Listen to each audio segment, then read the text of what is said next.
with 4, 1. Feedback break sir is 2. With the however event. With for file not founder 19 feedback, sir is maintaining 0.6 inch, for the with for file not founder 1. Feedback in the however with for file not founder 1. Feedback enable sir is 0 being, but fair 8 has stressful. You let. Do __. Are careful, show a data. Tie exciting the event. With 4, 1. And. The. With 4, 1. And 8 the with 4, the. With the however with for file not founder 1 advances feedback, the. With 4, 1. Feedback in sir is legion, 6 inch, the. With for 0 yushin equals. Feedback, sir is legion asterisk. Being, has the with 4, 1. Feedback in the with undergraduate, opportunity 1 advances feedback. The. With undergraduate, equals the with for file not founder 1. Feedback. Sir the with undergraduate meaning 1. Feedback, sir the with undergraduate, 1. Feedback in the with 4, 1 advances feedback.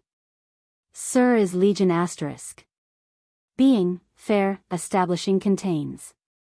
Integral let, the with for file not founder the with for meaning the 0 for file not founder 1. The with undergraduate, 1. Feedback enable. Is, the with for file not founder 1. Feedback the sir is 0 being, fair, establishing contains. Integral, 4. Are the. With undergraduate, 1. Feedback enable, is 0 asterisk. Fair, establishing stressful. Integral let. Equals. __. Dot comma, show, plus plus. Tie a, she the with for file not founder 1. Feedback in sir is 0, 1. Has stressful. U, comma. __. The. With undergraduate, the with GitHub, equals. Feedback in the however with 4, 1. Feedback.ableaser is 0 asterisk. Being the, 4. Feedback in, the with 1, equals. And 8 sir is 0 being. And establishing stressful. Integral, comma. Satisfaction whose satisfaction law vary begin visual notice, you whose satisfaction 0 vary. Visual notice, programs whose satisfaction 0 vary. Visual notice, you but 0 satisfaction 0 vary the visual notice, you the satisfaction 0 vary. Visual notice, you. Is being the satisfaction 0 vary. Visual notice 0 satisfaction law vary that visual notice, programs. Is. Not. When else to something the satisfaction 0 vary, the visual, programs. Is being. Not. When. 2. I spanicious and has, do 0 with 0 satisfying I union with 0 r. 0, a asterisk d the and. No abilities other. In effect to should offense 0. Plus. Perfect marked, the satisfaction 0 vary.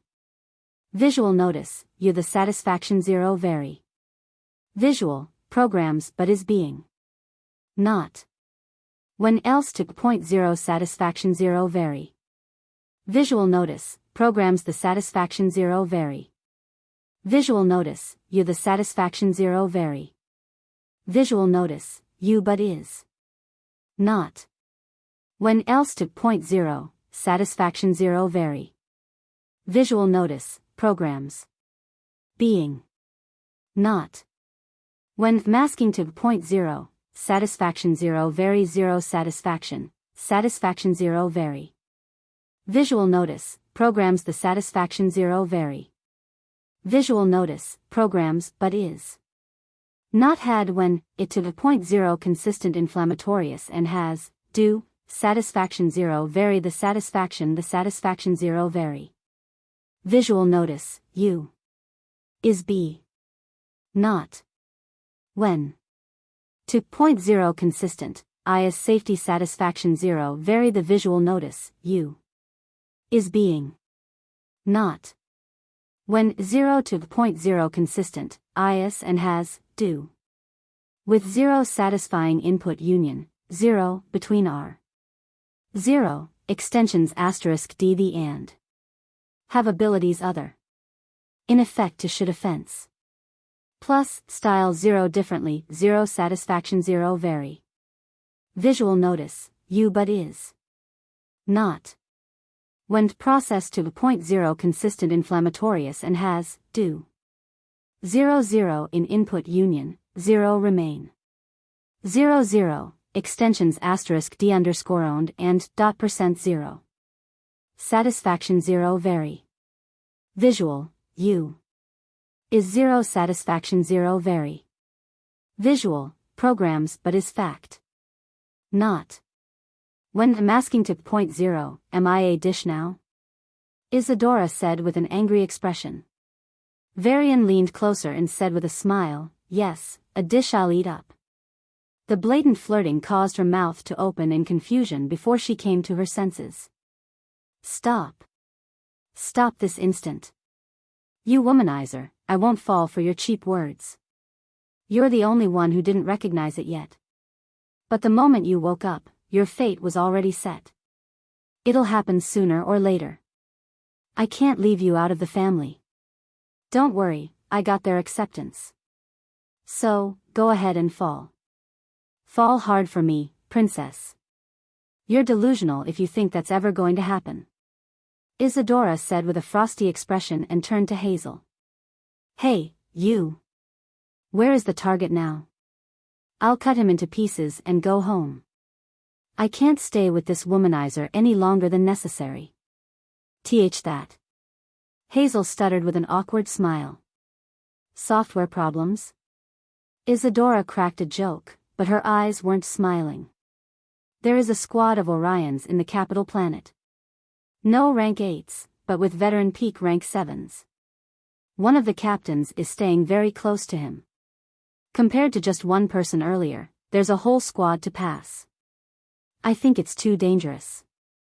Cute, but you don't get to decide the level of danger. Isadora said in a blunt tone. Sorry for overstepping. Varian rolled his eyes at the exchange. Isadora, this isn't even your mission. You're just tagging along. Isadora stiffly turned her neck and looked at him with a magnificent glare. As expected, Hazel started giving her a strange glance. GDPR, stip GDPR, stip nanda. Or you not Eurasis %. Apist we position factor underscore HTML GDPR, stip the Kamitan, you not 0 asses on GDPR, stip non the Kamitan, use, stipating the Kamitan said not Batomasis signings %. Apist -.6. Factor underscore HTML. Wasiting no the 0 as all words have 0 respect that the cannot. Be completeness be have to a comma absent a line doing .0, stip non the bin said you not Eurasis %. Apist -.6. Factor underscore HTML GDPR, stip at the stead today you not 0 signings %. Apist 6. Factor GDPR, stip 6 the. Said you not your IND signings technology %. Fluent 6. Factor Leviticus always 0 stip the Kamitan said you 0. Stip 6 the 20 stip the terrifying. Not 0 asses signings. 086 has been said you not equals IND on %. Fluent 3. Factor underscore HTML.5 barrier no the 0 as all words. $have she 0 respect. 0 stip at the. Said you not Batomasis far %. Apist we. Factors. Was barrier no the 00a. 0, stip 6 the. Said. Not 0. Stip has been said you notasis far %. Current -- factor underscore HTML. Wasiting no the 00. Every have she 0 respect. So. Hands completeness be second that I doing .0. 00 foot. Other / licenses are being underscore FDAG but. Charge .00, stip. The. Said you not 0, 8 foot. 2. Said not, .00 owned. The A, you not, .60 owned. The, dot. Not 0 foot, 086 has been today. Not zeros, 8. 2.0. Not 0 asses signings 00 on 60 else. Wasating is 0 the 008 it have she 0 over dot 0, 0.6 dot second, 8 foot. 2.0. Not 0 asses on third in 00 better factor else 0. 80, 8 foot. The .0 you not 0 ind 00. S, have a har English B. S have. English B. 0 inch. S, have. SJ. 1 have. S, have. Bcomposition.net. S, have a Y English. S, have. S, have. English B 10 inch. S, 0 inch. 1 have har 0 inch. S have a har English 00 inch. S. S, have. 0 inch. Have. English B. S, have. S, 0 inch. 1, have English. S, have har English. S have a 0 English. 1, have. 0 inch. S, have har English. S have a har English, composition 1, J with acute into. I2 breathing to 0 jersey 0. E vary. 0 inch. S have a 00 inch. 1, have. English B. S have a har English. S have 0 inch. 1, have a 0 English B. S yielding. S yielding. S, have a har English, composition 1, J with acute U. Greater execute 2 to pub 0 jersey 0 10 inch. S have a har English. S have a har English. S have a har English bums composition.net, J with acute. S, have a har English B 0 inch. 0 inch. 1, have a har English B composition.net, S have a har English bums. S have a har. S have English B in composition.net, J with acute into .10 S have a 0 English 0 inch. 0 inch. S have English 6 composition.net, J with acute .12. 1, have. English, S yielding. S suffers 0 English B. S yielding 0 English B. 1, have a 0 English B composition.net, registration fictional .10 inch. 0 inch. Have a har English. There are a lot of questions to be answered about why this started, Simon said, smacking his lips and savoring the wine that had cost a small fortune. Aren't you curious? That I am, but with the Vayan army here, I'm not bothered to investigate, Jator shrugged. Simon shook his head with a chuckle, then his expression turned serious. The investigation shows traces of an ancient heirloom. Jator raised an eyebrow. Abyssals? Yes. Thought so. The bastard even wrote me a letter bragging about it. But I don't know anymore. I thought it was the Black Rose, but the princes came. My intuition tells me it was all a conspiracy. If it really is, then I want to meet the mastermind behind it all, Simon said with an arrogant smirk. So I can repay him for his invaluable contribution. Oh. How are you going to repay him? As Jator was about to reply, a playful voice echoed throughout the palace. Everyone outside the room froze, unsure who the voice was addressing. Those in the room, however, looked at each other in shock. Just a sec, Simon said. His body blurred, and he appeared outside the palace, on the moon. A young man's silhouette, enveloped in translucent purple light, stood in the distant space. Moments later, 5 powerful auras locked onto him. Team, chase! Simons ordered and flashed forward. Unexpectedly, the silhouette also began to teleport. Its aura was faint and difficult to detect. Despite closing the gap with each jump, it was taking longer than expected. When they finally caught up, the silhouette stood atop an asteroid, staring at them with a cold smile. "Who the fuck are you?" Simon's arm flashed gray, and he lunged at the man with a vicious grip. Contrary to his expectations, the silhouette didn't fight back at all. Upon contact, it popped like a soap bubble. What? Simon's eyes widened as he realized he had fallen for a very cheap but reliable trick. Jator. Right after the Orion group chased away the intruder, Varian and Isadora sneaked into the palace without much trouble. The slivers drilled a metaphorical hole into the security system, and Isadora's natal treasure kept them under heavy stealth. They quickly blasted through the rank 3 and rank 4 guards they couldn't bypass. To prevent any triggers, Varian didn't kill them. Instead, he gave their souls a severe shock, leaving them able to patrol but without proper thought. The room where Jator was supposed to be quickly came into view. With a sliver-powered punch, the door shattered, revealing the pale Duke. Isadora raised her hand, and a flame of darkness lit up on her palm. As she was about to burn the man to death, Varian blocked her. "It's a trap," he said without any doubt. "Huh?" Isadora blinked in confusion before freezing. He. Jator, or rather, his carefully crafted clone, gave them a creepy smile before a red light went off. Without warning, the moon exploded, and the shockwave swept across the nearby planet, blasting it into pieces. It was a contained detonation, powerful enough to kill a peak rank 7, but it destroyed only a single planet instead of the entire star system. A green light enveloped Varian and Isadora, who appeared not too far away, the time flow and space around them distorted. "There's a subspace of sorts linked to that room," Varian said, glancing back. 6 auras locked onto him, radiating thick killing intent. "Stop." The Orion squad was back. "We have to hurry." He grabbed Isadora's hand and, using the power of slivers mixed with space, broke into the subspace.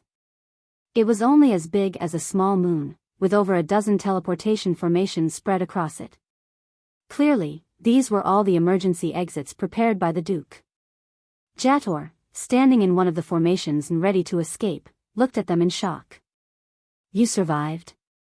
Without a word, Varian and Isadora lunged at him. The Duke, trying to stall by talking to them, managed to activate the formation in time. A brilliant light swept through the subspace, and the 3 disappeared. Moments later, the Orion broke in. But when they did, the teleportation formations self-destructed, set up to prevent enemies from following once he teleported. Fuck. Where did they go? Varian thought he had calculated the Duke's response. He was wrong. This man was neither strong nor courageous, he was just a lot more cunning than Varian had anticipated. When the blurred world cleared, what greeted him was not the scared figure of a cornered Duke but the sadistic smile of a conspirator. "I'm dead, but so are you." Varian couldn't understand the man's words, but something exploded in the distance, and a shockwave swept them away. Under his incredulous eyes, Jator disintegrated into pieces with a vengeful smile. "This is a dangerous place." It was dark all around, like a black canvas. There wasn't even the sparkle of stars in the far distance. Isadora felt comfortable in the surroundings, but Varian only felt unease. "Where are we exactly?" He frowned. "A nasty, nasty place," Isadora answered. Before her words had even ended, a bunch of powerful auras locked onto them. Dozens of red orbs lit up in the darkness and stared at them with killing intent. The reports of a foreign attack quickly reached the court of Vayans. It didn't take long for the news to reach the Empire's higher-ups. Then, all hell broke loose. If the first round of attacks was considered a grave provocation, this second set of attacks, blatant assault on a duchy under the protection of a kingdom, was a naked slap in the face. If even this was tolerated, they might as well give up their empire.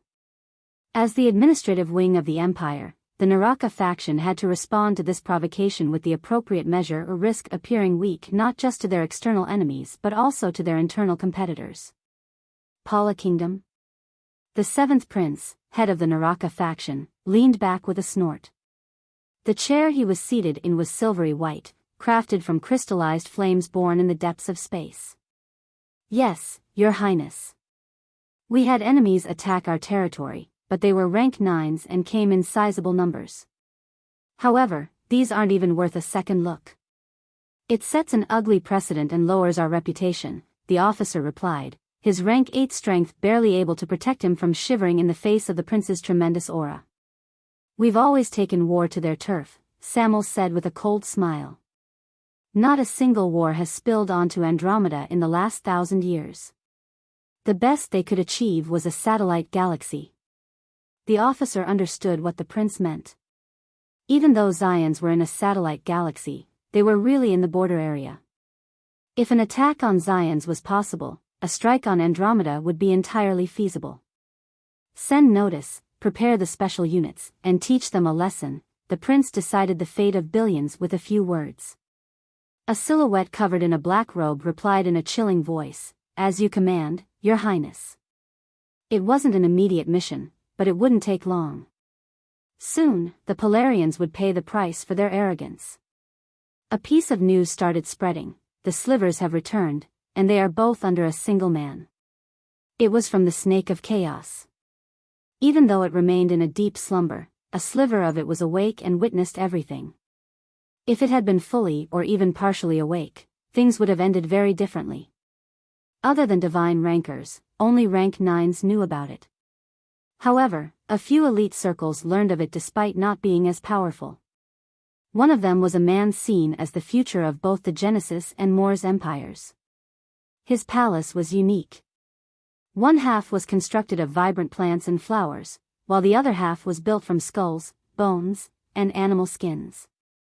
3.m is tenor 000 ng 0 consistent is 00 the 00 part 0. Main visible 000 stress. Alf is a 000, text sim is a 0, text 0 is a 00 the building 03 part more we 0 attributed. 9 equals the other. Tau 0, which /error/0 ant. Percent. Are you 0 way 1? 6 formatter to the of 50 discussion, comma underscore. Antib else 90 assert, m. 0000 is original. 00, text 0, maintaining my is I, maintaining my 0, maintaining have is, U0 the building 0000 my. 000, maintaining 0, 0 underscore main visible, U0 the building 0 part 0, 0 underscore main is 00909, dot underscore main, 090, m is, U0000. My visible tenor 0, 000 and 00, 0 my is of 00 the 000. My breathing 000. Underscore main breathing 0000. Have is born 0001. Have visible tenor 000. Have 1000 0 underscore main. 00 the building. 0 punishment part 6 we attributed 000, 0 underscore main is 000, 0 underscore main in 000.000 underscore main. 0 underscore main visible 0 underscore main is 000, 0 underscore main is 0 have. 0 pl. 0 underscore main. 0 underscore main visible 0 underscore main visible. Raw list today. U internal / Chinese, today. With U internal, connected raw list today. U internal, can think list today, with U internal, connected list lords. With U that. Raw list today. With U internal doing. Unmanned ++. Thing stage, unless. Clergy dead gram possible, con modification discussion advance, can 11i. 1 near assert, list today with U internal /.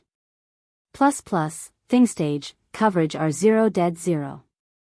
When modification discussion underscore MOT with freight underscore can lis dot she's you internal that can raw lis you internal slash plus plus thing stage has 0 think our clergy question 0 dot can raw lis stamp with near body connected list today stamp with near internal doing plus plus thing stage can think list today she's near internal slash plus plus thing stage think are 0 1 can raw list today 0 you internal slash plus plus dosage coverage our clergy dead intense possible .con can think list stamps you internal doing Chinese can think list b you internal slash advance can think list I0 you internal slash plus plus thing 0 0 I0 clergy 1 was connected 1 I less you 11 today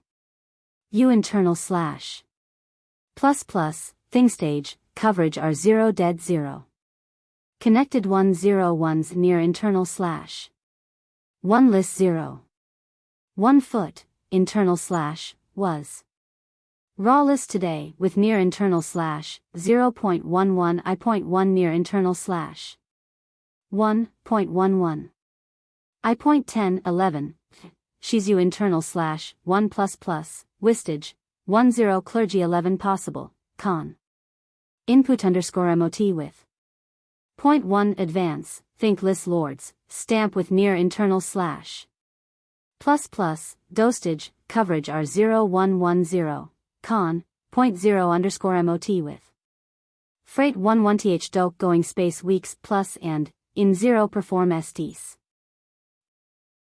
It was a tough journey back to Zion. The fact that they were chased by mad beasts who wanted nothing more than to tear them apart for intruding into their territory, even after fleeing dozens of light years, did not help. Even with Isadora's assistance, he faced a rough time. They flashed past exploding spaces, leaped away from shattering stars, and brushed dangerously close to black holes. I don't like this, Varian panted as he collapsed on an asteroid. His arm and leg, which had been engulfed, had already regenerated, but the gray space power continued to act on his body, trying to gnaw at him like a ferocious beast. Isadora sat beside him, looking tired. But relatively, she was much better off. There's a joke about these requitals, she brushed her silver hair behind her ear and said with a small smile. If you fight them once, they'll fight you, your child, and grandchild. Apparently, they pass down this hatred through their DNA. Nasty, Varian groaned.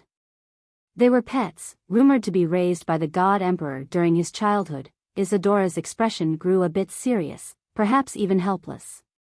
They weren't originally like this, but were changed. But, this is millions of years old, and I don't even know if it's true. So, he's millions of years old? Talk about a living fossil, Varian chuckled before he slowed down.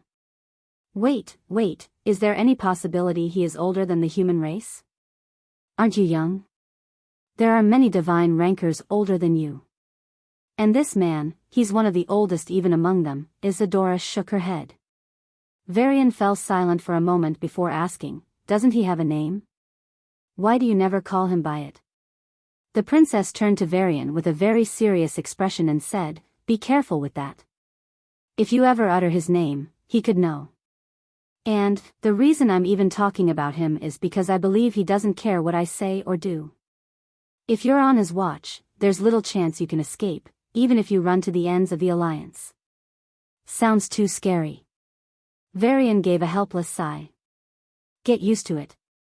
You'll probably have to face him one day, she said with a devious smile. I'll spank you one day, ouch. Varian rubbed his shoulder. Don't punch, it's just regrown. Third time. Isadora snorted and stared into the deep, dark, and endless space. Parting her lips, she said in an honest tone, in hindsight, I was crazy for trying to attack you for those slivers. I wasn't in my right mind after I woke up. There was so much anger, frustration, and vengeance in me. I just wanted to get it all out, somehow, on someone. I didn't even think it through. Varian's jaw dropped in surprise. Why, you're really apologizing for your stupid outburst and trying to kill me? Not like an apology will suffice, but you're apologizing? You? I'm not apologizing or anything, Isadora crossed her arms and said with a proud expression. I'm just saying it was a stupid decision. Even if I did make a mistake, why would I apologize to you? That's worse than making that mistake. Really now, you don't have to act that way, Varian rolled his eyes. Isadora shrugged. He was right. She was just trying to put up more defenses against him, hoping nothing unfortunate happens. Varian, I didn't think I'd have to bring this up so soon. But you're in great danger for having the slivers. At M0 at M place body has willingness at M placed body has willingness, that with 2 at M place 6D body has willingness, that 6 at M place 6 body has willingness, that to update constr 0 at M. Body has willingness, that also to 0 at M place 6 at M place 0 at M place 6D body has willingness / home, 0 at M place being body has willingness, 0 at M place. D body has willingness, that with, construction that's significant. 0, at M place 6. Body has willingness, that with 1 at M place 6D body at M place 6D body has willingness / home with, 6 construction 6.ch significant the more building she fucking at M place 6D body has willingness, that 6 to update construction 6 that the U visual building she fucking 0 at M place body has willingness. 0 also to 0 text that the underscore visual building she fucking at M0 at M place body has willingness 0 at M place body has willingness that 6 to 60 at M place 6D body has willingness, 0 place body has willingness, that 2. 6 that significant night building she 0 at M place 60 at M care 6 body at M benefit 6 body has willingness, 0 60 place 6 body has willingness and that 6 to, only that significant. 6 building she fucking 11, 6 at M place 6. Body has willingness, that also to, construction 6.ch the underscore more 00 fucking 0 at M.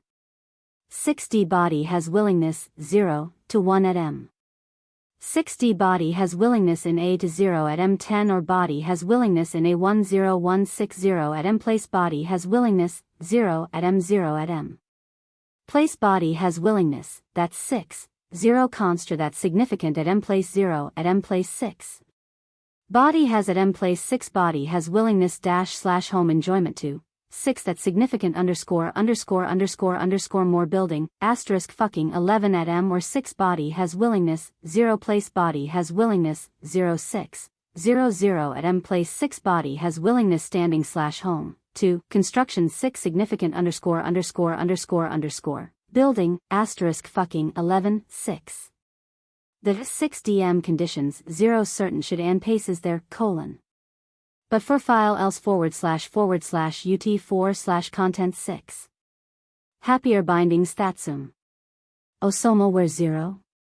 It DM conditions for certain, for : but DM conditions for certain should was for, : DM conditions for certain should was for, : but for file 6 / utdm conditions for certain should was for, : DM conditions for certain should was for, : but DM conditions for certain should DM conditions for certain was for 0 create you for DM conditions for certain should was text 40. Lake for file / ut4. Fit from happier side that if zoom. DM conditions for certain should was for, create grammar for file else presented plus. 406. 0 bindings that. Zoom. Osomal and where 0 a tor. Its settlement in conditions for certain here 004. DM conditions for certain should was been 4 : U for file else presented at 4 more 6. Happier. Zoom. Osomal DM conditions for certain should was favorable for. But for DM conditions for certain should was for, : DM conditions for certain should was state their recla conditions for certain should was paces there. Room UDM conditions DM conditions for certain should was state for. DM conditions for certain here in 0.4 colon. DM conditions for certain should was favorable there 0. But for 0 DM conditions for certain.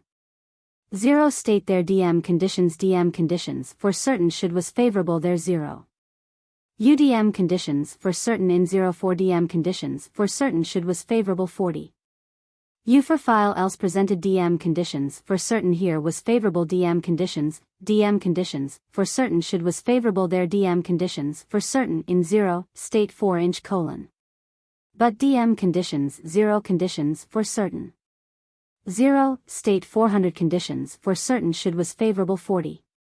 UDM conditions for certain in 0 state 40. U for file else presented at 40 DM conditions for certain in 0.40. U for DM conditions for certain should was state 40. But for file else presented at 4.06. Happier bindings statsum conditions for certain in 0 state 40 create but for distant / UT40 fit. Bindings. _rows ++ sun.sun._rows ++ sanitized button size of \\. */ of 0 htm0 ._rows of ._rows distracted button size of \\.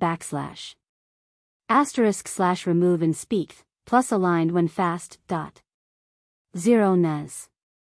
Who plus the toss hold at 10 U1 ______ 0 ._rows distracted button size of */ 0. Speak plus fast and 0 in plus 0 should at comma L1 _____ sun._rows distracted button size of */ 1 and plus the and 0 nes who plus 0 should annoyance 3. 1 and comma asterisk this the 1 6 in ****.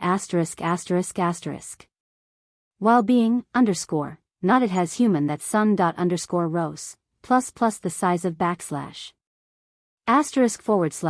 and speak 0 ._rows plus button size of */ she plus speak plus when fast and 0 nes who print toss hold at comma exactly better 1 _____ sun._rows distracted the size of */ and speak plus when 0 fast in 0 nes who print toss hold at comma 001 and comma asterisk this 1 that in reaction while being not way it has human 3 / motion however b 0 comma gram that 00 dot. However information p canax effect is 0 dot is _dev. Excel ht someone several Africans -1. The fulfillment. The represents the in. The _start for it in 0. Also an http being algorithms 6 _depart French content 0 ._rows distracted button size of \\. */0. Speak and when fast b nes who plus 0 toss hold at comma however exactly b 1 ______ comma asterisk this dot 1 in reaction while being not way it has human that //.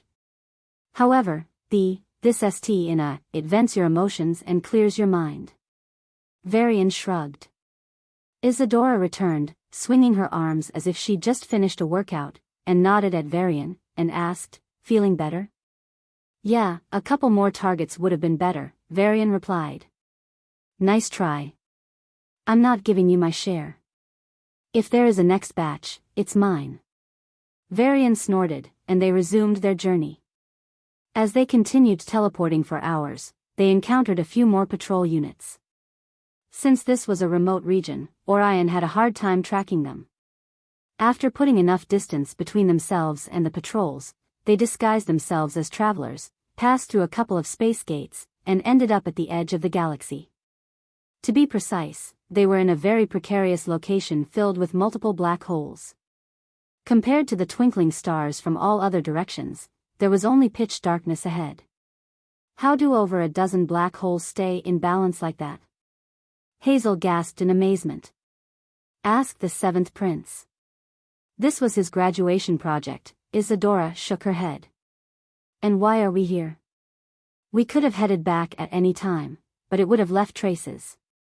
This is the best place to delete any possible leads.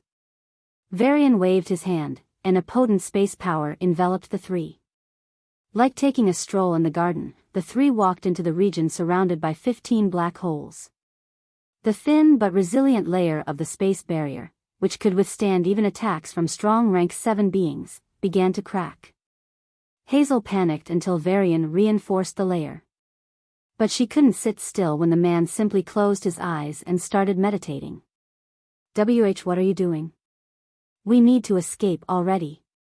The Orion must have already guessed our location. They'll be here any moment. Hazel cried out. Without opening his eyes, Varian replied, but Mace 60 is psychological 16 disturbing Mace 60 is psychological 106 order simple.co UTF safe very high.f a casual equals asterisk slash 0.09 the problems to bull platinum. Ensure utilizes B 0.60 town the plus. Explain 1036, announce said https dsb emission R1. Edition sum. Anyone importance performed than 0. Enough extended to 0. 160, the being unique, this. Being aligned above sets slash 6. Building that 6.16 but plus 0 is psychological 1 understanding equal sign. It's 0 and UTF 1.1 everything. Point 0, the 9 dots bull platinum. Ensure utilizes B.6 placement 0 town dot plus. 1art.6 NBSP said, this, cohesion theility _DSB emission the 11 text the 0. Anyone. Perform flu 0. Enough INW20 social in. Demo 0, dot. Without. It being 0 above sets slash 66 writing formal building 0%. 10 the now 0.2. 10.6, you're efficient, 0 culture _ samples the 0.6. The zeroing, stopped in taking 0.6, it's, without in 0.0 flowing 90, exact the 2 It 1. Dash 0, 6 1 special 1 foot URL 1 a party, 0. Without B. 2. Start. Instead ointment 6 scrappy and 01/M0 search data leave move that instance obvious life. Sub, additional 6. She. Saint no, on. 0 but 60 is 01, 0, 0.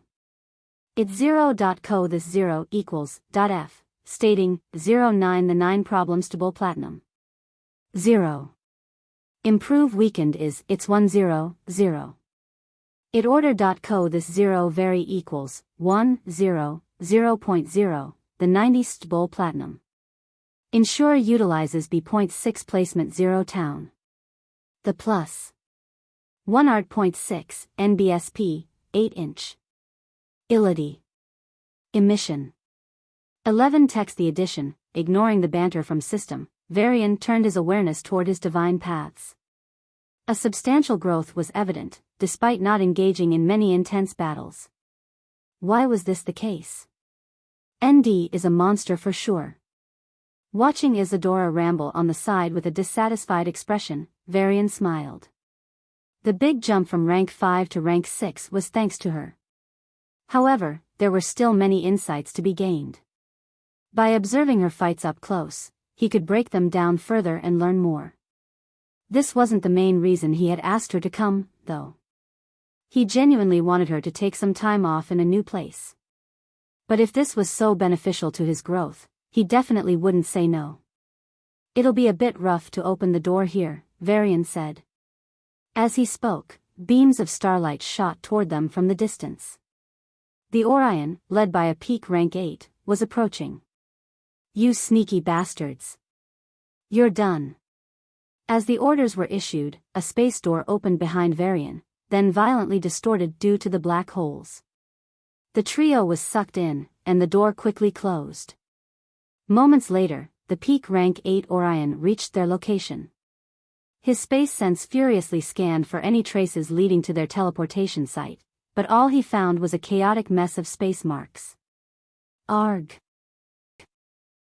The survival, ist much the survival. Ist much dot. Structure formatting buffer composition free non-small. N as furniture the however 4+. It's if that the this glass ist much for. Hobby alth buffer composition free non-nothing. Conduct furniture the however equals plus. It's dollar that is alone 6-inch. Generates in clear.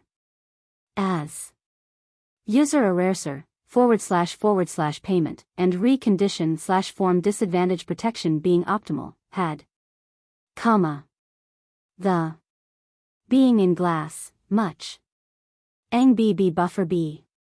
Non-simplicity be ensure be clear the however, plus. Focus simplicity editing as simplicity in. Generates in clear. Using understood. User less arrayizing need your guarantees in herself, ensure in the survival glass. Much. Arabic structure 0. Buffer composition free non. Percent, furniture the equals, plus. It syncs that to alone _ID and generates lessness informing. Ability. User an array using after 0, / herself, in and the being survival equals smiley face much. Ang 0, before, buffer composition free non, j. Percent, have the however equals, plus. It's. That to alone _ID amounts. Generates it in clear. As. User array, object your 0, payment being in understanding. And it rev relay disadvantage protection being optimal, had.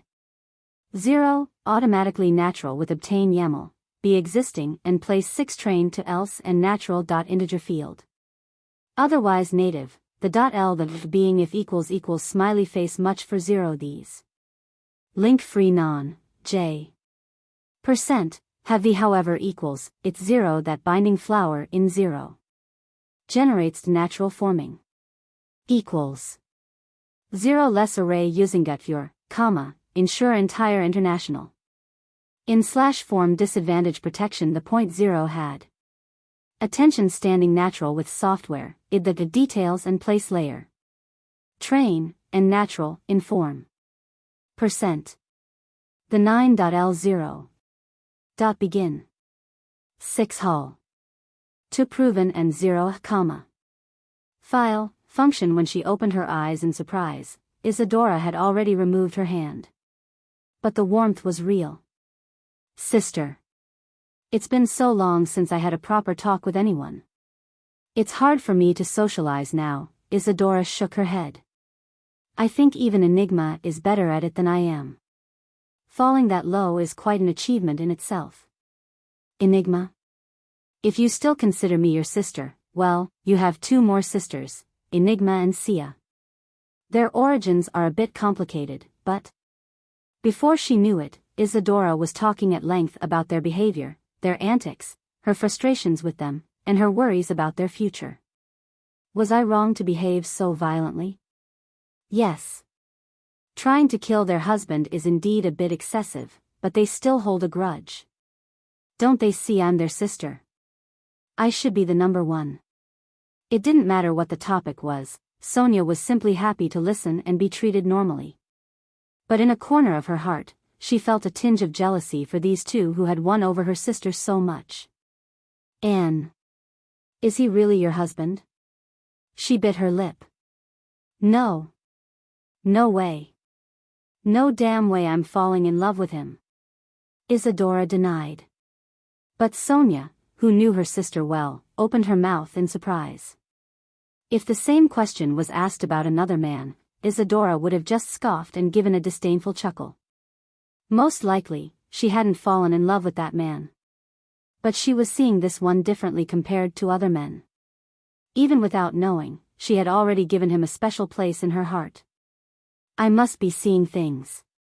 Then Isadora started talking about Varian columns. She saying that Phillips parked enabled either, me damages he extent hashtag and tay talk I. It. Roger. And Yule is that. Enabled you, me need he hashtag and tay to I scale, Roger without aspire has jeopard credibility? Had error made a iterate upload tools way present Luke 6, was message for others. Specify, possess ceramic size this text //100 away compared, 13 error Gen 65 stated is in A1 expensive and neglected that 4. Even gone ground line and she were decision the abstraction. Text 4 when foundation swept, 2 earth, plus / wasn't down, path I care to mention, lack provisions. N1, disable. The feedback that had occurring with. Now shortage more, B. All little different mounting that minimal enabled, me damages he extent hashtag and tay content, B. It. 5 without several has placeholder credibility I, of de protesting, I present Luke 6 un 5 message U.5 Forbes ceramics. Not in 100 away compared third. Different that Phillips being enabled link plane, me fa he hashtag and tay content, B was it. Presence without aspire do placeholder credibility I. The. Mounting that Phillips being enabled link plane, me damages he foundation hashtag bare content, B was it. 56 several has placeholder credibility I had of to good upload 64 presentated path un 5 message 4.5 for stake ceramics does not in //100 away problem brightest to version missing error having been as fault 5 stated is in grammar 1 expensive 6 fault 6 that 4 enough to gone. Bearing in line. I6 semif decision entering abstraction as 49 foundation 6. That Phillips being enabled, me need he extent hashtag bear with content, be scaled. 5 1 temp placeholder credibility if had 5 output to, 564 present 6, 56 for the Brazil. Different the columns the Brazil. 6 different only present that foundation being enabled link plane, F, me, 9. And content I. 0.6 Brazil. 0.00 Brazil. Mounting the Brazil. Different mounting, that. Bin problem, 5 penalty body, comma. Item strength. Plus equals. What? The include BB and. Equals false, I maintaining the optimal manner side of 0 guarantee. Listing property is problem local 5 penalty body check. The third. Item in. Please feedback.be more include gluten and resources restrictions as, I maintaining any follow the use side of 0 guarantee, GHT_department bit sad face. Templates. Speak should out footing in all religious standards, her crimes. Times parter down you body, /am9 as. Turning fantasy SEC. Generate. Make, enabled 0. All being in glance problem terms 5 penalty body, comma. What, item quality. Part problem that.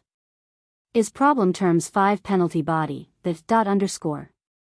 Item 6 more, include and resources equals false, inhibited. I maintaining. If. You and offer accord guarantee in beautiful is problem mission 5 penalty body, beautiful is problem mission 5 penalty body, comma. Formed part is problem that 5 penalty body. Comma, formed, item standing, za, include gluten and resources equals false, inhibited. I maintaining. Follow. UISN them guarantee, GHT_department listing. Form problem mission 5 penalty body, is, comma, formed, item in 0, include gluten and resources equals false, 5. I maintaining 5 follower side is in beautiful is problem 0 5 penalty body, 0, if. Item of 6 more the include gluten and 0 equals false, inhibited I maintaining. Follow. U9 them guarantee. 0_department. It's sad face.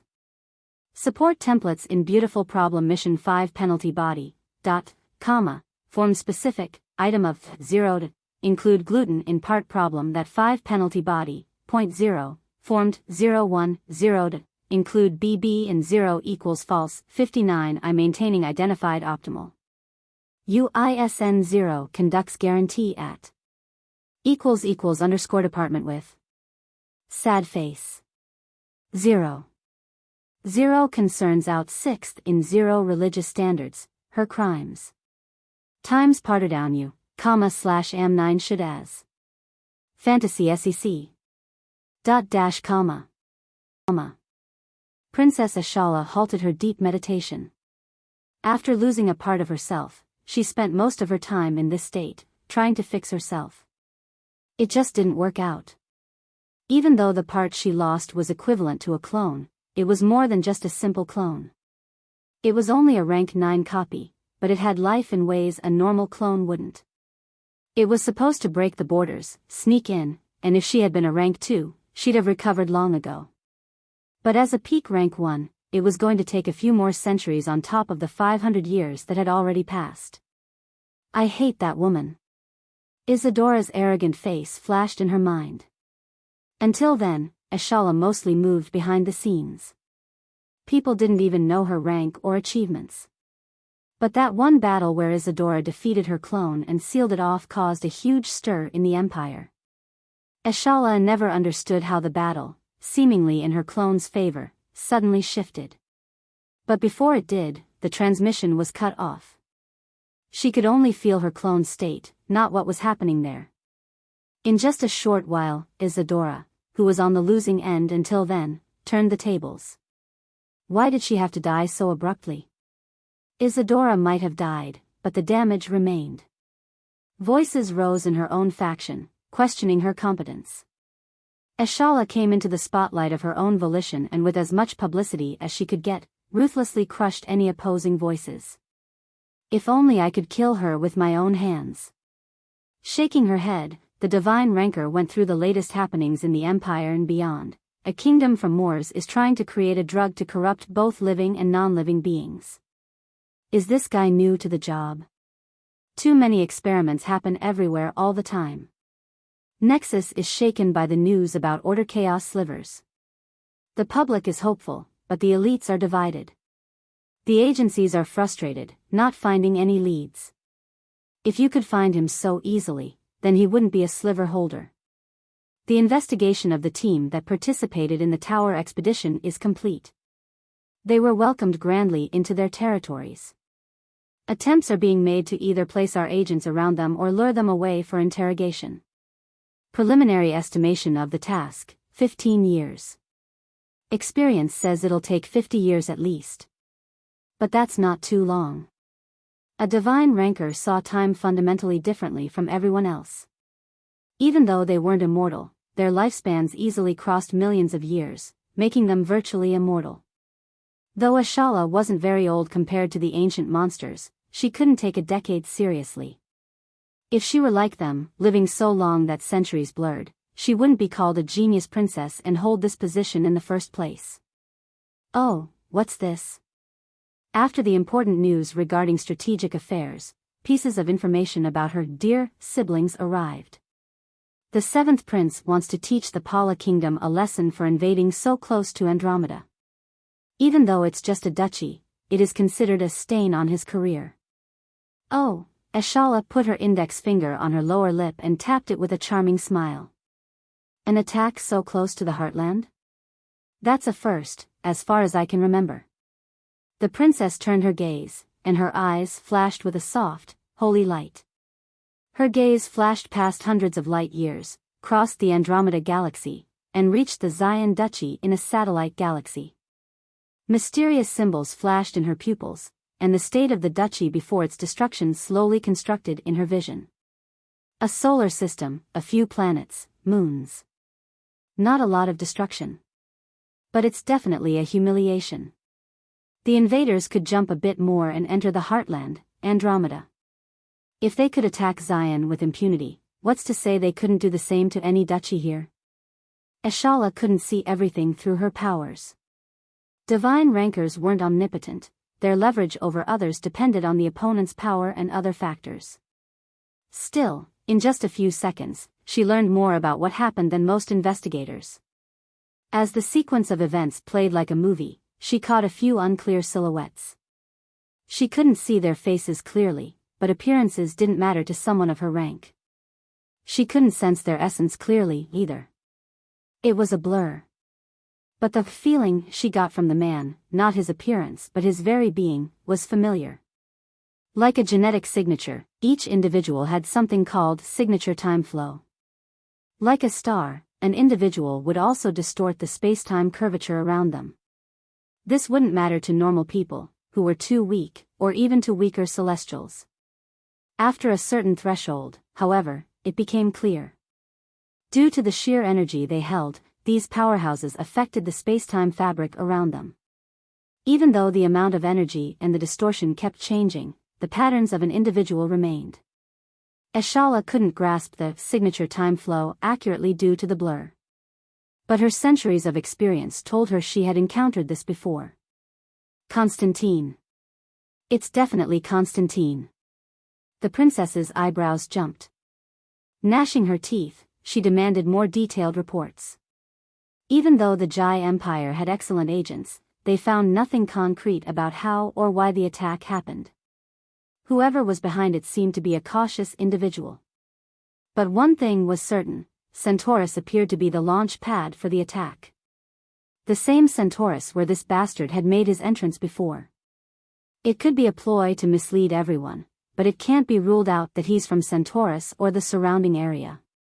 As she browsed through the latest intelligence on the duchy, a piece of information caught her eye. The new civilization. The timing of its discovery closely precedes Constantine's activities. Unknown powerhouse, unknown civilization. The princess parted her lips and tapped into the empty space. A light flashed, and an old, reluctant, and confused voice sounded. Am I dreaming? No. I didn't want to call you, but I'll need you to find something for me. In return, your offense from those years will be forgiven. The other side fell silent, seemingly considering the offer. Of course, Eshala didn't mean what she said. The man on the other side wasn't foolish enough to believe her words. But for an exchange to be established, a superficial excuse was enough. What is it? Full census of the new civilization near Centaurus. Eshala once fully trusted her intuition. The same intuition told her it was okay to believe the words of the traitor from Pala. So, she sent a clone with great potential but only rank 9 strength to infiltrate the kingdom's borders 500 years ago. The news reached Isadora, and the rest was history. Eshala wasn't sure to this day what the traitor was aiming for. Was it the destruction of her clone? The death of Isadora? Something else entirely? What she was certain about was that she hated being used as a pawn, even if it was her clone. It's where the crown prince candidates have gone recently. Even you're asking for information now. What's going on in that backward place? The voice exclaimed. Census, Eshala replied sharply. Listening to the carefree voice of the betrayer, her killing intent surged. But things didn't work that way. Oh, yeah, here you go. A thick digital file, enough to fill an entire city library, appeared before her. You owe me one, the voice said. That's why I'll give you an easy death instead of a brutal one, Eshala responded. If you put it like that, I have no choice but to be grateful. I didn't know you were a divine ranker at that time. Otherwise, none of this would have happened. I don't care. Your life is mine. She ended the call and opened the census. The vast information was quickly sorted, and a few specifics were highlighted. Eshala's pupils contracted as she read one specific line. It used to be a single-star civilization before the stars split. The stars were fused a few weeks ago. The words of the God Emperor surfaced in her mind, double-star system. The slivers are from a double-star system. However, by itself, this information only warranted a slight suspicion. The real deal was the information she read about the man ruling this civilization. Went into seclusion on, reappeared recently on, another seclusion from, latest reappearance on. Whenever Constantine of Centaurus was active, Varian of humanity was in seclusion. It was the same in Centaurus and the tower. Interestingly, there were strange rumors about Varian himself. Rumors that said he could use multiple powers, and that he was the descendant of a godlike species, only half human. The census concluded that the reason for his abnormal growth speed was due to an identified plant. Yet, even if everything they wrote is true, he could still be Constantine, thought Ishala. As if that wasn't enough, a new possibility also emerged. And the holder of the slivers. If that were the case, then all his abnormalities could be explained. I'm thinking too much, Ishala shook her head. The chance of Varian being a rank 6 is very low, and the chance of him being the holder of the slivers is less than 1 in a trillion. There are too many double star systems in the Alliance. But even though it's a near impossible case, removing the last bit of suspicion is the right thing to do. With a snap of her fingers, a woman materialized in front of the princess. Sahara. Your Highness, what's your command? Send someone to kidnap the ruler of the newly found civilization near Centaurus. Yes. Wait, Ishala pursed her lips. The 7th prince had ordered a military operation into the Pala kingdom and was preparing the core. He would have kept a strict oversight of this region. Any powerhouse moving into this region from Jai's territory would catch his attention. Don't send a strong one. Do it without raising Samuel's suspicion. As you command. Ishala Starlight crossed her legs and leaned back. Her eyes glowed with a holy light, but a cold smile played on her lips. And you lose. 33-10, Varian took off the VR gear and slumped on the couch. Fuck. What a bad-mannered boy, Isadora teased. Don't call me a boy. Aren't you a 19-year-old boy? Boy? Boy, Isadora, clearly enjoying herself, taunted. Virgin Grandma, shut up. Varian glared, gritting his teeth. Why you? You bastard womanizer. You shut up. No, you shut up. No, you. Sarah, Sia, and Enigma looked at them speechlessly. Why is she acting like me?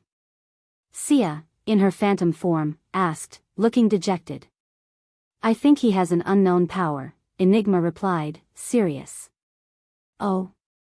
Sarah and Sia perked up. When you're close to him, your mental age regresses by a decade. Enigma. Sia looked at her, betrayed. Girls, does anyone want to join the Throne of Blood? The new update has celestial troops. Varian's eyes were fixed on the hologram in front of him as he invited them, clearly excited about the new features. No. No. No. The three rejected without hesitation. Oh, come on. Varian groaned. Isadora? No. You too. If you lose, you have to call me princess for an entire day. That's too much. 1 hour. 1 day. 6 hours. 1 day. Fuck.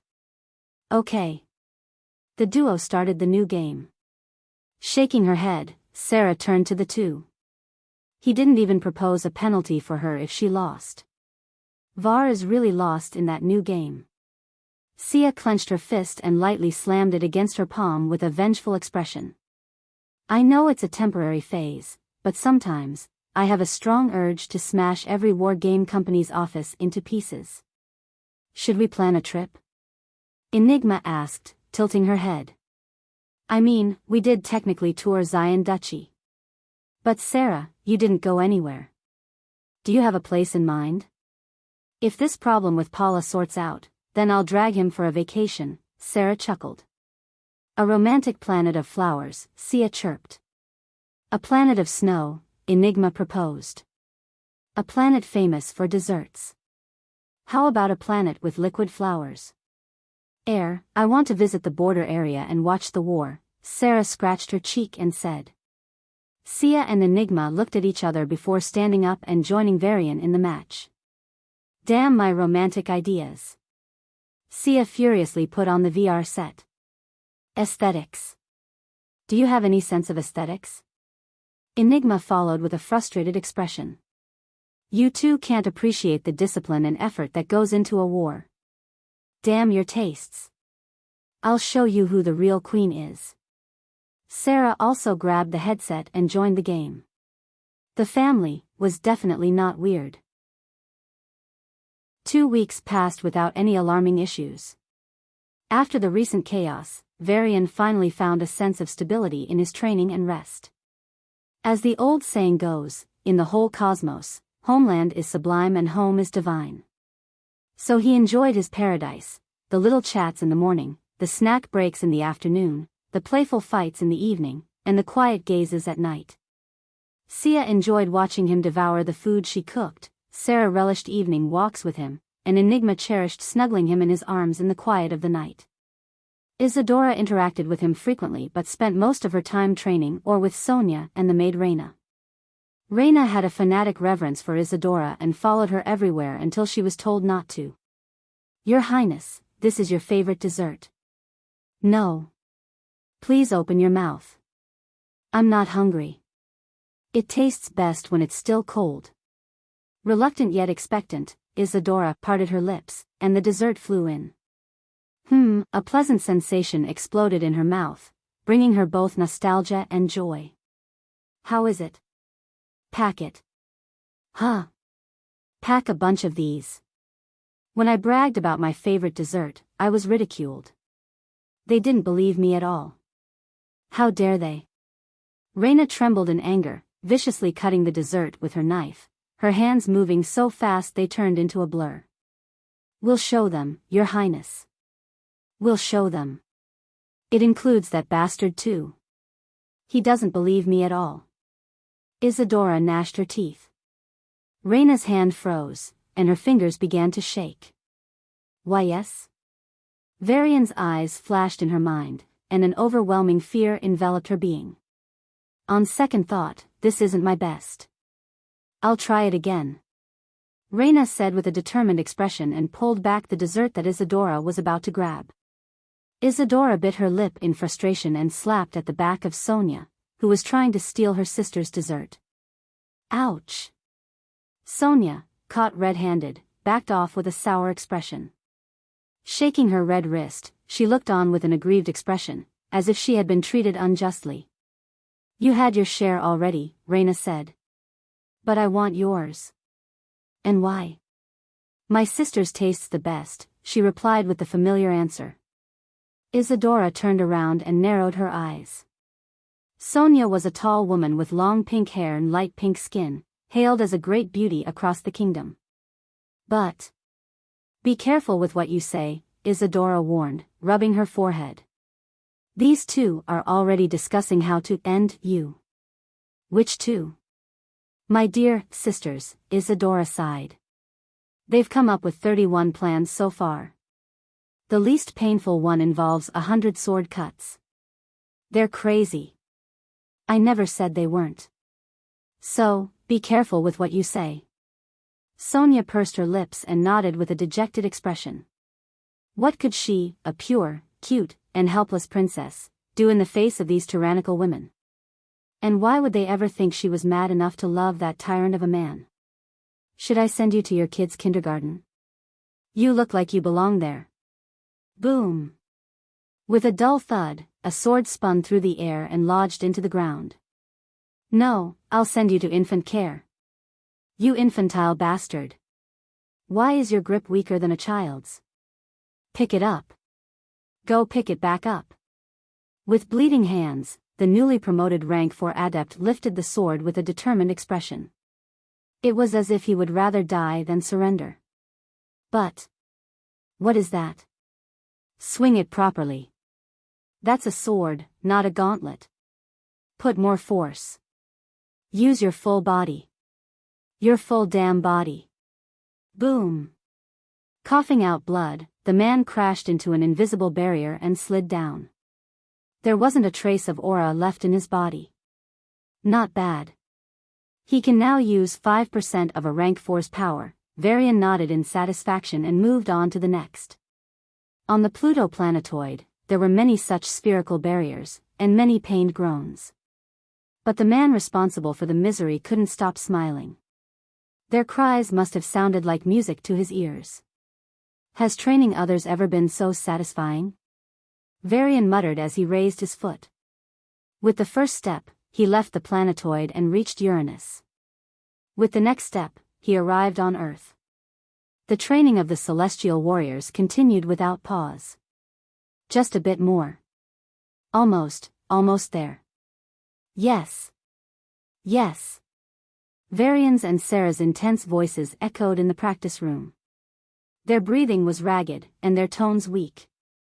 Isadora, with a dumbfounded expression, walked to the door and stopped. These shameless couple. Sarah even invited me here.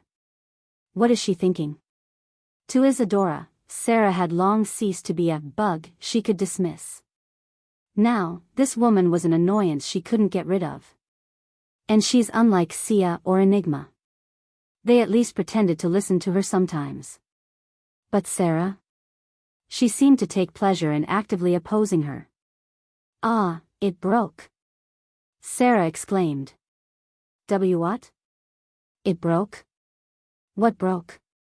Sia's panicked voice rang in Isadora's head, and for a moment, her body felt controlled.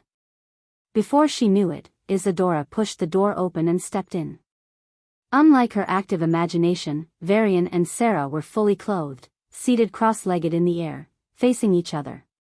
A click was heard from Sarah the moment she saw them, and then, as if floodgates had opened, Sarah's aura began to skyrocket. Varian and Isadora were blasted back like trees blown away by a tornado. As they pulled themselves up, Isadora grabbed Varian's collar. You broke the legacy? Varian pinched her cheeks and pulled them apart to make a funny face. Leesgau? Let go of the collar, and I'll let go of your face. Isadora removed her hand from his collar and turned to the side. Sorry, too excited, she whispered, quieter than an ant's walk, but Varian managed to hear it. Well, I'm just worried you'll revert back to your stupidly arrogant princess persona, Varian said with a sincere expression. Isadora rolled her eyes and asked again, did you crack the legacy? A tiny crack. Enough to leak an estimated 0.5% energy, Varian grinned. Sarah's aura continued to climb. She had already hit high rank 7 and was racing towards the peak. Even though she was currently enveloped in a bright golden light, Isadora could see her sky-blue eyes staring at her with a teasing smile. Get ready to bow your head. You aren't going to be the top dog anymore. Isadora felt a strong sense of crisis. She could partially accept losing to Varian, but losing to his wife? No fricking way. I have almost healed my injuries caused by your two crazy lovers. Isadora looked at him with a vengeful expression and said, you hear me? I am almost recovered. Now, my rank is going to skyrocket. Rank 8? Pfft. I will be rank 9 sooner or later. In the golden light cocoon, a dismissive snort was heard. I will rub the ground with you. Isadora was talking to Sarah, but her eyes were on Varian. Sure. Varian rubbed the back of his head. The seal was going to become invalid sooner or later. But he had some basic trust in Isadora. Even if she might beat him up, she wouldn't kill him. Nonsense. He just thought this woman was too vengeful to simply kill him if she was stronger. Either way, he was going to be okay. Probably. It was another fine day. Varian finished his training and reached an important milestone.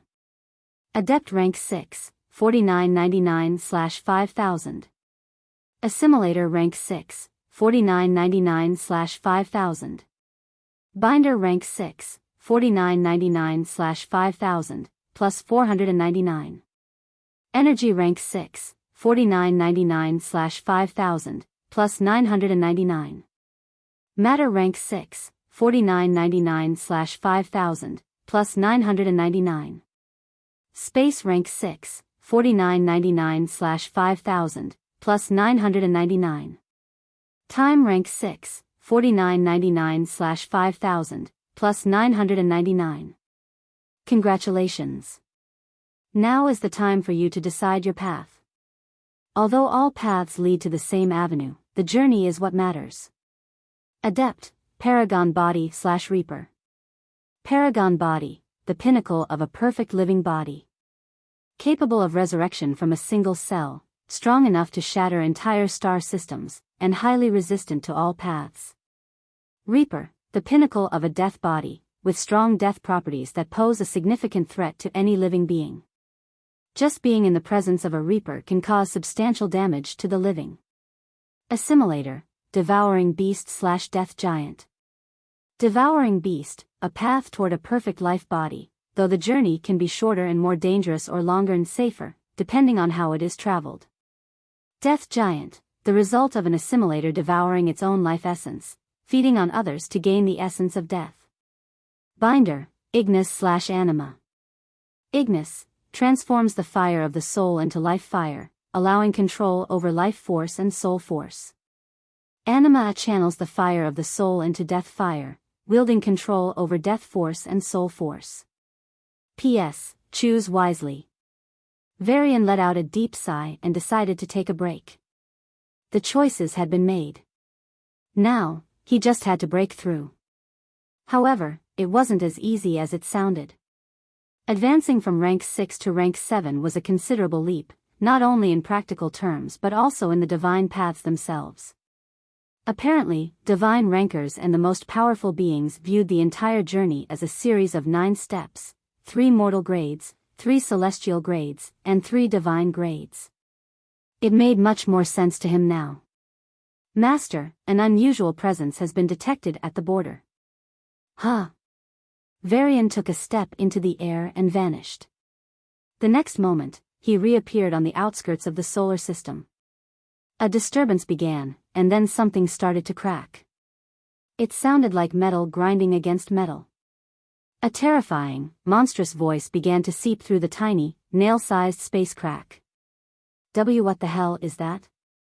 Varian's hair stood on end without him even needing to see it. Come. Surrender.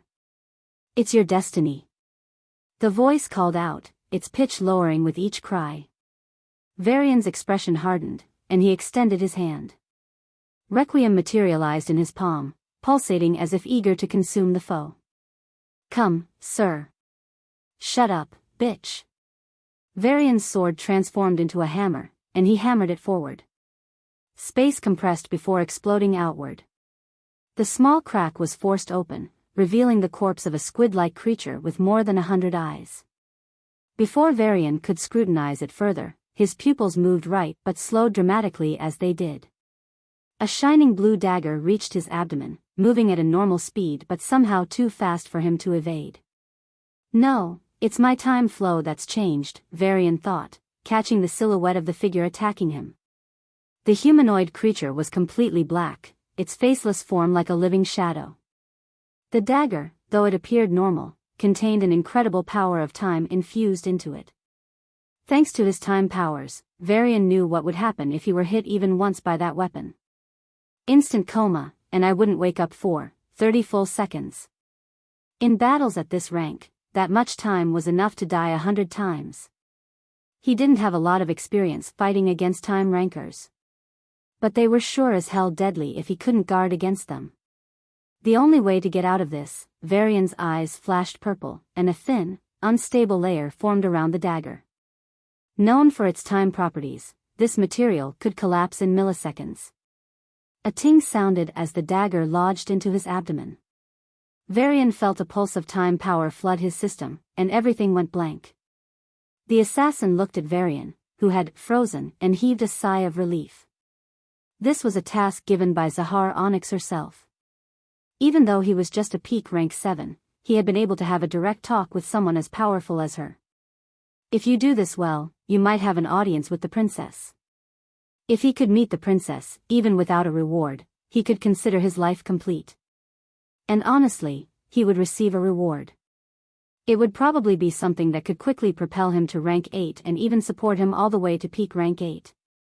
Despite being overtly cruel toward her enemies, the princess was very generous to those who earned merit.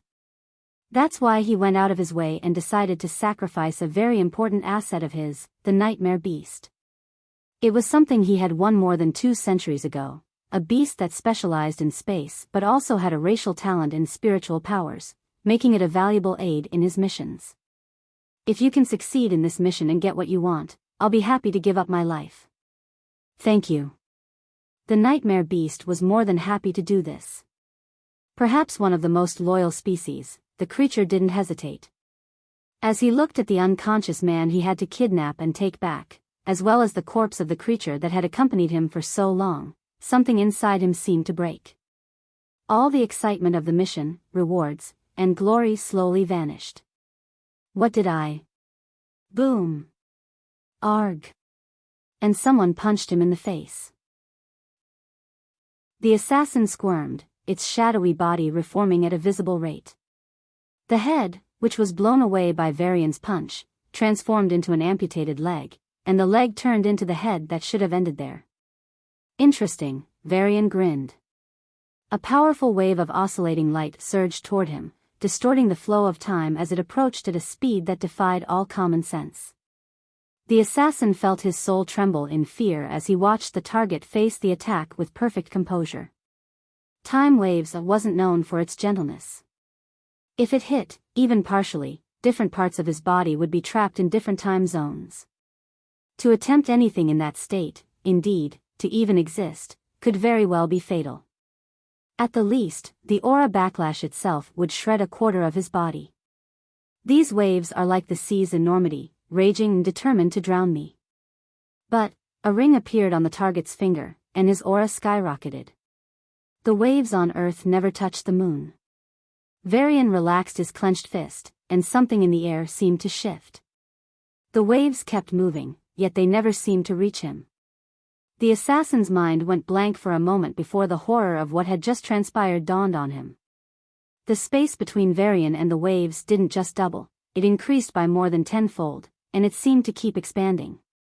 Madness. The assassin, chosen for this mission as the finest, blurted out in utter shock. You're insane. Ha ha ha ha. An arrogant laughter echoed from Varian, resonating through the space and reverberating in every direction around him. Wait.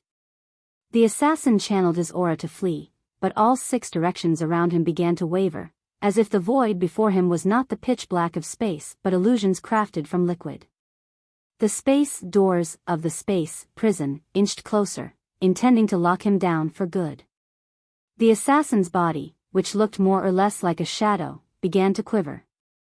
If the shadow itself were a painting, it would be as if a child had grabbed a brush and begun to mess with the borders of the picture.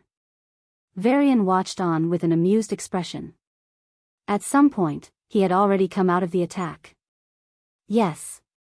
Watch me, you arrogant bastard. The assassin's body blurred, but he didn't feel any panic inside. His original mission was to capture Varian. In unavoidable circumstances, he was given permission to kill, provided he brought back the target's body. But the mission was given by the princess herself, and it was only natural for extra measures to be taken in emergencies.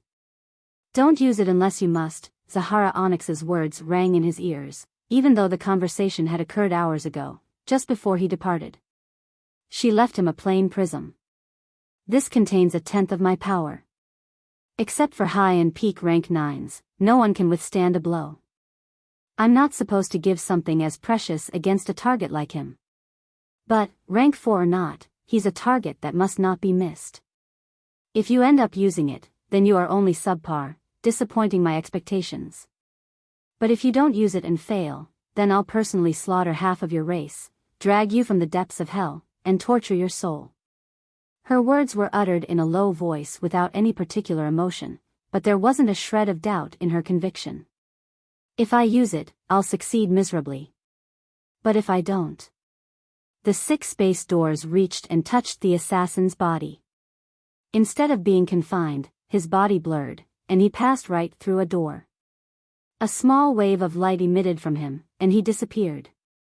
By flashing forward in time, he moved from the fighting location to a distant place, instantly. Varian had no time to react and would have no time to respond to what was about to happen. The assassin took out a plain prism. Arrogant bastard. Even though you were strong, you are D. His mind froze as an invisible force struck his soul, nearly tearing it apart. A searing pain engulfed his entire being. It was as if he was being burned on a stake, yet there was no pain anywhere on his body. Despite this, it hurt everywhere. Waves of spiritual attacks followed, without giving him any chance to recover. The assassin's soul began to disintegrate. With the last of his will, he tried to activate the prism with his aura. Just one coherent thought would be enough. But even that became a luxury he could no longer afford. An index finger touched his forehead. The spiritual attack, deadly even when significantly weakened by the distance between attacker and target, now faced no obstacle. The full power of the spiritual flame, invisible to the naked eye, left Varian's fingertip and enveloped the assassin. This special flame burned with concise and great efficiency, consuming the soul of its prey. A second later, the assassin collapsed in front of Varian. A small part of his soul remained alive. Varian carefully used a few more powers on him, sealing away his abilities. He didn't act rashly, anticipating any hidden treasures the assassin might have. His caution proved right. The assassin believed Varian was arrogant enough to allow an unknown assassin to do as they pleased. In reality, it was an illusion he crafted to draw out the enemy's trump card. Glittering white and black powers intertwined and enveloped the prism. Can I hack it for my own use? From here to the end of Centaurus, everything will turn to dust. With a depressed sigh, Varian rubbed his thumb against his index finger. The silver threads tightened and began to grind the aura out of the prism. It would take some time, but it would be emptied out. Varian didn't want to leave that ticking time bomb. Not when there was nowhere that could withstand the aftermath if he did. Let me go. I need to torture that bastard. He's just a vegetable now. I'll pull out his soul, rip it to shreds, piece it back together, and do it again. There are just a few threads of his soul remaining. He won't survive. Sia placed her hands on his shoulders and patted him like a general satisfied with a soldier's performance. Now that's my man. Enigma, in her phantom form, nodded furiously, agreeing with every word her sister said. Sarah, on the other hand, was looking through a bunch of holograms, her brows knitted and fists clenched, blood leaking from her palms. Sarah? Isadora's phantom raised an eyebrow. From Jai's main galaxy. That race is special for these kinds of things. They aren't the most talented out there, but they are the most comprehensive when it comes to rank 7.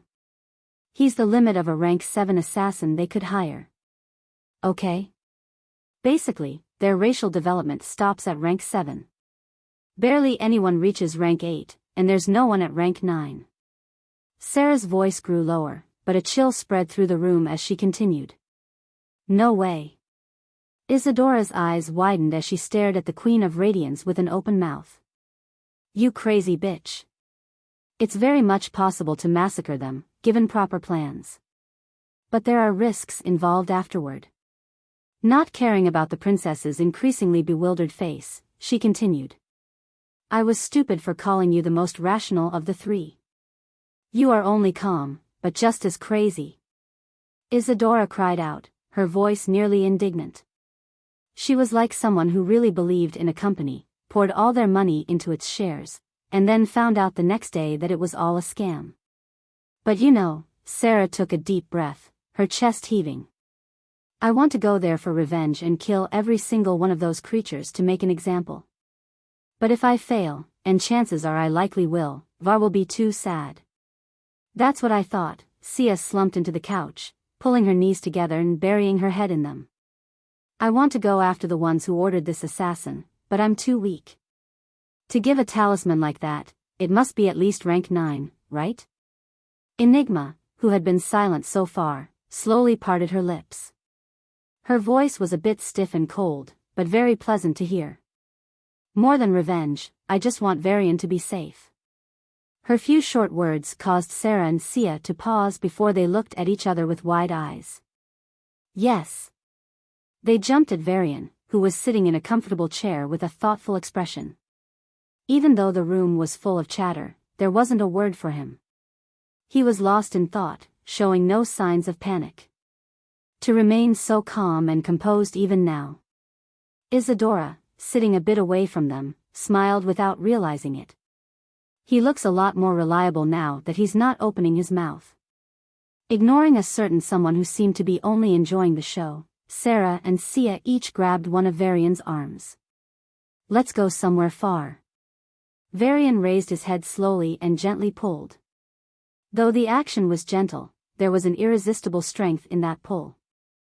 The two women collapsed into his arms, and before they could argue, he wrapped his arms around their waists. Listen, it'll be all right. Varian's breath tickled Sarah's and Sia's ears, jolting them out of their mental state. Say it with me, he urged. His hot breath, coupled with his gentle voice and cajoling tone, was irresistible. It'll be all right. Will it really be all right? Sarah asked. Promise? Sia chimed in. Listening to their cute responses, Varian let out a chuckle. I've extracted some memories from that man, he explained. It shouldn't be normally possible, but the assimilator and binder together gave some wonderful effects. There's good news and bad news. Which one first? Of course the good. Sarah said. The bad. Sia countered. They glared at each other. Varian cleverly turned his gaze to Enigma. I would have normally asked for the bad. But it's about you. I want to hear the good, please. Lowering her head, she spoke in a weak voice, unlike her usual strong, indifferent tone. Varian sighed and raised his hand. The chair expanded, and Enigma found herself in the center. Even though she was still in her phantom form, thanks to his soul powers, she could feel his gentle touch on her head. If you act like this, I want to eat you up, he teased. Ahem, ahem. If you're just going to flirt, I'll take my leave. Isadora coughed loudly enough to make even the worst patient wince, her face deliberately twisted in disgust. Why are you here anyway? Get out of here. You secretly wish for him to die, don't you? You ungrateful bitch. Sia and Sarah both retaliated, but Sarah's words were far harsher. Isadora didn't care and looked at Varian. He shrugged. I was calming them down. Well, not like you can understand anyway. You tactless, clueless old maid. Why did that assassin have to fail? Isadora gritted her teeth. The good news is, he isn't technically dead. On their records, he's still on a mission. No one will be coming for me immediately, Varian said. The girls heaved a sigh of relief. But, Varian gave a deliberate pause. Ouch. Sarah bit his neck again and gave him a glare. Don't tease in this situation. My bad, my bad. The bad news is, the one who wants me is Zahara Onyx. A peak rank 9. Sarah's face paled, and Sia's body shook violently. Enigma, on the other hand, completely cooled down. Isadora simply nodded, as if she expected this to be the case. But the real problem is not even her. Varian's voice was a mix of confusion and wonder. The one who wants me is Ashala Starlight, the fourth princess of the Jai Empire, the head of the warring faction, the supreme leader of Shadow Wing. A divine rancor. A depressing silence filled the air. Not a single word was spoken for the next 5 minutes. Even the sound of breathing seemed to cease. There were blank stares, clenched fists, and bloodied fingernails. The despair was heavy. But then came the other emotions, courage. No matter how long it takes, we'll keep fighting. Anger. Until one day, the power that gave her this arrogance can no longer protect her. Pride. Others can't even think of it. But I know for sure, it's not too long before she will be crushed. Sarah, Sia, and Enigma expressed their emotions strongly. There was no you and I in their words, only we. Isadora felt let down, again. If all it took to be safe from the wrath of a divine rancor was to abandon your spouse, few would hesitate. She had expected some hesitation in their faces, some blame on Varian, and some usual shifting of responsibility to safeguard themselves. Judging them with my values is failing me again and again. If neither Reina nor Sonia had betrayed me, then maybe, just maybe, it's a bit too much to conclude every relationship would break down. Isadora thought back to the reverence in the maid's eyes. Reina hadn't slept a second since waking up and was fully devoted to serving her. Sonia was still trying to figure out how to face her, sometimes acting mature and composed, but other times behaving like an immature younger sibling. Their presence had caused a shift in Isadora. Cracks appeared in her frozen heart. Even though she didn't wish to fully open her heart to anyone, she wasn't averse to maintaining good relationships.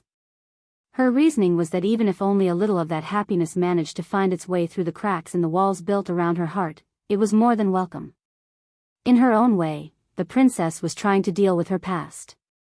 The presence of Sarah, Varian, and this place that somewhat began to feel like home was really helping. So, she earnestly wished for the status quo to remain, if only for a bit longer. "You don't have to make it that serious," the princess said, rubbing between her eyebrows. Her words caught their attention. Unless the gains outweigh the losses, Ashala wouldn't make a move by herself, nor would she send a divine ranker. Even though a new divine ranker means nothing to her, they're still an important asset to the Empire and her own faction. Think about it, the Pala Kingdom has an excellent network to detect any presence of foreign rank 9s. They can't infiltrate. The reason her clone managed to sneak in was thanks to an insider's help. Even then, we were able to know right away and block her before anything could happen. If rank 9s are subject to such heavy restrictions, the checks and balances imposed on divine rankers can only be imagined. Her words caused the women to let out a deep sigh of relief. Sia leaned back in her chair, while Sarah's tense shoulders drooped. Enigma, on the other hand, kissed Varian with a relieved smile. The man in the room, the focus of the situation, just shrugged. "Don't omit key words. You aren't selling insurance here," Isadora snorted. "I was just trying to break it slowly, okay? Didn't you see how anxious they were?" "Oh, how would you know? You're the musclehead who thinks the heart is just a bunch of muscle," Varian replied. Varian pursed his lips. This woman was definitely trying to pay back for his taunt earlier. What a petty woman. "I know I am pretty, but praising me in front of your wives, isn't that a bit much?"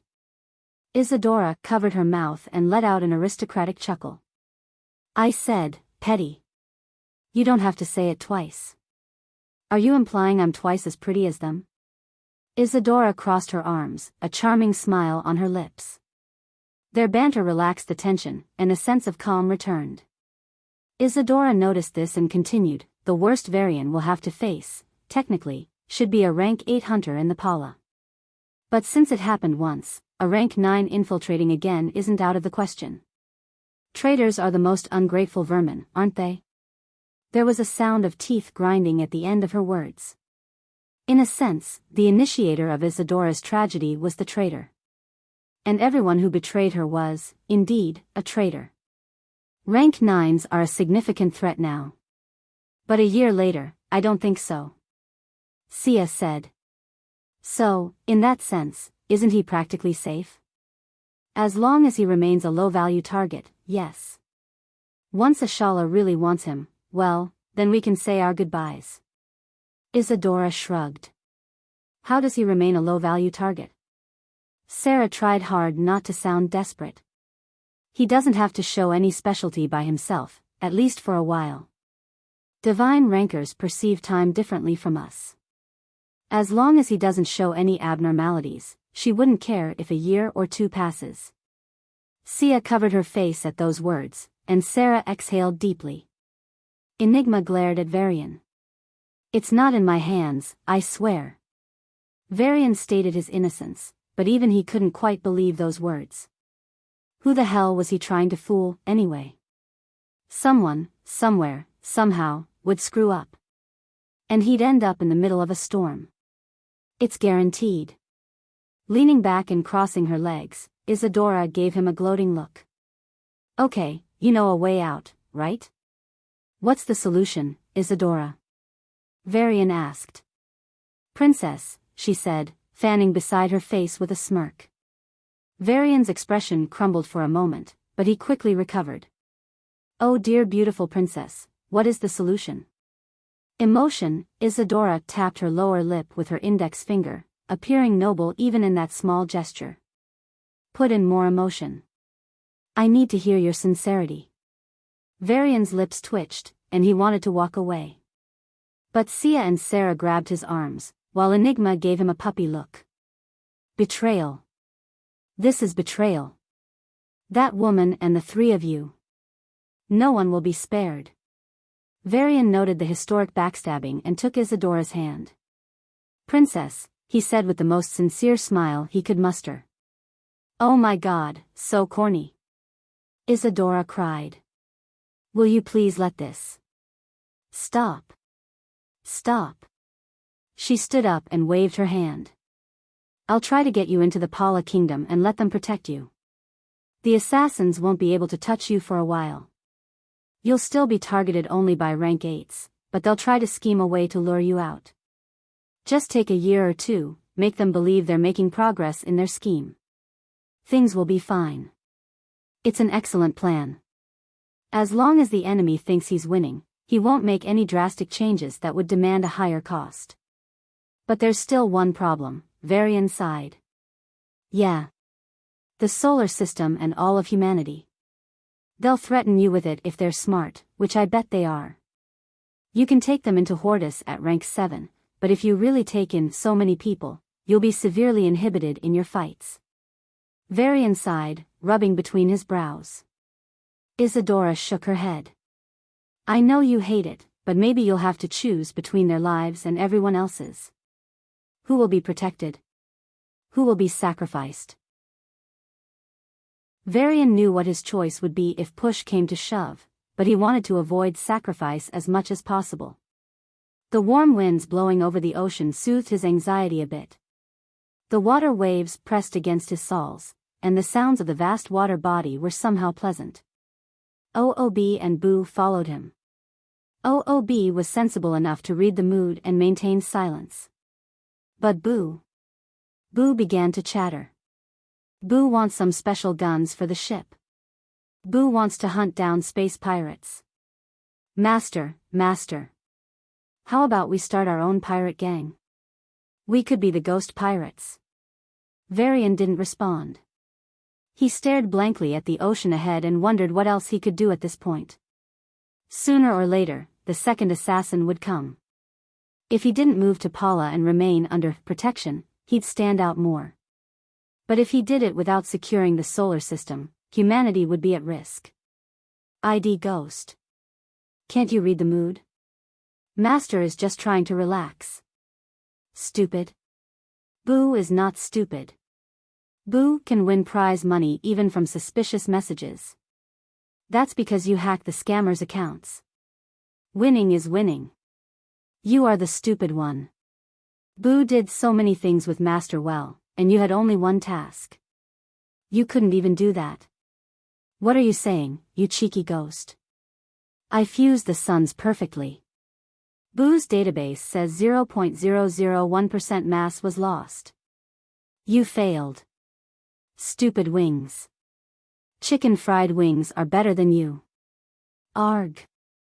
That mass is just energy used up for adjustment purposes. Perhaps because Boo had a soul now, its words and insults had improved.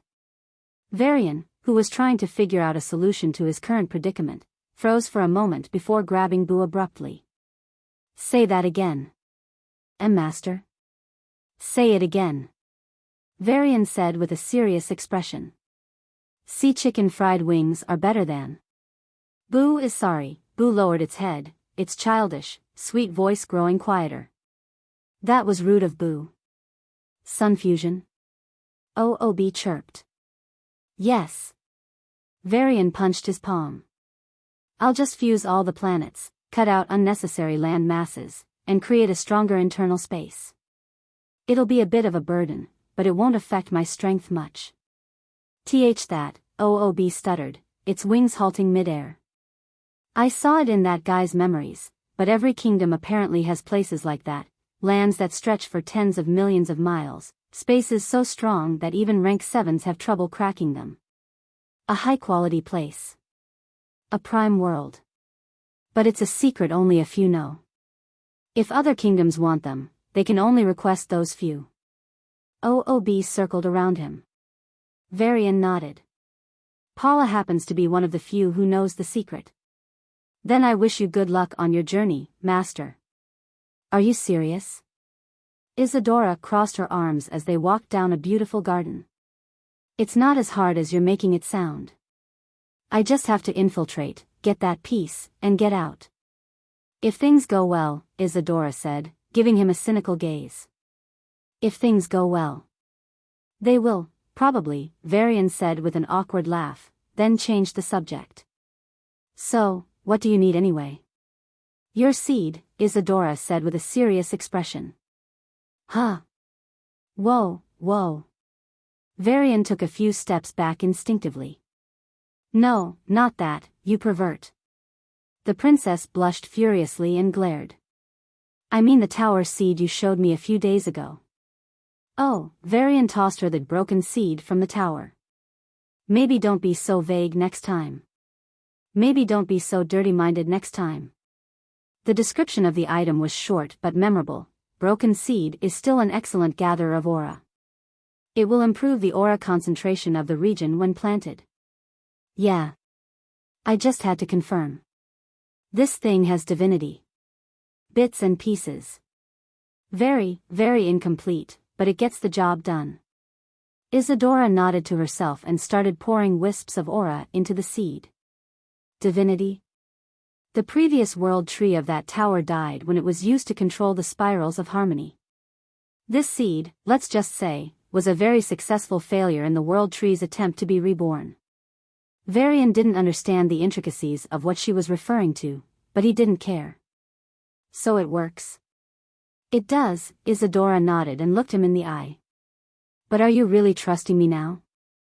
I did say I'd give you a safe place in Paula, but by then, the seal will be useless. I could just backstab you and take the slivers for myself.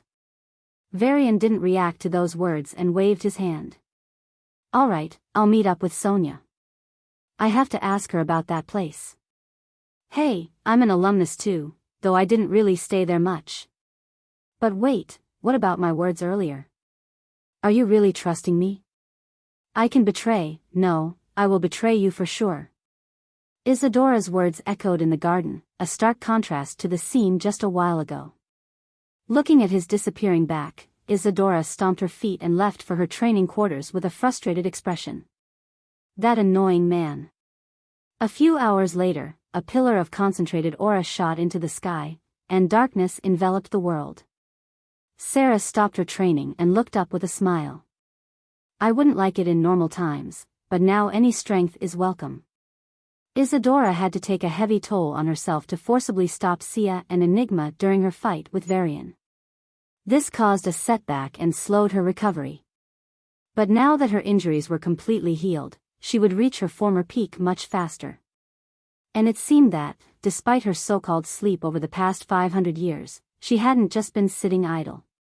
Isadora wasn't just aiming for rank 9, she had long surpassed that peak. Now, she was aiming for divinity. A huge cave, its mouth stretching thousands of miles, stood majestically amidst the mountain ranges, making the cave seem less extraordinary. The mountains were as vast as ordinary stars, trees rivaled the heights of moons, and the gravity was so intense that a non-celestial being wouldn't be able to take a single step. This was the world that greeted Varian when he visited his first prime world.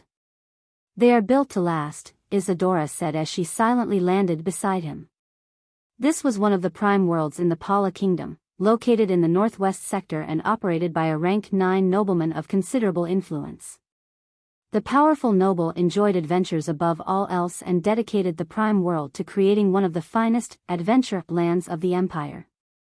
Everything was on a scale that dwarfed normal planets, making them seem tiny in comparison. Varian was at a loss for words as a warm breeze swept past them. The breeze was warm even for him, a peak rank 6 adept. It would be lethal to even rank 3s. Try stomping, Isadora suggested suddenly. Huh. Stomp, punch the trees, break the space. Things you usually want to do but hold back because the world is too fragile, she said with a smile. Well. Varian hesitated but only for a moment. Since reaching rank 3, he had been very careful with handling his strength. He feared one forceful stomp and a planet would be destroyed. Despite improving, it was stifling. Arg, damn it. Varian hesitated no longer and stomped down hard. The land shook, and a powerful tremor swept through the surroundings. Cracks spread from under his foot and rapidly expanded for hundreds of miles. Whoa! Varian opened his mouth in shock and pointed at Isadora with a big smile. Did you see that? I did, Isadora chuckled, trying to imprint this moment into her memory. Varian, usually very calm and collected, was behaving like a child who had just gotten a new toy. It was a side she had never seen before, and she found it endearing. Now I finally have some blackmail material, ho-ho. Unaware that the princess was plotting something mischievous, Varian ran around, kicking the ground, punching the trees, and slamming into the mountains. The ground cracked, the trees nearly split in half, and parts of the mountains exploded. But the world didn't end. The space cracked under his violent power, but it didn't collapse into an apocalyptic situation. It was so much better. Varian wasn't using his full strength, nowhere near it. But from his demonstrations, even if he did, the destruction wouldn't exceed 1,000,000 miles. The damage range was very limited. As he ran up a tree carefree, without having to worry about the slightest extra strength accidentally demolishing it, Isadora appeared on a branch and patted the spot next to her. When Varian sat down without complaint, she nodded in satisfaction and pointed to the areas he had previously damaged. Prime World isn't that simple. The ground was quickly returning to normal. The trees were repairing themselves, and the stones of the mountains, those that hadn't turned to dust, were climbing back. The space cracks closed up even more quickly. In just a few minutes, the damage was completely undone. The world looked almost exactly as it had before. Varian watched this in fascination. This is incredible.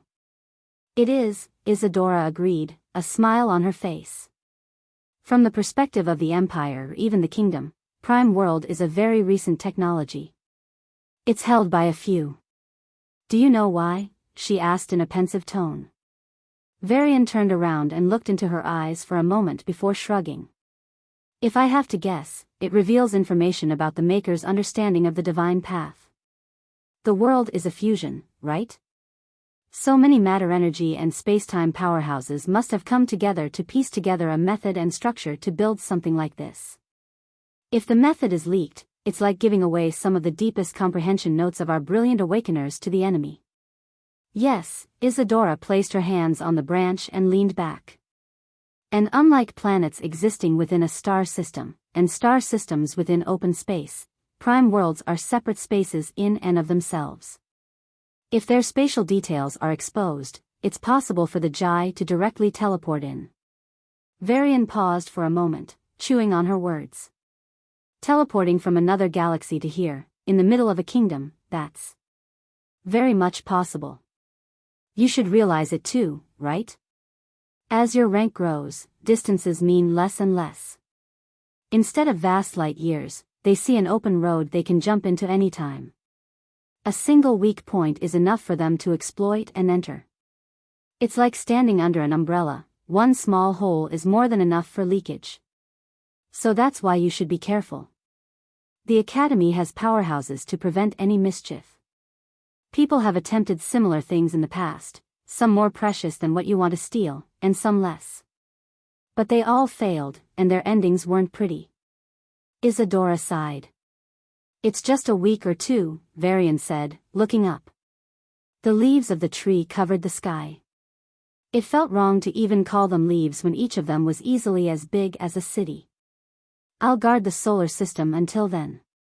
If things really get bad, I'll take a few important people and abandon the rest, Isadora said in a calm tone. Varian paused for a moment before nodding stiffly. If he succeeded, he'd be able to permanently solve humanity's safety issue. If he failed, there was a risk to his own life. And most likely, the next assassin would destroy humanity to lure him out. I am not nervous, I swear. Attention. Final announcement. The competition will be held in 2 weeks. No registration is required. The first 10 candidates can tour the prestigious laboratory, interact with leading researchers, and receive their very own path scan. If you're still unaware, meeting these people will surely increase your chances of reaching rank 9. It might even increase your chances of becoming a divine ranker. The 11th to 20th candidates will, ***. In another corner of the Paula kingdom, there was a much smaller prime world. The landmass was roughly equal to that of 1,000,000 Earths, but the cadets felt what normal students would feel when visiting a regular university. Telor stood in front of a huge gate, frowning. Dressed in a blue coat, white shirt, and black slacks, his uniform was as classic as it could be. However, it didn't look good on the sickly pale, 6-foot-tall, lanky man who seemed like he could be blown away by the wind at any moment. Sir, we appreciate your enthusiasm to get the uniform, but no visitors are allowed during these hours. The vacation is about to end in a few minutes. The security guards at the plain gate of the Grand Academy stepped forward and said. Telor tilted his head and swept his gaze across the 6 guards standing like statues in front of the gate. Despite their efforts to suppress it, killing intent was oozing out of these men and women. To think they use a damn rank 7 as a security guard. Are you kidding me? Varian wanted to smack someone in the face. What the hell was he witnessing? These guys didn't even need to move or stand guard in person. They could rest in their quarters and still keep an eye on the gate through their powers. If their path aligned, they could simply create a clone and forget about it. But rank 7s, Real rank 7s are standing guard. Please visit once again. The guard repeated his words, his voice a bit colder this time. I am a student, Varian said, slapping an ID in front of the guard. A hologram popped up, displaying a special fire symbol intricately designed by the Academy. The huge gate glowed in response and gave a hum. Prince Telor on Navak from Paula? That's me, Varian nodded lightly and stepped forward. This time, the guards let him through, but there was a strange expression on their faces, as if they were watching a living wonder. What's the matter? One of the colleagues asked in confusion. There were rumors that he was supposed to be dead. Huh? The rumors were true. Prince Telor on Navak, one of the many princes of Paula, had died a few days ago, alone in his room. But the world wouldn't know. And he has a very bad reputation. Why is that? Isn't his lineage closer to Prince Rudolph's? They are distant cousins, aren't they? Oh, fuck off. Even I am a distant relative of Prince Rudolph. The guard slapped his colleague on the back of the head and looked at the rest of them. The reason we have to take up this shitty post despite our rank, that's also the reason a prince like him gets mocked. The sounds of teeth grinding were heard for a long time, followed by sighs of regret. This competition is a chance. But it's hard to say if we can make it work, a young man in a white research coat said with a depressed expression. Paula Academy had not just the combat division but also the research and auxiliary divisions. Even though none of these were given even half the importance of combat, it was commendable that they were recognized at all. In some kingdoms, people would outright scoff at the research division. Weapons were essentially useless at their ranks. No new invention could stand against a rank 9 awakener simply destroying every synthetic item.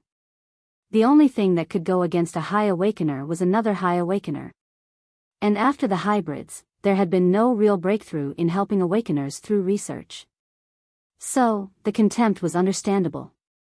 Research was just burning money, time, and manpower without any substantial rewards. Heck, most research didn't even have a clear vision. You have the power to change the miserable fate of all researchers across the Alliance, Rake, said a young man in a blue coat, white shirt, and black trousers, the same uniform as Telor, sitting in front of the research student. Prince Samet. Rake took a deep breath, trying to hold back his intense emotions. I know it's useless, but thank you for helping me. Without you, I wouldn't have come this close to fulfilling my dream. Our dream, Rake, the prince said with a smile, though there was a strong authority in his words. You will get the critical research to alter the natal treasures. And I, along with many others who share my ideals, will get an equal society. Why yes, the research student nodded furiously. He didn't really share that ideal, nor did he understand why someone like Prince Samet, a very talented man blessed with an excellent natal treasure, wanted a society of equals. It made no sense in any rational framework. Not every Polarian had a natal treasure, and that's how it had always been. The lucky few were born with natal treasures.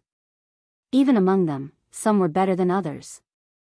And the best of the best would go on to become the pillars of the kingdom. Since the founding of the kingdom, since the Palaran race was created by the All-Mother Eshira of the Empire, it had always been that way. But Prince Samet and the people behind him were trying to go against the work of a divine ranker. Isn't that more exciting?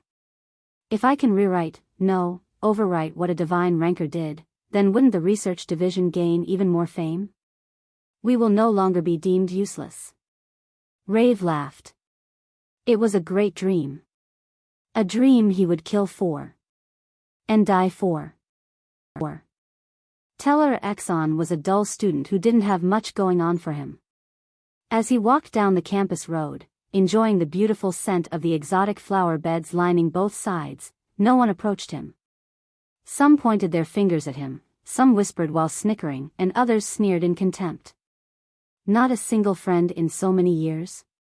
This guy is really crazy. Varian's lips twitched as he struggled to maintain an indifferent expression. Paula Academy was a higher education institution where only the finest geniuses of the kingdom were eligible to attend. It was similar to the academy he once attended, but instead of a 3-year program, it had 3 grades. Each grade had required courses to complete, consisting of either applied or theoretical knowledge. The really important part, however, were the missions. Unlike those given by Earth Academy, Paula Academy's missions often took years, if not decades, to complete. Telor joined the academy almost 300 years ago, when he had just entered rank 6. 3 full centuries had passed, and he still hadn't graduated. Fuck. This guy has been a student for 5 generations? 6. Outrageous. All those who joined alongside him had long left the academy, pursuing their own goals. Even most of those who came after him had graduated. But Telor remained, like a vase in the corner of a room that someone had forgotten about. From the memories, Telor, who was once normal and outgoing, had gradually turned into a dull and silent figure. And that's why I chose him. Not only his peers but even the faculty had stopped bothering to speak to him. They wanted him gone as soon as possible. So I don't have to worry about maintaining his relationships to keep up the facade of his identity. Since this mission was important, Varian didn't want to risk any suspicions. If he picked any popular cadet, others would easily notice the changes and raise questions. But for Telor, it wouldn't matter. In fact, Telor changing drastically would be in line with his recent experience. Varian's ears perked, and the whispers of the students sounded clear. Why is he still alive? Didn't someone see him buying the rainbow, a coward who can't even die? Hey! He's still our senior. My foot. My first brother, second brother, third sister, all entered after him and graduated already. Is he going to wait until I have kids and send them here? That guy is a loser. Varian's lips twitched. These juniors were merciless in their taunts. He could understand their mindset, though. In a society that valued strength, being weak was considered a sin. If you happened to be weak, then you needed to step down and behave. You weren't supposed to waste the academy's resources and be in the spotlight. Even the academy wanted Telor to drop out already. So, it acquiesced to the behavior of the students. But seriously. To spread rumors about his death. When he infiltrated Telor's temporary residence, he was already on the verge of death. Before he took his life, perhaps the introvert in him wanted to scream at the world. So, he scribbled down a few words in those precious seconds. I didn't wish to be born like this. It's not my fault. I hate you. I hate you all. And I hate you, Robert. It was written in blood. An outburst from a pale, sickly, and kind-looking man who apparently always maintained a decent expression. Dying like that, he wouldn't rest in peace, would he? Varian muttered to himself as he reached a large purple meadow. This was the lowest area of dormitories. It's also where Telor's dorm room was located. The academy had been more than generous to each of its students. Some rooms were clearly better than others, but even Telor's, arguably a low-tier dorm room, still exuded comfort and elegance. The term room was misleading, it was more like a luxury cottage. When Varian reached Telor's dormitory, he found the lock broken and the luggage strewn about. Various writings were scrawled on the walls in black and green ink. This is the accursed room. The loser's residence. Newcomer, beware. A waste lived here once. His ghost might haunt you. They had already decided he was dead and wrote these things to scare off the freshmen who would occupy the cottage. Varian exhaled deeply and waved his hand. A pulse of time swept through the cottage, and a burst of energy locked onto the items that had been recently disturbed. If someone saw his use of powers, they would cry foul. The delicate power of time was used to detect all the changes that had occurred after Telor left his dorm. In addition to the writings, strewn clothes, academic materials, there were a few certificates, medals, and photos that were broken or torn.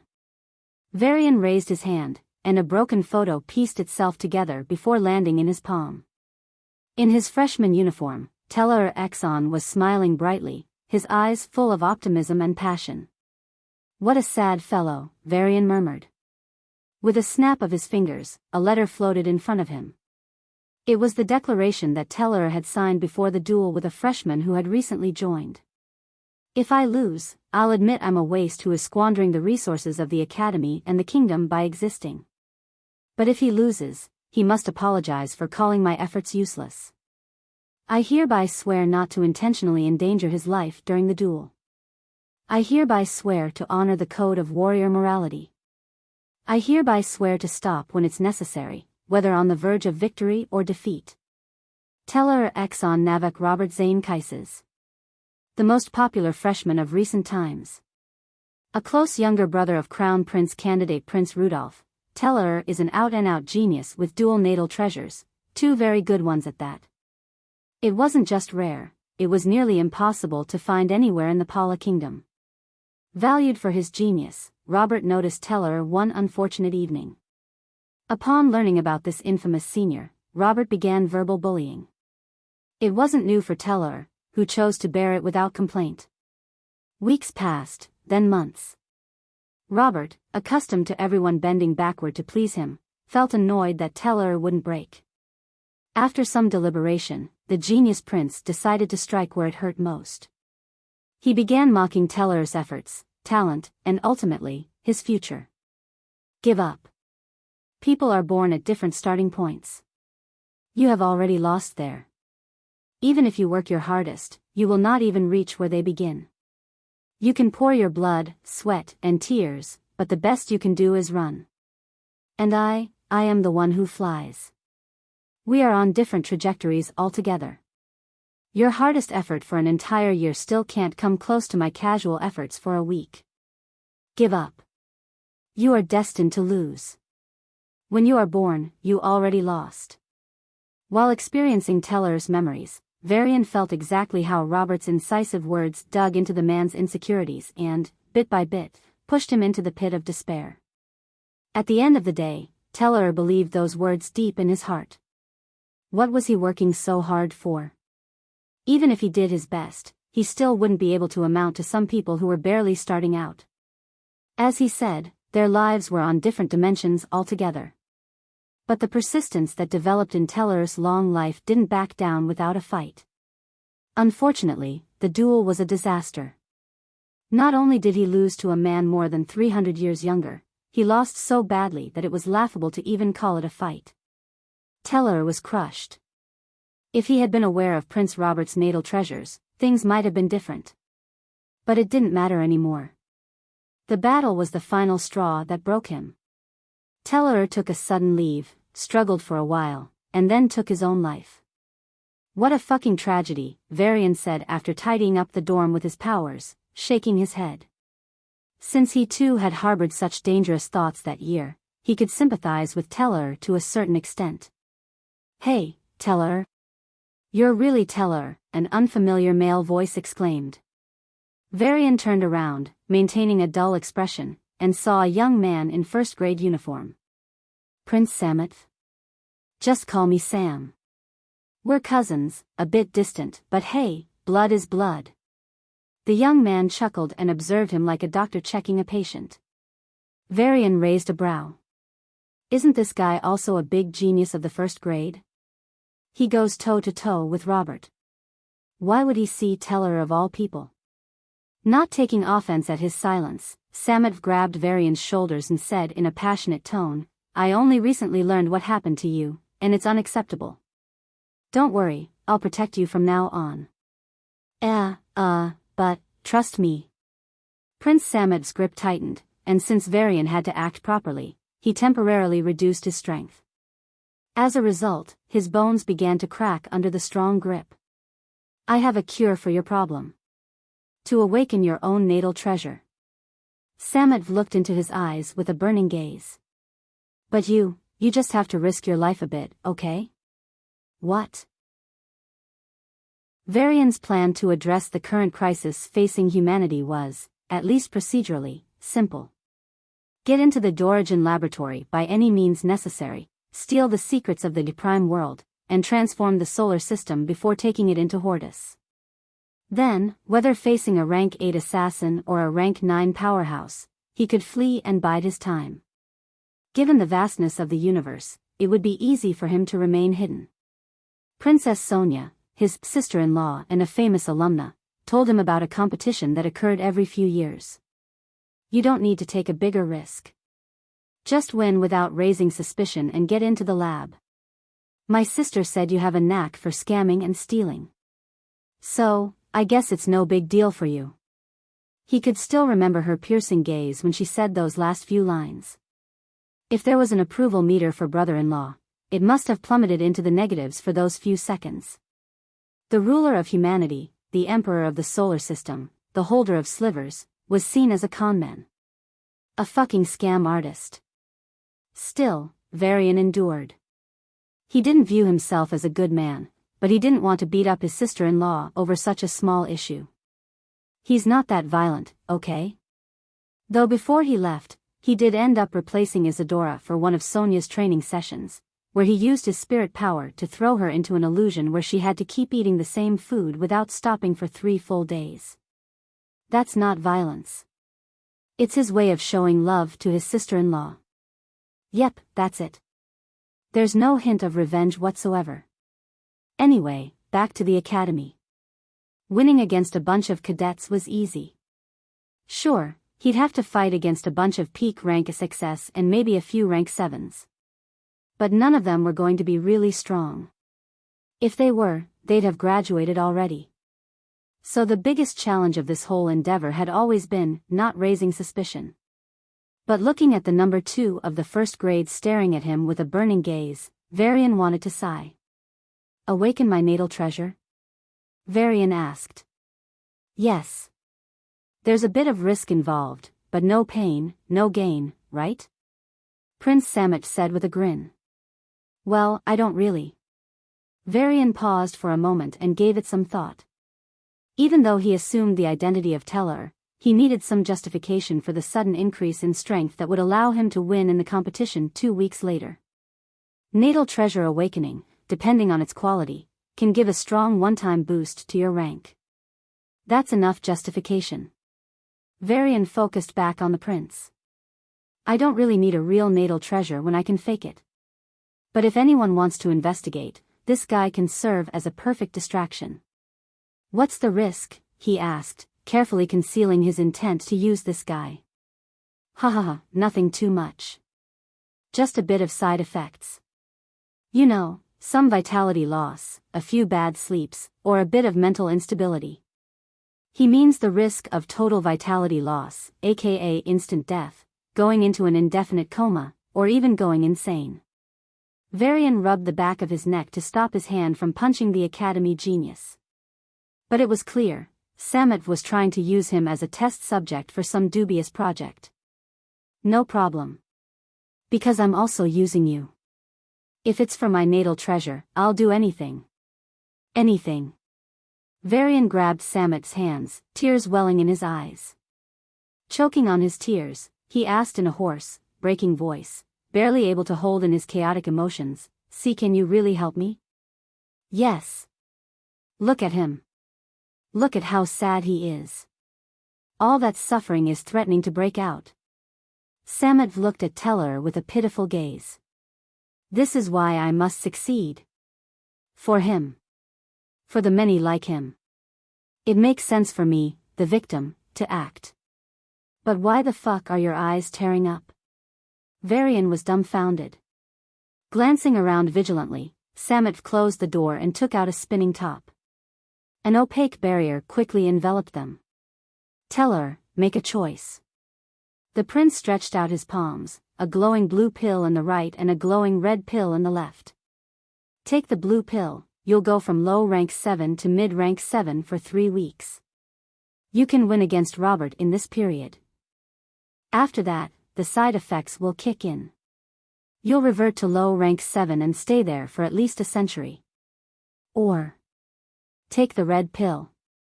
The side effects are likely to be minimal, but they can also be significant. You'll awaken your natal treasure. Anything can happen after that. You might not grow your rank at all, or you might jump a sub-rank. Or, just maybe, your entire life trajectory will change." Varian swallowed hard, his gaze frantically alternating between the two pills. Samet maintained a neutral expression, as if unaffected by Telor's conflict. "No matter how much you struggle, you cannot resist your own greed. You'll pick the red one anyway." Not a single person had ever chosen blue, though none of them met a good end because the drug was still experimental. But one day, it'll be perfected. All these sacrifices are necessary for a better future. Samet looked at Telor with a confident gaze. "What's your choice? Can I pick both?" What?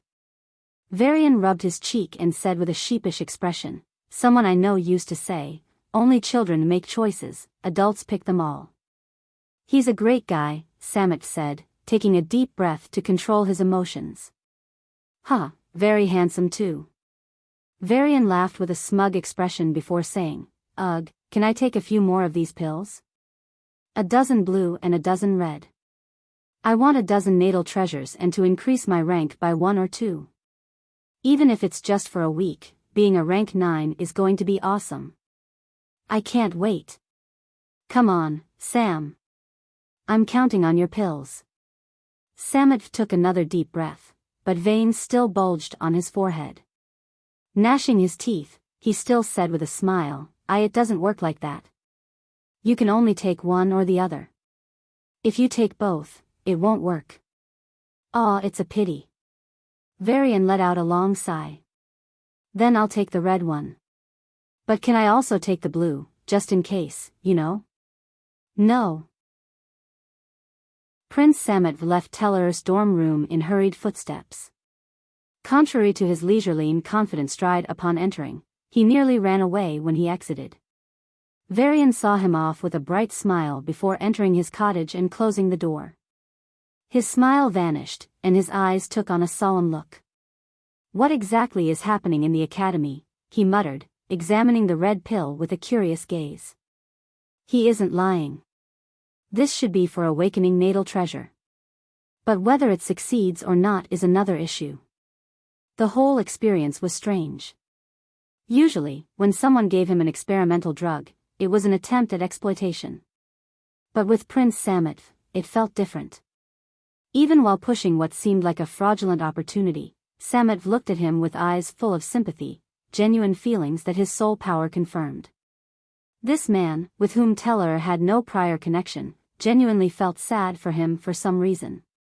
It made little sense. Not Telor himself is being pitted, but Telor's state. The state of being weak or not having natal treasure.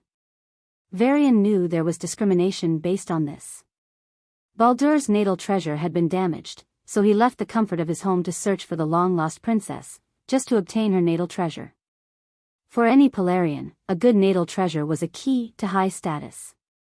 Conversely, no matter how talented you were, if you didn't have a good natal treasure, certain positions would always be out of reach. Of course, it was the middle and lower classes who felt the brunt of this. A rank 9 powerhouse without a natal treasure wouldn't be discriminated against by a rank 8 powerhouse with one. Strength, after all, was the ultimate equalizer of all other differences. It's similar to how Sage Nevar, who was shunned for being a space awakener in a gravity-only Zion duchy at a young age, was treated. But when he returned as a powerhouse, they all welcomed and worshipped him. However, if he had been a rank 4 or rank 7 in the kingdom, the experience would have been different. The reason Telor X on Navak, despite being an above-average talent and from a lineage close to the ruling family, received little to no attention from the powerhouses was because of this. He had no natal treasures. So, unless he showed extraordinary potential, he wouldn't become the focus of any nurturing plans. From the kingdom's perspective, it's a much easier and more cost-effective bet to nurture those with strong natal treasures. While not all powerhouses had strong natal treasures, all strong natal treasure holders became powerhouses. It's as simple as that. But Logos, why do Polarians even have a natal treasure? Varian lay down on the new bed and asked. It's the design of Ashira. Ashira? Varian spun the pill on the tip of his finger. A powerhouse of the Genesis Empire. Long ago, the Jai Empire was waging a successful war against the Alliance. The tribes were holding on well, but they didn't have enough soldiers for the war. They couldn't send their own precious bloodlines to guard distant stars, nor could they counter the increasing military power of Jai. While the military itself wasn't a problem for the divine rankers of the Alliance, it served as an excellent training ground for powerhouses that would go on to become divine rankers. So, the Alliance was forced to improve its army to foster their own divine rankers and eliminate the potential ones from Jai. Thus, Ashira created several races. Most of them failed and either went extinct or into decline. But some succeeded and now rule a couple of kingdoms in this empire. She tried to go beyond the normal limitations of natural races, so the races she built have various mutations. Palorans are one such race. Her idea was to create a race equipped with weapons, and she succeeded. A divine ranker created a new race? Isn't that already the domain of a god? They are called divine rankers for a reason. However, a god only achieved this after many failures and experiences. And this is in the area of her specialization.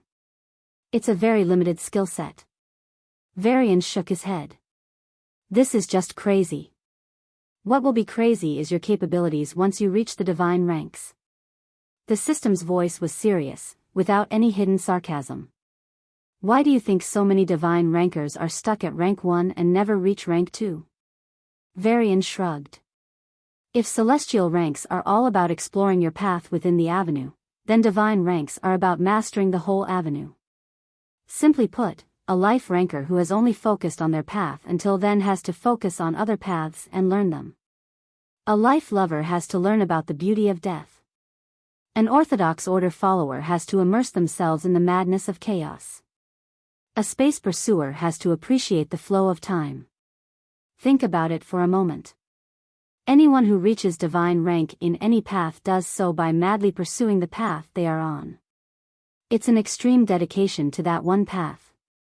It wouldn't be an exaggeration to say their divine path becomes a big part of their identity as they progress. But when they reach the divine rank, they have to do the same for not just a different but a completely opposite path. The system explained. So, to pick another path at that point, it's like going against their entire identity, isn't it? Varian said with a gasp. Yes. It's like overriding yourself. That's why so many fail. Most divine rankers remain at rank 1. And what happens to me, someone with 7 paths? Varian tilted his head. Wouldn't it be better to reach there and find out? The system said in a teasing tone, as if trying to contain a chuckle. But then, its voice turned solemn and with a hint of pleading. But host, when it happens, please stay strong. There are things only you can do. Varian decided not to think too deeply about Logo's cryptic words. First, even if he asked, the tight-lipped system would not reveal anything. If he tried to bully it into answering, it might start calling him Master Master at inappropriate times and throw him into trouble. Second, as he accumulated more experience, Varian realized that knowing the truth could be dangerous sometimes. Even advice given in good faith by the right person can be dangerous if it's the wrong place or wrong time. Much less the truth. Some truths need maturity to be accepted. Other truths need a heart of stone. A few just need time. Logo's conversation about Ashira hinted that resurrection was possible, though the conditions necessary for it might be much harsher than for creating a new race. That's because, unlike the power of life needed for race creation, resurrection would mean ruffling the fabric of spacetime for a soul that ceased to exist at one point. Varian didn't intend to be pessimistic, but something like resurrection might require a rank at least one step higher than Ashiris. A rank 3 divine. But no one had ever reached that rank. Even the Jai Emperor, whom the world proclaimed as God Emperor, had remained at the peak of rank 2 for millions of years. And I don't know if it's even possible at rank 3. Because no one knew what a rank 3 was really like. The most accepted guess was that a rank 3 would have power equivalent to a primordial god. But if even a primordial god has power only in his avenue. So, while resurrection might be within the realm of possibility, the requirements for it were unknown, unexplored, and unimaginable. But Varian was satisfied just knowing that he had a chance. However, if he had learned this truth shortly after getting the system, he would have been frantic and might have taken great risks to increase his strength recklessly. This could have likely led to his death. As contradictory as it sounded, the truth could be poisonous if one was not ready to receive it. Logos, I trust you to reveal what you're hiding when I get there, Varian said. It's not something the system wishes to hide. But if certain things are spoken, someone will know. And if someone knows, it all ends. That person, is he. Don't. Mentioning him passing is different from mentioning him like this. He will know the intent even if you don't say his name. It's better not to bring up sensitive topics related to him. Using pseudonyms or skipping his name won't work. As long as the intent remains, as long as it's about him, he will know. Perhaps for the first time, Varian heard a trace of fear in Logo's voice. This was not something one would expect from the being that originated from the fusion of slivers. Varian took a deep breath and closed his eyes. He understood why some discussions were never brought up. I'll just focus on my mission. Please do that. If the burden of the solar system is taken off your shoulders, you can work earnestly to improve your strength. You speaking so much sense is a bit frightening. Varian's figure blurred. He zipped past the crowd and reached a huge oval-shaped building that resembled a soccer stadium but had more than a dozen floors. As he stepped into the building through the main gate, the rank 6 guards gave him strange looks. Telor on Navak. He was crushed by Prince Robert in this arena. It wasn't just a normal defeat, it was a humiliating beating. Telor limped out with his head hung low while crowds from 1st to 3rd grade watched on with amusement. Oh. Look who's here. Telor. He has very thick skin to return here. Wasn't he crying when he left last time? Crying? He wet himself. Ha ha ha ha. As he walked to the elevator-like contraption to reach the next floors, the students nearby didn't even try to hide their voices and mocked him loudly. Hey, Varian turned back and walked toward them in heavy steps. A thick killing intent spread out from him, enveloping the entire floor. All the students shivered as if a chilling wind had swept past them and turned to the source of this strangeness. What? Telor Exxon, what are you trying to do here? Should we call Prince Robert?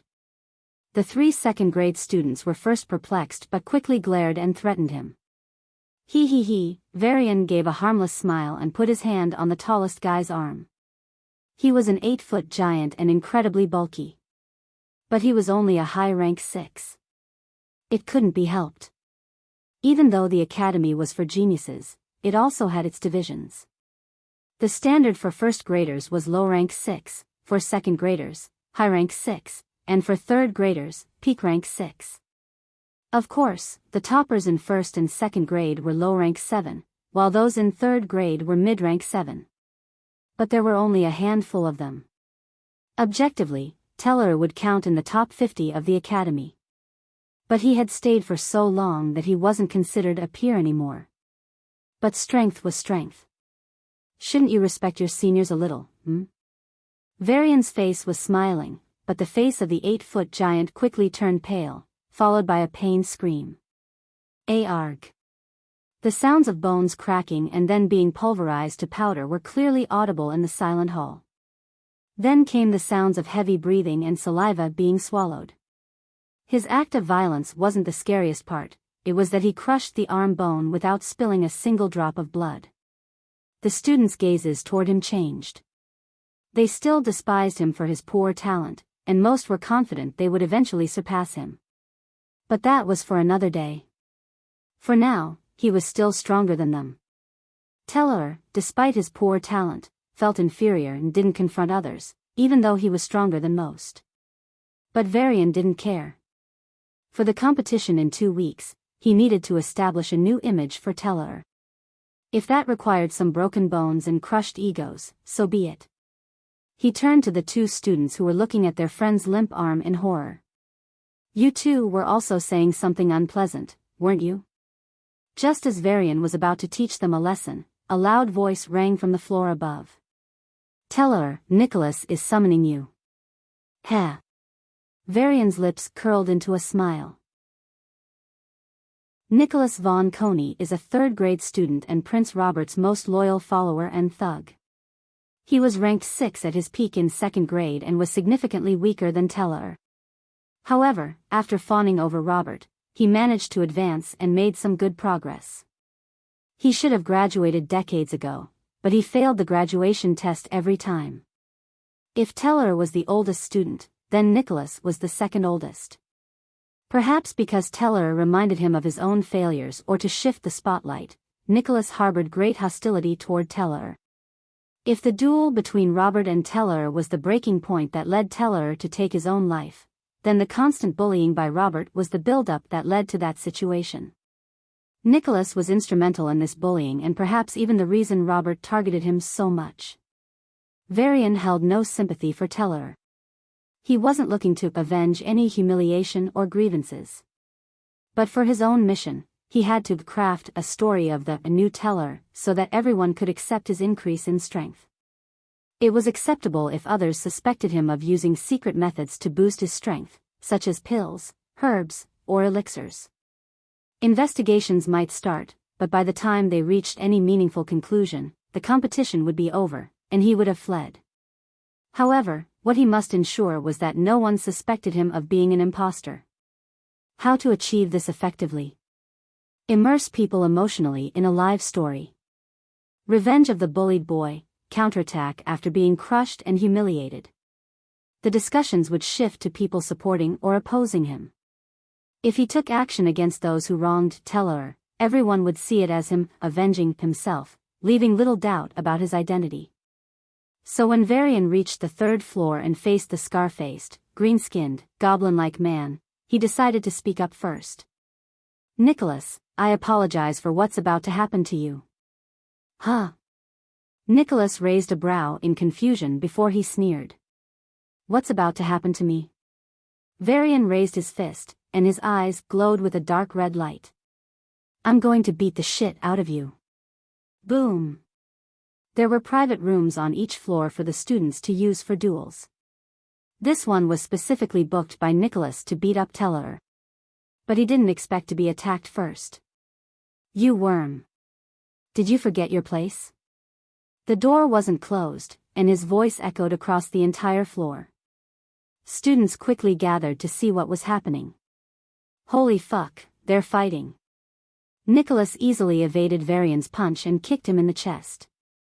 With a thud, Varian crashed against the wall and slid down. Coughing up a mouthful of blood, he quickly got up and jumped at Nicholas with bloodshot eyes. "You bastard. I'll crush you today. You damn weakling. How dare you?" Nicholas summoned his natal treasure, a pink flower that spat out poisonous gas. The room filled with pink mist in an instant, and Varian's punching stance faltered as he collapsed onto his knees. Coughing blood, he looked up with a begrudging gaze, as if he couldn't accept his defeat. Nicholas saw the burning hatred in his eyes, as did all the students who had gathered. They thought the situation would change because Telor was acting up, but he was quickly crushed. "This is your place, bastard. Under my feet." Nicholas kicked Varian's left shoulder, and with a pop, his arm nearly broke off. "Arg." Varian immersed himself in the role, groaning in pain, but he didn't show any signs of surrender. I will definitely crush you. Ha ha ha. Like this?" Nicholas's fist smashed into his face, and blood splattered on the floor. "Or like this?" His ribs snapped with the kick, and Varian bent down, retching uncontrollably. The beating continued. Even though no one had any favorable view of Telor Exxon, it's the crowd's nature to support the underdog. As Varian continued to receive severe injuries, the crowd's mood shifted, and they hoped that Telor would faint rather than beg for mercy. "Right, this is the moment. I will tear your limbs today and make you crawl in the garden." Nicholas stretched his hand to grab Varian's shoulder, ready to tear off his arm. Varian's eyes shone with a green and red light for a moment. Then, a brilliant light exploded. The next moment, Nicholas found himself crashing to the floor. What? It wasn't just him who was confused. The crowd also widened their eyes as they saw Telor slowly stand up, a brilliant red and green light glowing in his hand. The light from it quickly enveloped him, and at a rate visible to the naked eye, his injuries began to heal. "What's that? What does he have in his hand? Elixir?" "No. It's just some light, but how?" When the light cleared, a brilliant red blade with a black handle materialized in his hand. Requiem. Like the other two, it is also soul-linked and thus a perfect substitute for a natal treasure. It's easy to distinguish a natal treasure because it carries the aura of its owner far beyond that of a normal treasure. Natal treasure? No way. Did he awaken in the face of an overwhelming enemy? That's just like a fairy tale. Talent really increases after awakening some natal treasures. Maybe Telor would grow really strong. The crowd was surprised at first, then became fascinated. Natal treasures were mostly awakened during childhood, and late bloomers were very, very rare. So, they were full of anticipation over this rare sight. He really did it? On the other hand, Prince Samet couldn't believe his eyes. Although the red pill he gave Telor had some chance of awakening a natal treasure, it shouldn't have happened so quickly. I should observe him for a while and analyze what's special about him. Varian noticed Samet's presence, away from the crowd, and gave him a light nod with a grateful smile. Is he thanking me? Oh fuck. Some of the crowd's attention shifted to him, and there were doubts in the eyes of the students. Varian rubbed the hilt of his sword and swung it down at Nicholas. Who's crying now? A few hours later, the whole campus knew about Telor's revenge. He made Nicholas crawl out of the arena on his hands.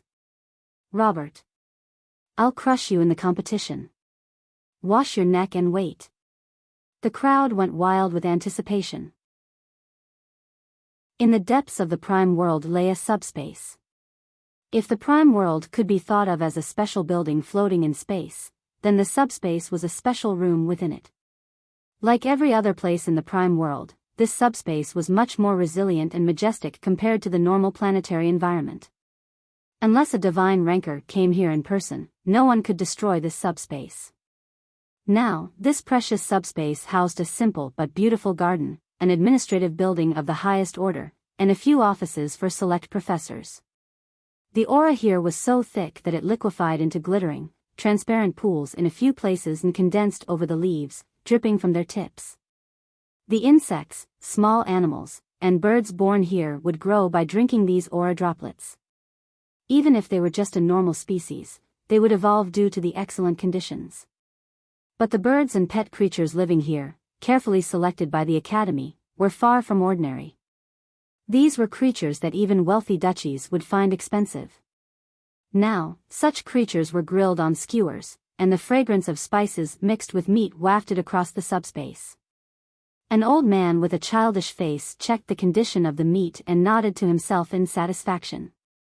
"You want one?" he offered to the people seated on wooden logs around the special fire of life. "No, thank you," an exceedingly beautiful woman in formal clothes replied, crossing her arms. "What's the meeting for, Dean?" An elegant voice came from another woman. She wore a ceremonial dress loved by noble ladies, which looked out of place in an educational institution, but she didn't seem to mind. Perhaps it was more important to her than fitting in and following etiquette. "How about you?" The old man turned to the last woman, who wore the Academy's professor uniform, a black top, and a long formal skirt. "Dean, why am I called to this meeting?" she asked. "I'm sure there's nothing I can contribute." A nervous chuckle escaped her lips, and the female professor said with a stiff smile. She glanced at the woman in ceremonial dress for a moment, a mix of emotions in her eyes, before her gaze shifted to the woman in formal dress. Even though she remained still, the professor felt a heavy pressure on her shoulders, to the point where she could barely breathe. It was as if she had run without stopping for hours and now there was no air left in her lungs. "Professor Zara, your invitation to this meeting was abrupt." But so was the news. "I don't like taking too many meetings, so you're joining this one," Dean Ank said with a carefree smile. Aha. Zara could only return an awkward smile. "I'm sorry if there's any mistake on my part. What happened that warranted the dean himself to call me? Didn't you hear? A boy in your grade awakened his natal treasure." The noble woman spoke in an elegant voice, but her tone was filled with hidden contempt, as if mocking her ignorance. "Huh. That's incredible, but still. It's Telor on Navak," the noble woman said. "Oh. He's still alive?" Zara immediately regretted saying that.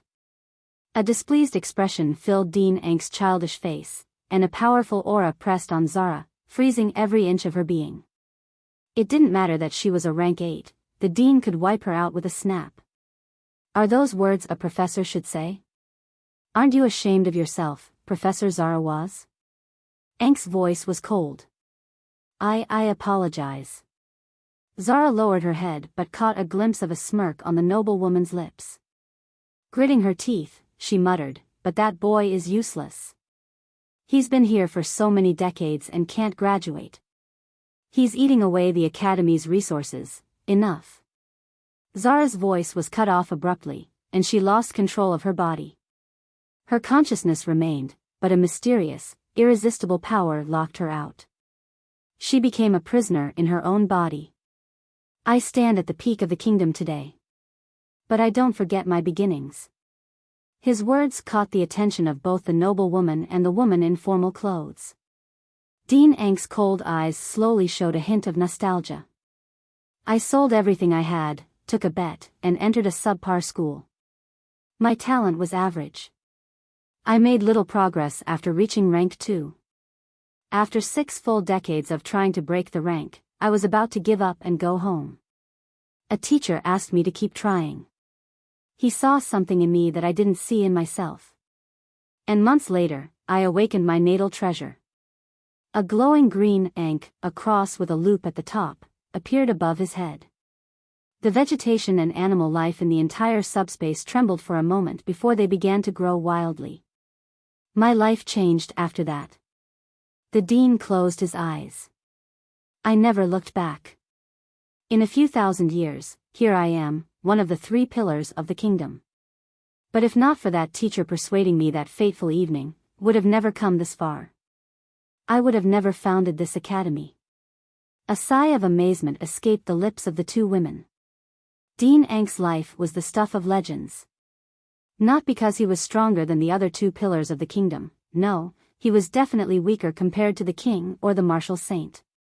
But unlike them, who were born with everything, this man not only rose from nothing but also built this academy and dedicated himself to nurturing more talent. 500 years ago, after that woman disappeared, you fell from the peak of rank 8. You're still trying to recover. This academy has provided you with resources and tried to help you. If that boy, who didn't give up for decades, is wasting resources, so are you.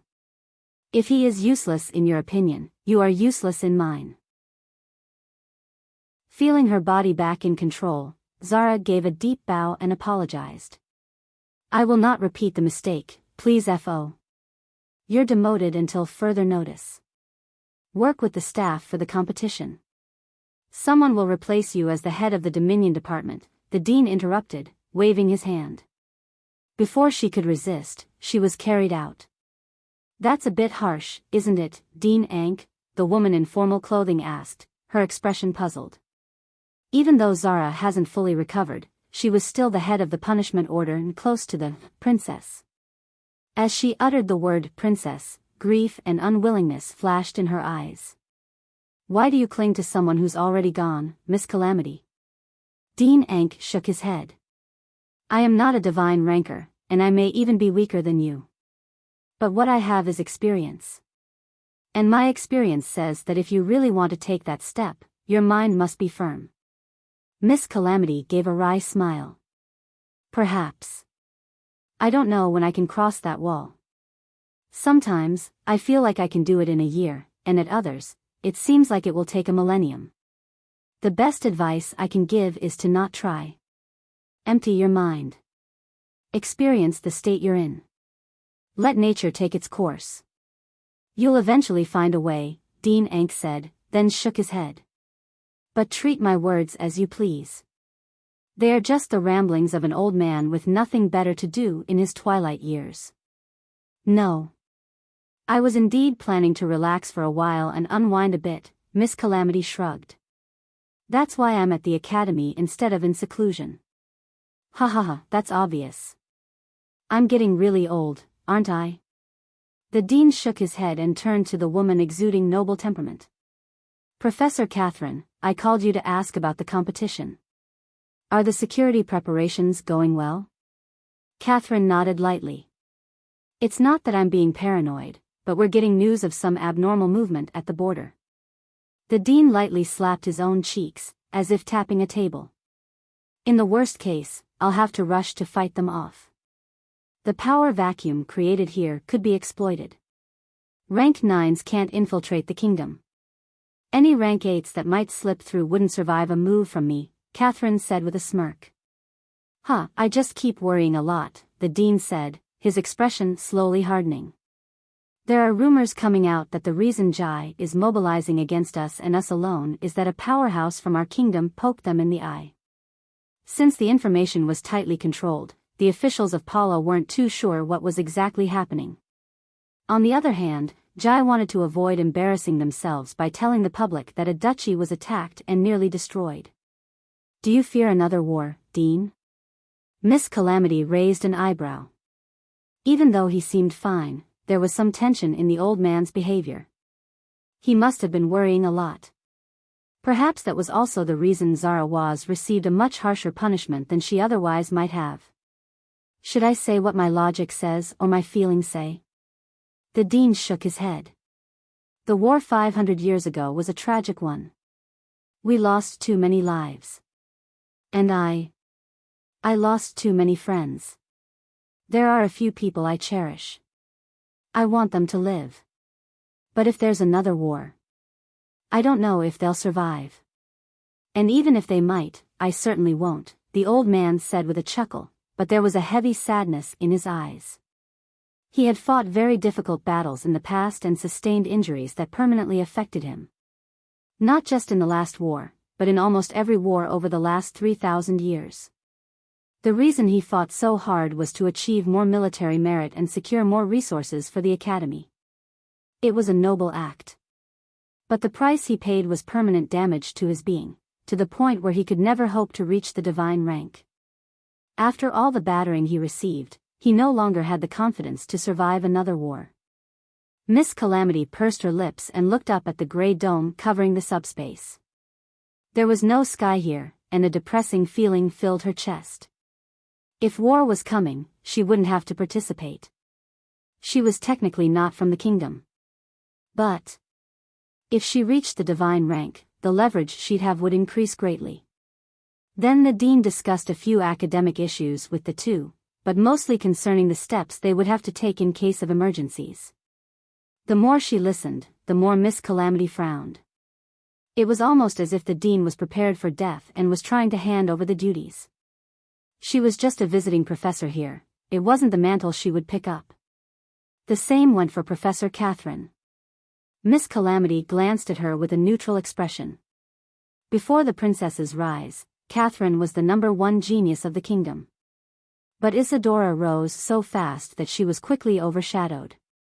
The divide between them was so great that Catherine was no longer seen in the same league as Isadora.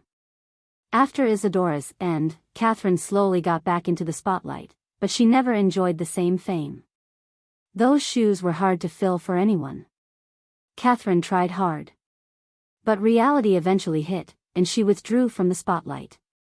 However, the resources she gained before and after Isadora's rise were certainly a change no one could deny.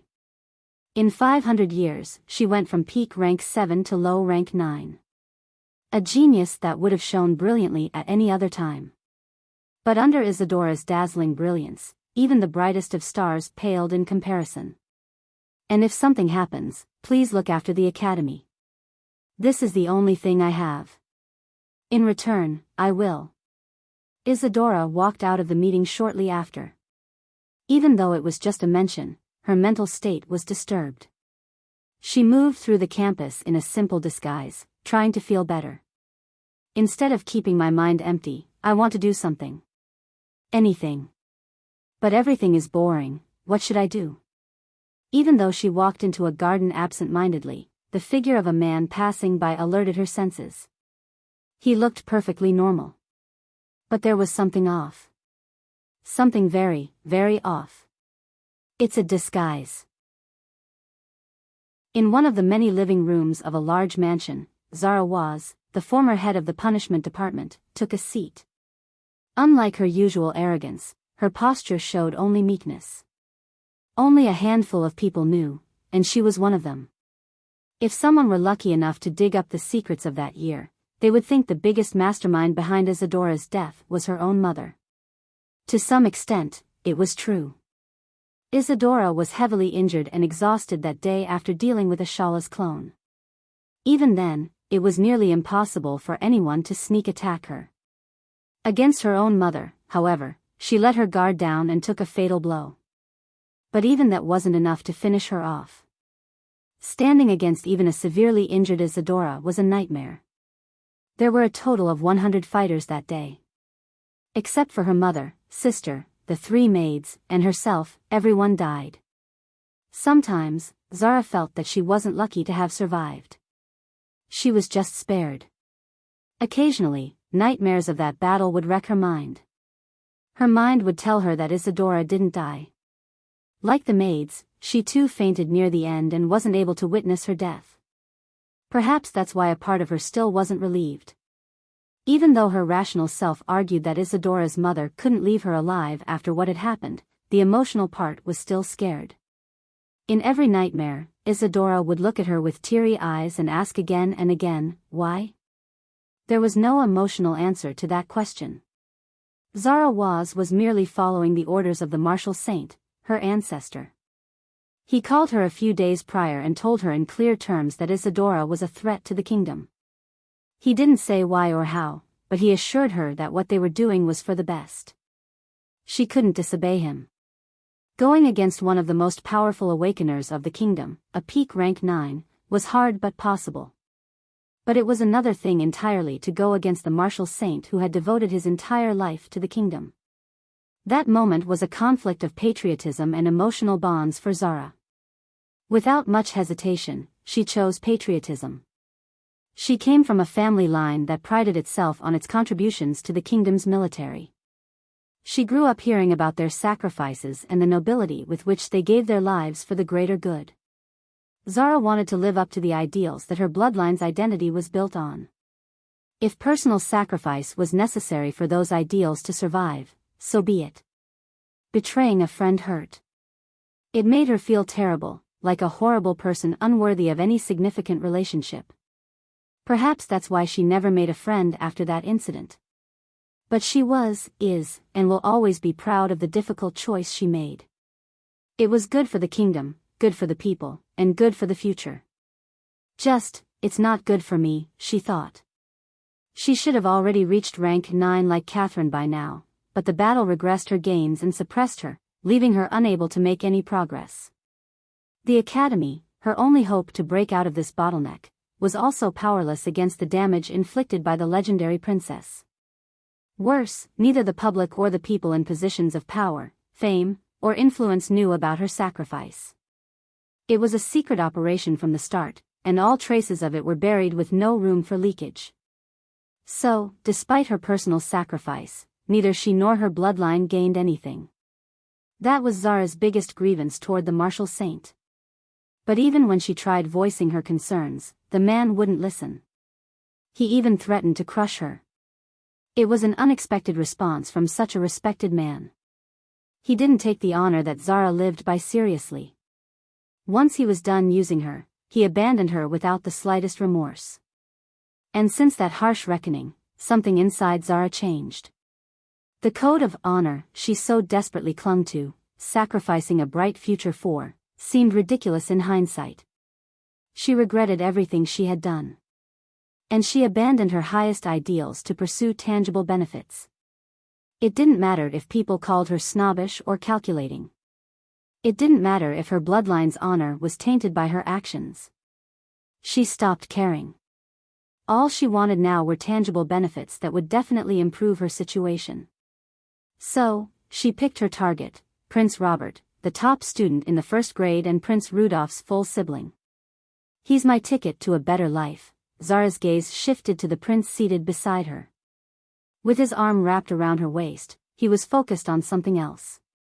For the 4th time, he watched the hologram of Telor threatening him with an amused expression. "Wash your neck and wait." "Ha ha ha ha. I didn't think this bastard had it in him," Robert said with a boisterous laugh. "I tried to suppress the news of his awakening and make him disappear. But it somehow reached the dean." Zara rested her head on his shoulder and said in a soft voice, "Why do you even do that, Robert's eyes narrowed, and he pinched her chin. It's not that I don't trust you, I just don't want you to have unnecessary trouble," the ex-head of the department explained in a weak tone, her hand gently caressing the prince's face. Robert swatted her hand away and crossed his legs. "It's my pleasure to beat down men who have lived far longer than me. And for women who have lived far longer than me, I want to." His eyes flashed with a ravenous light. Sighing deeply inside, Zara reached for the clasp of her dress. Robert's lips curled up. The older brother enjoyed married women, and the younger brother enjoyed older women. Zara had a secret plan. She wanted to marry Robert and then jump onto Rudolph. As Robert towered over her with lust, her eyes flashed with a greedy light. She saw a brilliant future. "I will live my life to the fullest." "So you gave him the pill, which is still in the developmental stage and has failed all clinical tests so far. Not only did you do something so risky and crazy, but you claim you succeeded. With all due respect, Prince, do you realize how that sounds?" Researcher Rake gripped the thin, glowing screen in his hand with extra force and asked with a smile that wasn't very positive. "I know it sounds crazy, but sometimes reality is like that." Prince Samet shrugged and tossed him a glowing holographic file. He knew Rake was a maniac. He took research too seriously. In his dictionary, there was no such thing as work-life balance. There was only research, and more research. The detailed investigation done by Samet and his supporters revealed several disturbing things about Rake. For all his intellect, he was a social idiot. Even though he had been in the academy for more than a century, he didn't have a single friend. All his conversations with others were strictly for work. In that sense, Samet was the first person to engage in non-work-related conversations with him. But even those somehow ended up being about work. Guys like this are perfect because they don't have anything else in their lives. If it's someone with an active social life, I'd have to worry and keep an eye on all of them to ensure the mission doesn't get leaked. With Rake, there's very little danger. No way. You really gave him the pill yesterday and this happened today? Is my pill really that powerful? To be precise, not even 24 hours have passed, Prince Samet said. This is a miracle. A major breakthrough in our study. We're now much closer to unlocking the potential of natal treasures. Rake's eyes began to shine with a manic light. Yes. That's why I'm going to implement the next step of the plan, Prince Samet said coolly. The researcher froze for a moment, then raised his head and looked at the prince with a worried gaze. But it's just one sample. One is enough proof that it's working. That's all I need. I've been waiting for this result for more than a century. So, we're moving to the next step. Any errors that still occur are just gaps where improvisations have to be made. But that's not how it works. That's how it should work, Samet's words, which seemed to brook no refusal, silenced the researcher. I'll bring Telor X on to you. Study him all you want. And I'll also bring the research materials about the anvil. But how?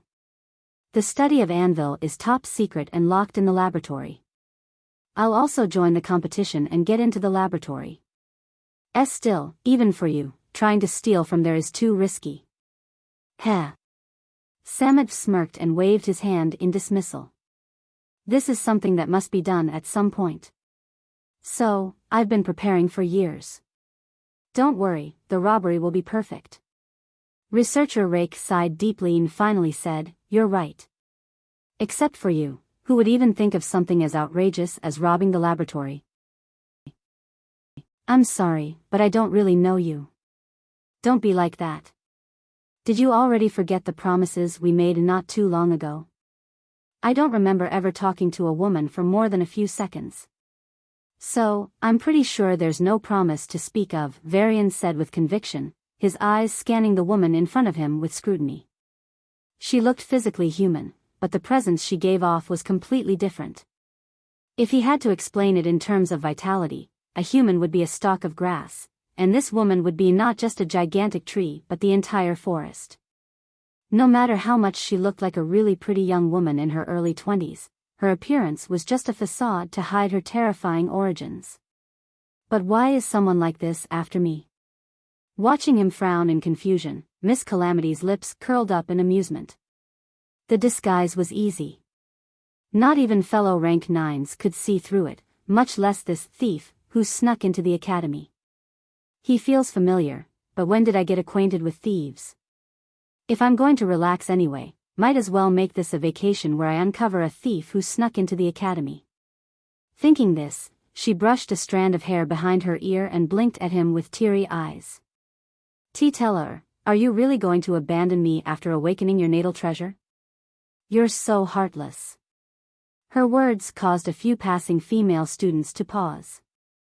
They looked at Varian as if he were a scumbag and started to discuss amongst themselves, deliberately raising their voices so he could hear their curses.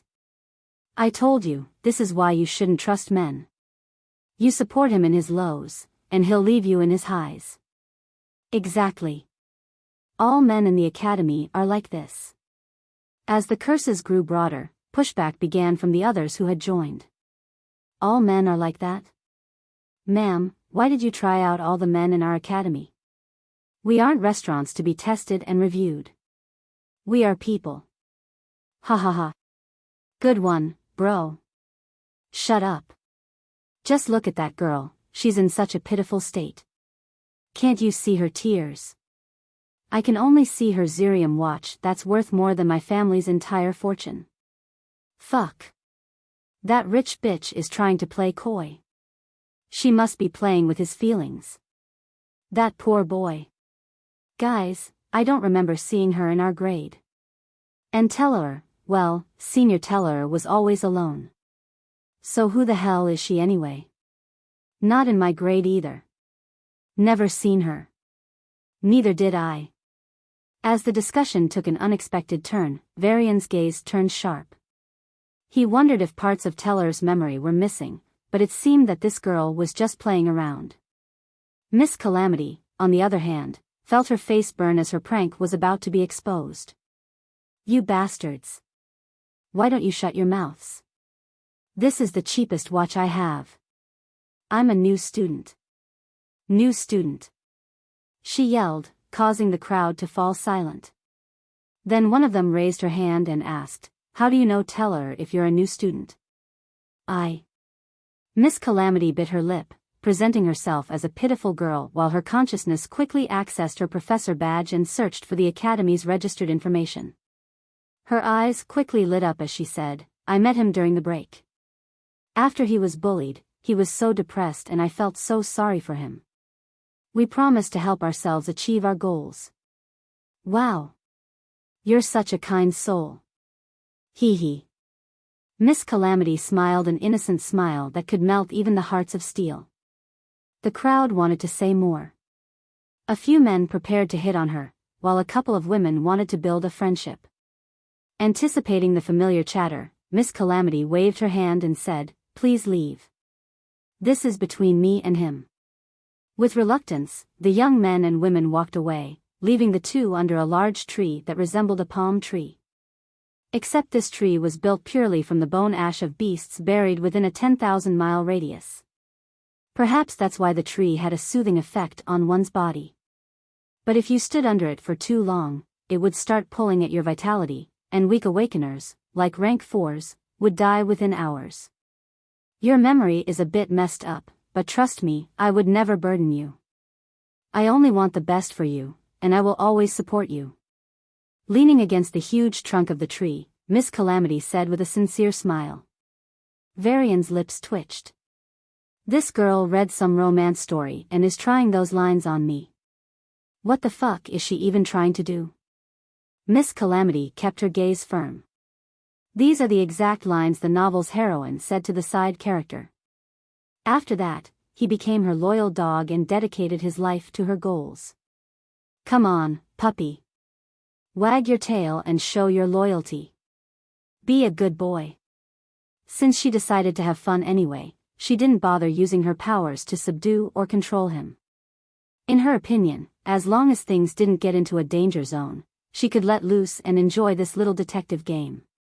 She's either half crazy or fully crazy, Varian thought as he held his breath and used the sliver's power. Name? Race? Peak rank 9, Motherfew. Varian barely stopped himself from blurting out the profanity. Outwardly, his gaze toward Miss Calamity remained unchanged, but inwardly, he was panicking. Is my purpose already leaked? Should I escape? But how can I escape if she's watching me? His thoughts raced, and a tense silence filled the air between them. Telor? Miss Calamity tilted her head. Her voice was more pitiful now, and tears swirled in her eyes. Did you really? I remember. Varian clenched his fists and yelled. Despite normally being very composed, Miss Calamity nearly jumped at his sudden outburst. Vacation. A deeply melancholic expression appeared on Varian's face. My memories are a bit jumbled because of something. But I can recall now. You're that girl, and I'm that boy. We went on that vacation together. Miss Calamity looked at him with a blank stare. What the hell are you talking about? Varian couldn't stop. For whatever reason, she was trying to establish a relationship with Telor, and he needed to play along to save his life. Everything else could come later. That sun, the beach, the silent waves. That bun, the peach, the violent graves. Miss Calamity's jaw dropped, and she stared at him in disbelief. Am I wrong? This guy isn't a spy sent to sabotage the academy, he's a mental patient who escaped from his doctors. The possibility didn't seem unlikely now. That's fun, the speech, the valiant Graves. Varian had no idea what he was talking about. He even began to suspect that Telor's memory was a bit jumbled. She didn't seem to recognize him as an imposter, so why would a peak rank 9 visit him for this play? It can't be that she woke up today and decided to mess with a random passerby because she was bored. There has to be a deeper meaning behind her actions, a plan he wasn't aware of. So, using the memories of Telor from the vacation, Varian spoke as vaguely as possible, hoping at least one of those many throws would stick. The promise we made, hey hey, the smiles won't fade, hey hey, the support will be paid, hey hey. Okay, stop. Miss Calamity raised her hands. If I don't push back, this bastard will keep spouting nonsense all day. She had no doubt about that. What the hell are those? Songs? No, they're murder poems intended to kill people. This guy is a terrorist. I'm glad you remember, she said with a smile, one that shone brighter than the sunrise. But Varian didn't fall for her charm. Maintaining his act, he rubbed the back of his neck in a bashful expression and smiled back. So you're also glad of my singing talent? Shall I do it again? Achoo! Miss Calamity faked a sneeze to interrupt him and quickly changed the topic. I heard you're participating in the competition. That's right, Varian nodded. I have a grudge to settle. That was his excuse to divert people's attention from his actual motive. People might still doubt him, but as long as they didn't immediately uncover his real goals, it'd be fine. I'll cheer for you. Thanks. But I want to cheer for you from closer, so I'll join the competition too. Varian had a feeling that things wouldn't go as planned. Varian sometimes hated his intuition. It rarely worked for the good things but functioned wonderfully for the bad. His intuition started whispering that something might happen. However, having come this far, Varian didn't want to give up. According to his original plan, Telor should start fighting against some of the powerful students in the academy over the next 2 weeks. He should show improvement with each battle and make it seem like he's continuously growing from his natal treasure.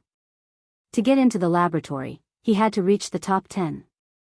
It might seem simple since Telor was in the top 50, but there's a vast difference between each rank range.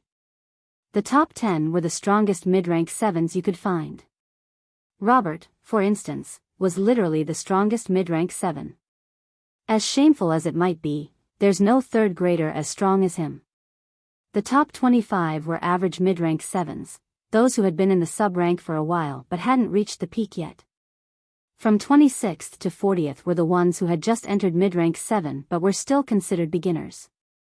Finally, 41st to 50th were the low-rank 7s. While the Crown Prince might not seem as impressive compared to the top 10, thinking so would be a grave mistake. Even the number 1 student in the academy, Robert, would need to break into high rank 7, reach the peak in that sub-rank, and then enter the zone of peak rank 7. While the distance appeared small, the time required for these steps would be at least a century. There's no guarantee that these geniuses wouldn't get stuck in a bottleneck that could hold them back for centuries. Against that backdrop, while the distance between a low-rank 7 and mid-rank 7 wasn't as significant compared to the gap between mid-rank 7 and peak rank 7, it was still enormous. So, Varian had to justify his performance by laying the foundation beforehand. Following his so-called plan, he knocked on the door of an exotic gym where the 41st ranked fighter, the strongest low-rank 7 of the academy, practiced. Chanlar, come out. I've had enough of you. Let's settle scores today. Telor yelled, his eyes blazing with anger. A muscular man, whose body surpassed even the most sculpted statues, emerged from the gym. Behind him were a group of followers, all looking at Telor with displeasure. Telor, I don't remember bullying you, Chanlar said, his jaw moving up and down as he manipulated the iron rod with weights attached to its ends. This guy was insane. He was exercising with his jaw. Was it for that mythical jawline or what? Varian shook his head. He had to fight and establish a name for himself. No, no. We have a grudge. A big grudge, he said, clenching his fist and lightly punching his palm with a ferocious smile. Oh, pray tell, which grudge? Chanlar did a squat and then began to grit his teeth while panting. Ugh, arg, ugh. Varian took a few steps back at the sound before his gaze shifted downward. He saw a few barbells tied with a powerful string moving up and down. The barbells were hanging outside, but the force on the string was coming from inside Chandler's shorts. Varian shuddered and looked at the muscular man with a strange expression.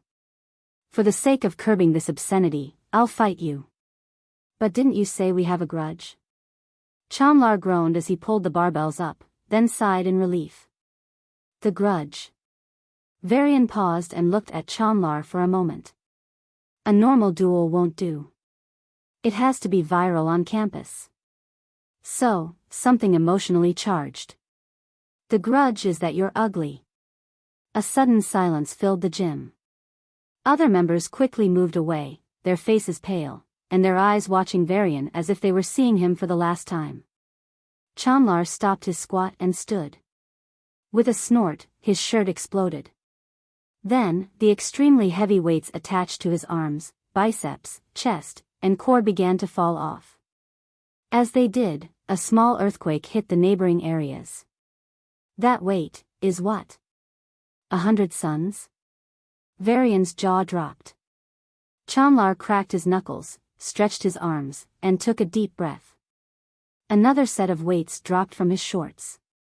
Thankfully, his shorts didn't explode.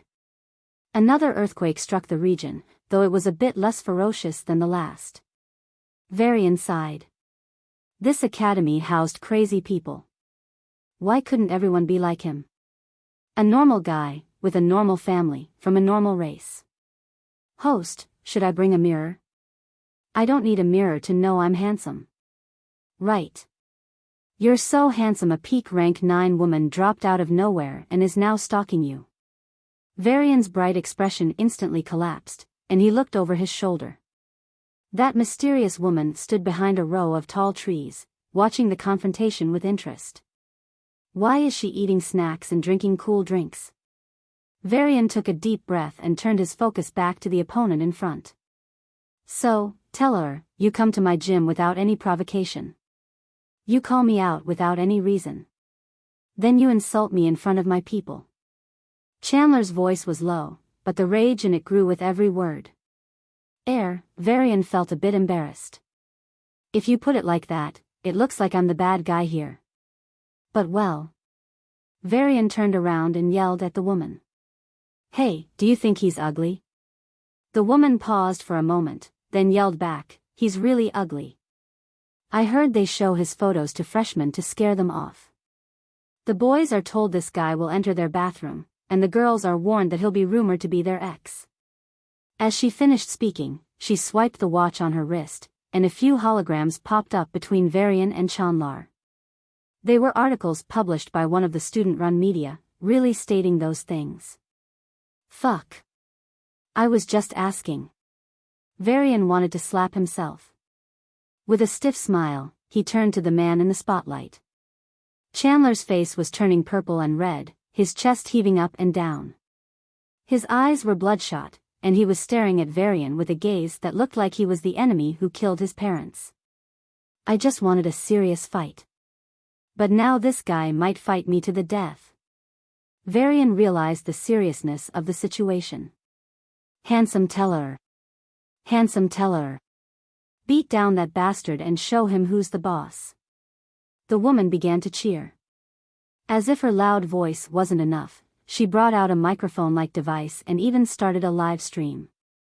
Girls, get ready to watch the most handsome man of the academy. Telor X on Navak, she said in a cheerful tone. After glancing at the screen, she shrugged. Oh, the gym members and his opponent Chandler are ugly? 100 members agree? But that's how contrast is created. With contrast, his handsomeness is highlighted even more. Those words were the last straw that broke Chandler's patience.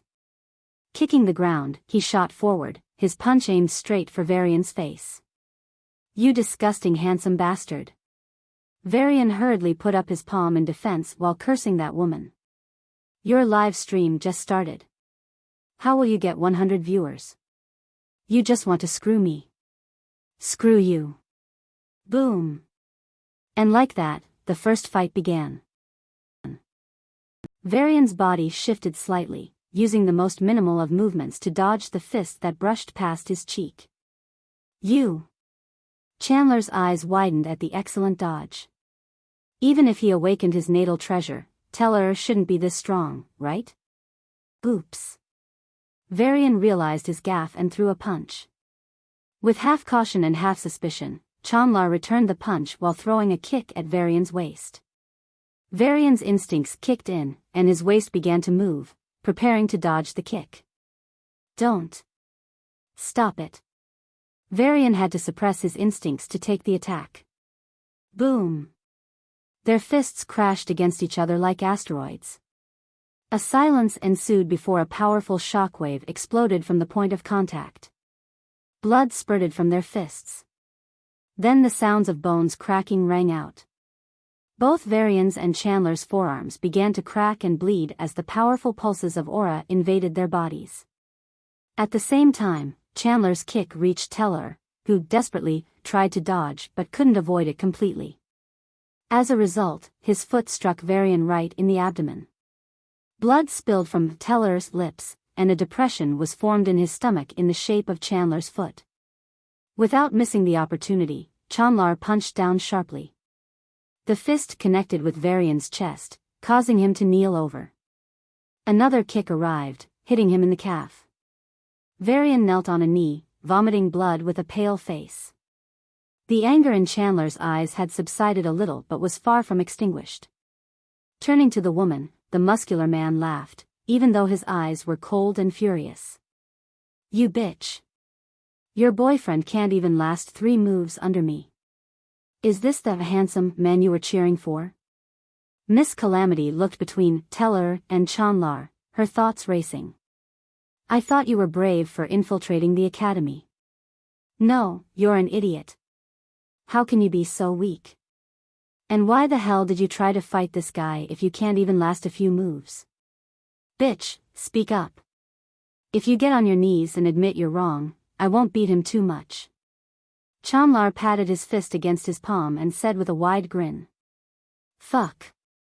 I thought my detective vacation would be interesting. Who knew it's going to end so soon?"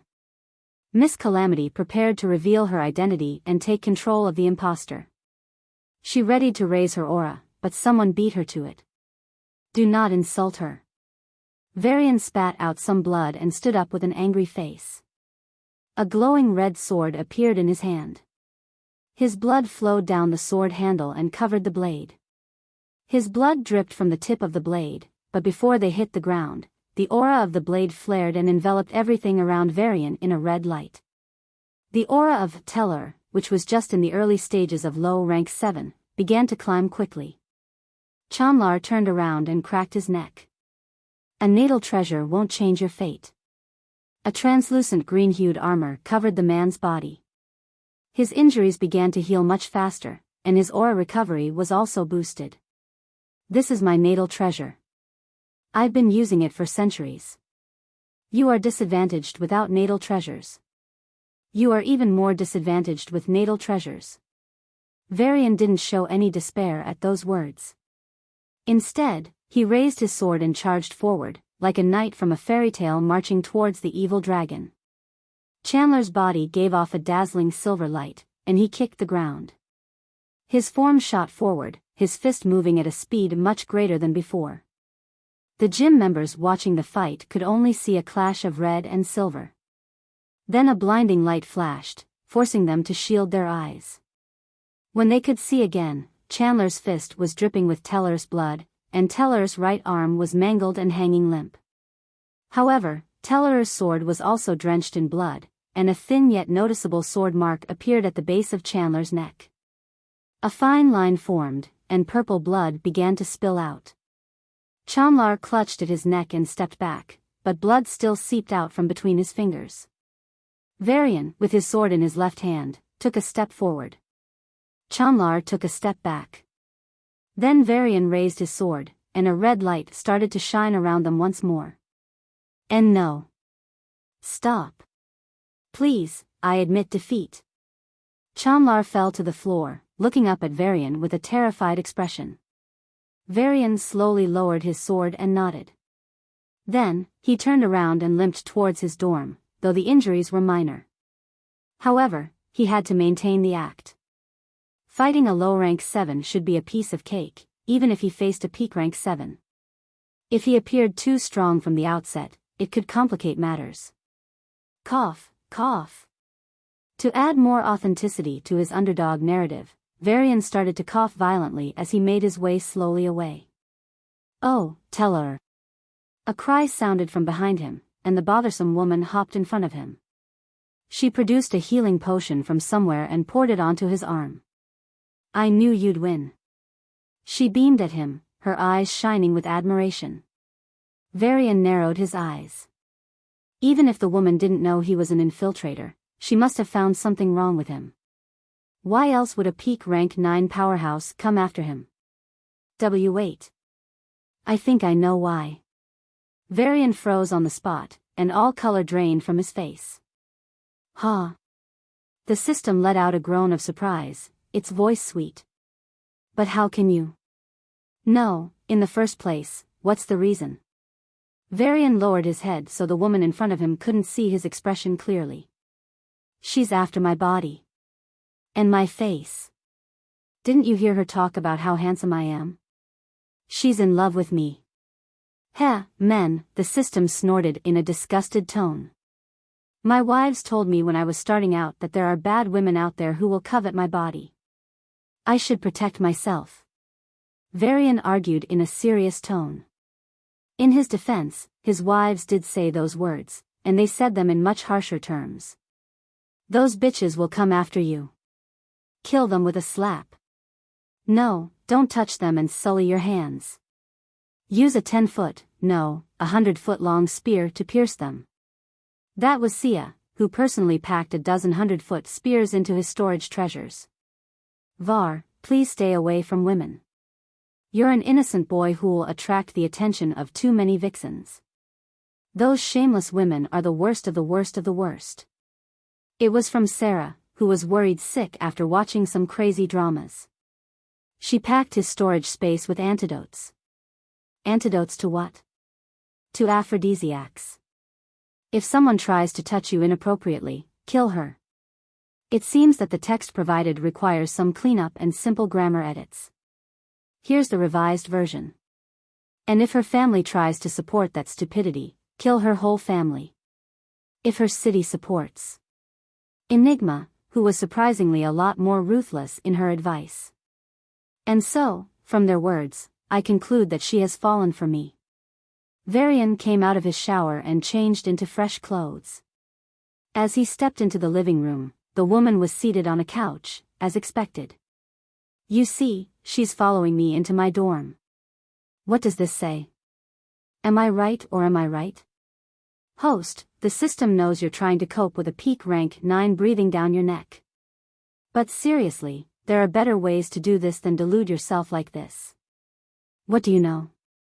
Varian screamed inwardly but waved in greeting and sat in front of the woman. The woman began to ramble, praising his performance and cursing Chanlar for being so ugly. She then began to talk about the reactions at the academy to his victory. Varian responded and engaged in the conversation, but he did so minimally to avoid giving the impression that he was bored.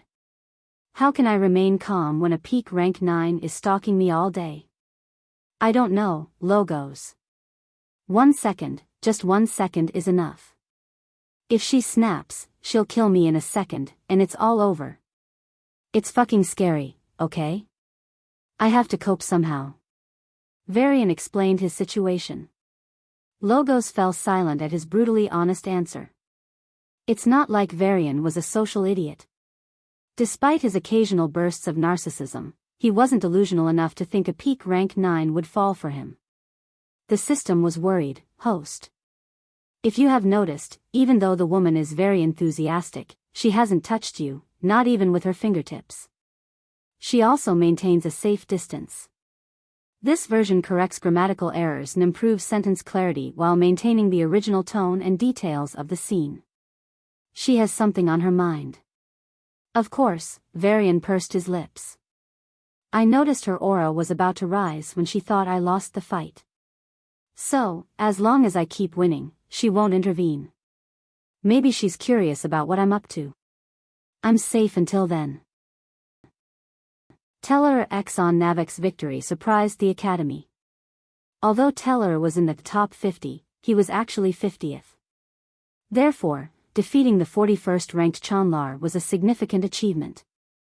Despite being in the low rank 7, the gap between the weakest and strongest within a sub-rank was considerable. The unexpected victory caused Miss Calamity's streaming video to go viral. Students were amazed not only by Telor's win but also by the aura increase that led to his victory.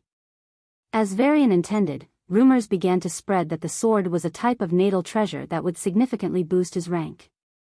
Sooner or later, Telor would likely reach mid-rank 7 and drastically improve his standing. And who knows? He might even graduate this time. However, these rumors and news accounted for only a small portion of the overall discussion. The larger conversation, of course, was gossip. The story of a depressed man who went on vacation and found a woman, who then transferred to the academy, the nonsense spouted by Miss Calamity, was now believed by many to be true. A clip from the fight, showing an injured and nearly defeated Telor standing up after the woman was insulted, gained immense popularity. #The power of friendship. This sparked even more theories, with some speculating that Telor's growth was fueled by his anger at seeing his friend disrespected. Telor was now in the spotlight at the academy. Time for the next opponent. Varian exhaled deeply as he gazed out the window. Yes, yes. I picked your next opponent. It's Maximus Australis. A sudden voice appeared out of nowhere, causing Varian to nearly jump to his feet. Varian turned around stiffly and saw the mysterious woman who called herself Aurora. Clenching her fists in front of her chest, she bumped her fist into the air and said, "Let's go. I will cheer for you as you beat him up." Objectively, she looked very adorable doing that action. But Varian pulled a few strands of his hair and asked through gritted teeth, "What the fuck are you doing in my room?" "Your room?" "No, friend, it's our room," Aurora said with an innocent expression, tears swirling in her eyes. What? Friends share everything. So your room is my room. Your treasures are my treasures. Your opponents are my opponents. Aurora put her hands on her hips and said with a confident expression before she waved her finger at him with a dangerous smile. "So, my dear friend, never say my, it's our, got it?" Varian was speechless. He had a million ways to deal with a cheeky woman like this. But he had no way to deal with a peak rank 9. "I don't want your friendship. Can you please leave?" he said in a last-ditch attempt. "Are you really going to abandon me after all the help I gave you during the vacation?" Tears threatened to drop from Aurora's eyes. "But I don't even remember it properly. I told you some of my memories are messed up. Your mom fed you when you were a baby. You don't remember it. Does that make it any less real?" Varian's shoulders drooped, and he dragged himself to the door. Hey, wait for me," Miss Calamity said with an amused smile on her face and followed after him. Looking at his back as he walked to the arena grounds, her eyes flashed with a curious glint. Despite Varian's disguise, she could see some things about him. "Are you going to kill him?" she chattered as she caught up to him and walked alongside. "Nonsense," Varian scoffed. "Why would I kill him? I'm not a bloodthirsty demon." Miss Calamity smirked. This man, who seemed so normal and easygoing, had blood on his hands. No, that wasn't enough to describe it. The closest expression would be, he has an ocean of blood, and he's swimming in it. Will you crush him, then? Break his hands and legs? Smash his chest into smithereens? He's a life spirit. He won't die so easily, she said with an excited expression. What do you see me as? Varian shook his head with a wry smile. Really? That's a shame. Miss Calamity pouted and lowered her head in disappointment, but her mind was clear. This man liked fights. He didn't mind violence. Even though it was just one battle, his terrifying battle experience was obvious. And you're talking as if I'm going to win. Maximus is ranked 30th. Varian glared at her. You beat Chanlar so easily. Chanlar is 41st. He's the strongest low-rank 7. But Maximus is a mid-rank 7. Seeing Varian's frustrated look, Miss Calamity laughed inwardly but maintained her facade. But I believe in you. If you can't even do this, how can you win against Robert? You're the one who challenged Robert, not me. Varian wanted to slap himself. He hadn't expected a peak rank 9 to fall from the sky and stalk him like crazy. His plan had been to attack a few ranks up every day, creating the story that he was growing slowly. Going from 41st to 30th ranked was much riskier. I have to show that my natal treasure is more special than they initially thought. That way, the crowd will come up with some justification on their own. The end goal was to appear as a genius, not as a freak. If his strength rose from low rank 7 to peak mid-rank 7, that would be considered extraordinary genius. But if he revealed his actual strength, the very peak of rank 7, then he might be kidnapped and taken to the laboratory. Telor, my best friend, we're here already. Varian glared at the woman and walked into the huge arena on the 13th floor. A palm-sized humanoid with little wings was dozing off on top of a 2-meter sword. Glancing around the room in confusion, Varian yelled, Maximus, I'm here. Show yourself for the duel. You blind bastard. Can't you see? The little humanoid roared in a deep and dangerous voice, one you'd expect from a 100-foot giant. Varian tilted his head in confusion and turned to the mysterious woman. She shrugged carelessly. He's from a border province, I heard. Despite how he low. Battle start. Maximus yelled, and a green light flashed across the room. Varian ducked in a hurry, but half of his hair was sliced off. Fuck. Are even barbers so arrogant these days? Who are you calling a barber? I'll skin you alive. Maximus seethed, and stardust flowed out of his wings. Then, as if it were conscious, the stardust enveloped the sword in his hand. The sword gave a dangerous hum and moved at a space-breaking speed, reaching the target in a blink. Varian managed to dodge, but 3 star particles greeted him in the face. He dodged 2, and the third struck his left arm. Within seconds, his arm dried up like a dead branch, then disintegrated into ashes and dispersed into the air. The terrible pain made Varian shudder. A red light flashed in front of him, and Requiem appeared in his hand. In a few breaths, the disintegrated arm was fully regenerated. What the fuck? Maximus was dumbfounded. Life Spirit was a path that focused on essence. Unlike life force controllers, who could drain all life energy from a planet with a wave of their hands, every bit of a life spirit user's life essence was dangerously potent. The race to which Maximus belonged had a special talent called Disperse. Similar to how a plant uses wind to spread its seeds, this race could generate tiny specks of their essence from their wings and use them in their attacks. Compared to other life spirit users, they didn't need to worry about using too much or too little life essence. They didn't even need to concentrate on extracting it, it was all instinctual and virtually effortless. Thus, what was expected to be a short battle turned into a prolonged one. Varian wasn't just playing around. He was actually suppressing his strength to the point of struggling. Despite his formidable combat sense, fighting a mid-rank 7 opponent from a step lower was exceedingly difficult. I could kill this bastard with just 2 more paths, arg. Varian groaned in frustration as he rolled to the side. Only when he got up did his keen senses detect a speck of green under his elbow. Fuck. The power drilled into his arm, and Varian's limb quickly transformed into a green vine, primed to explode and take down half of his body with it. Don't even think about it. Without hesitation, Varian sliced off his own arm and kicked it toward the little fairy, Maximus. You crazy bastard! Maximus yelled, doing his best to prevent the explosion at the last moment. Typically, an awakener would attempt to suppress the attacking life essence in their body first and then slowly eliminate it. Even though it's a risky tactic, Maximus had never seen anyone advocating chopping off their own arm as an alternative. I'm not crazy, you are. Varian's body blurred forward, and the red aura surrounding his sword flared, like flames fed by fuel. Maximus tried to escape but ended up getting devoured in Requiem's fiery aura. His body burned into ashes in a blink. In a corner of the arena, a light flashed, and Maximus began to regenerate from a drop of blood he left there.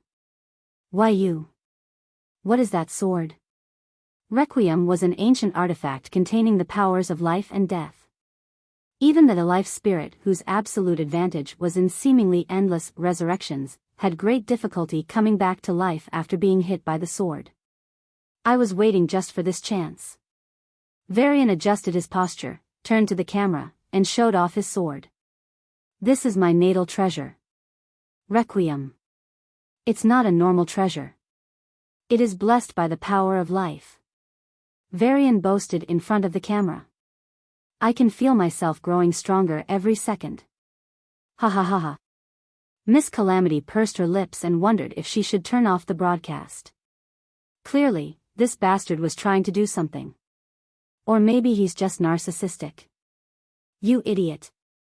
A voice sounded behind Varian, and before he could turn around, 3 green starlights pierced his chest. You should never assume a life spirit is down. We can fight a full year. Maximus' voice was serious, but there was a smug smile on his face. Even though getting killed a few times was normal for a life spirit, he couldn't digest dying to someone like Telor. So, he decided to cripple Telor for a few months and confine him to bed as punishment. But, don't think you're the only clever guy. The Requiem in Varian's hand disintegrated into pieces of aura. It was a fake. Maximus' eyes widened, and he turned to run. But Requiem appeared above him and slashed down. Fuck. The giant sword pierced the little fairy, ending his life once again. Maximus resurrected in another spot in the room. But when he did, Requiem was already rushing towards him. How? I told you. My sword has the power of life. And that was the 3rd death. Varian was immobilized by the 3 attacks, which drained half of his body. For a few seconds, he couldn't even move properly. So, he focused on healing himself and suppressing the life essence. Meanwhile, Requiem continued its hunt, like a military dog let loose, chasing the enemy with unmatched ferocity and continued to kill. The audience neglected Telor and became immersed in watching the valor of the sword. Varian's intention was to show off his sword, so he was satisfied with the situation. 6th death. With each death, Maximus' strength, speed, and stamina began to wane. 10th death. The 10th death made him slightly timid. He gave up attacking and tried to escape as much as possible. 20th death. When the sword hilt crushed him, Maximus started crying. Arg, stop. Stop it already. I admit defeat. I admit it. Maximus eventually gave in. Varian nodded lightly before fainting. Miss Calamity stepped forward and pointed a finger at him. Varian, still unconscious, floated in the air. Then we'll take our leave. She gave the little fairy a wide smile and walked out. What? Maximus's jaw dropped. The live broadcast was about to end, so the little fairy rushed to the camera and yelled, he was barely holding on. I could have gone for another 10 deaths. I would have won. I'm the actual winner. His words only elicited chuckles and sneers from the audience. Miss Calamity didn't take Varian to the dorm but instead to a quiet garden. Stop the act, she said sternly. Varian opened his eyes sneakily and looked around. After confirming that no one was nearby, he started running to his dorm. "Hey, stop!" Miss Calamity yelled in frustration and chased after him. That ending was perfect, wasn't it? The hard-working genius who held on till the end. I can already see myself getting famous. Ha ha ha ha. As expected, his fame exploded. Hey, look. It's that guy. It's him. Varian kept a cold expression on his face as he reached for his next opponent. The competition was set to begin tomorrow. So far, he had defeated the 41st, 30th, 25th, 20th, 15th, 10th, and 6th rankers. Still, the belief that he could win against Prince Robert was shared by only a few. The top 5 were in a different league, far surpassing even the 6th ranker. It was a stark difference. These were the ones who had reached the peak of mid-rank 7, struggling with bottlenecks that, once overcome, would propel them to the next sub-rank. By generating more excitement around his natal treasure, Varian managed to raise little suspicion as his strength climbed into mid-rank 7 and beyond. Typically, the benefits of a natal treasure take a few months to be fully absorbed.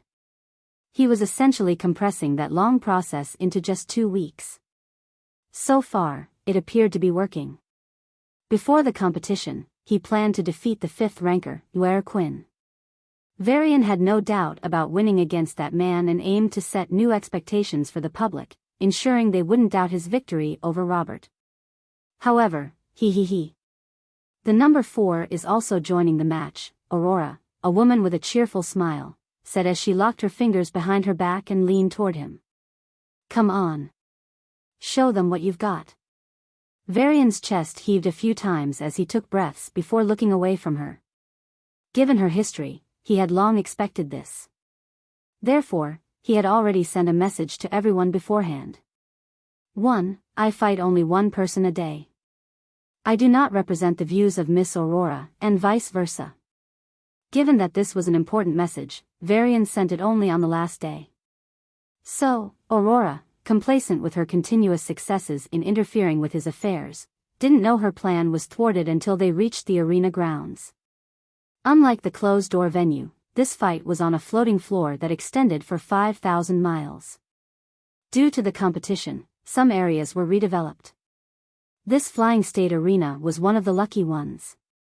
The floor was a polished black material that reflected your image and had a very strong affinity with aura, reducing the intensity of the fights by making both parties weaker.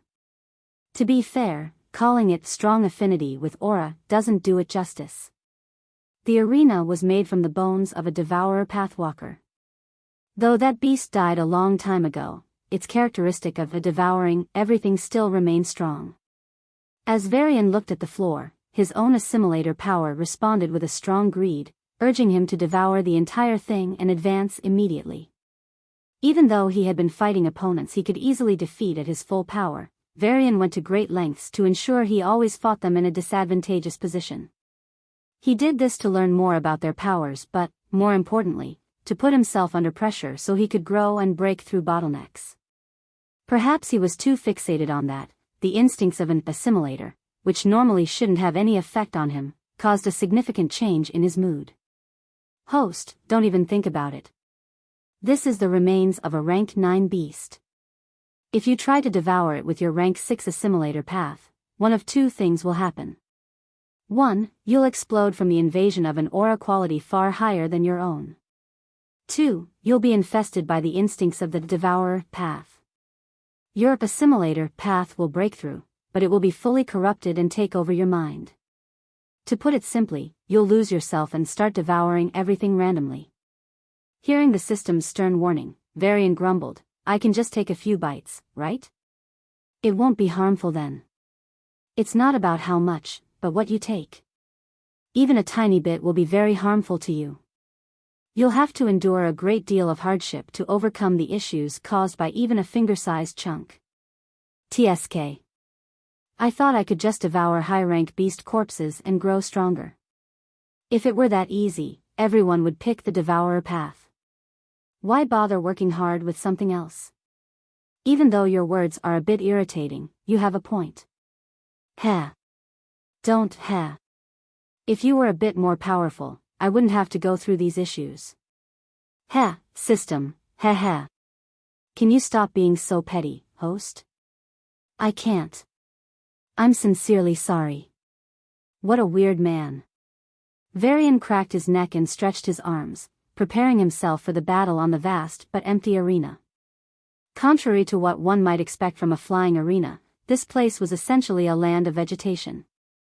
There were special flowers that could extend mortal lifespans by a few centuries, grass that could turn even normal rabbits into sovereigns, and trees that even the ruling families of some provinces couldn't afford. As the minutes began to pass, a woman soundlessly appeared on the huge stage. Yuer Quinn. In a tight-fitting black latex dress, the woman was looking at her nails with a look of disinterest. Varian narrowed his eyes. Putting aside her unusual attire, the woman's physical features stood out. She had a natural golden tiara and a halo atop her head, both inborn and specific to her race, the Pietas. If his memory served him right, this race ruled over a prosperous and strong duchy. They had humble beginnings. The Pietas race evolved from another race when they stumbled upon an incredible treasure. They were previously space pirates, but after the evolution, they ventured onto a planet and conquered the natives. Their racial powers gave them a significant advantage in ruling others. Unlike typical space pirate groups, they chose not to massacre and instead ruled. They quickly developed and transformed into a province in just 200 years. 1,000 years later, they overthrew their duchy and crowned themselves the rulers. It is one of the few success stories where a province became a duchy, which is precisely why they are so popular. Are we going to fight or not? Varian grumbled. Yuer Qin raised her head and glanced at Varian with contempt. Can't you see? I'm checking my nails.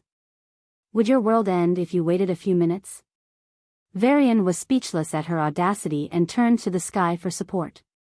Miss Calamity, who was seated on a flying carpet she had procured from who knows where, and was recording the battle, responded to his call. She magnified a hologram showing the time.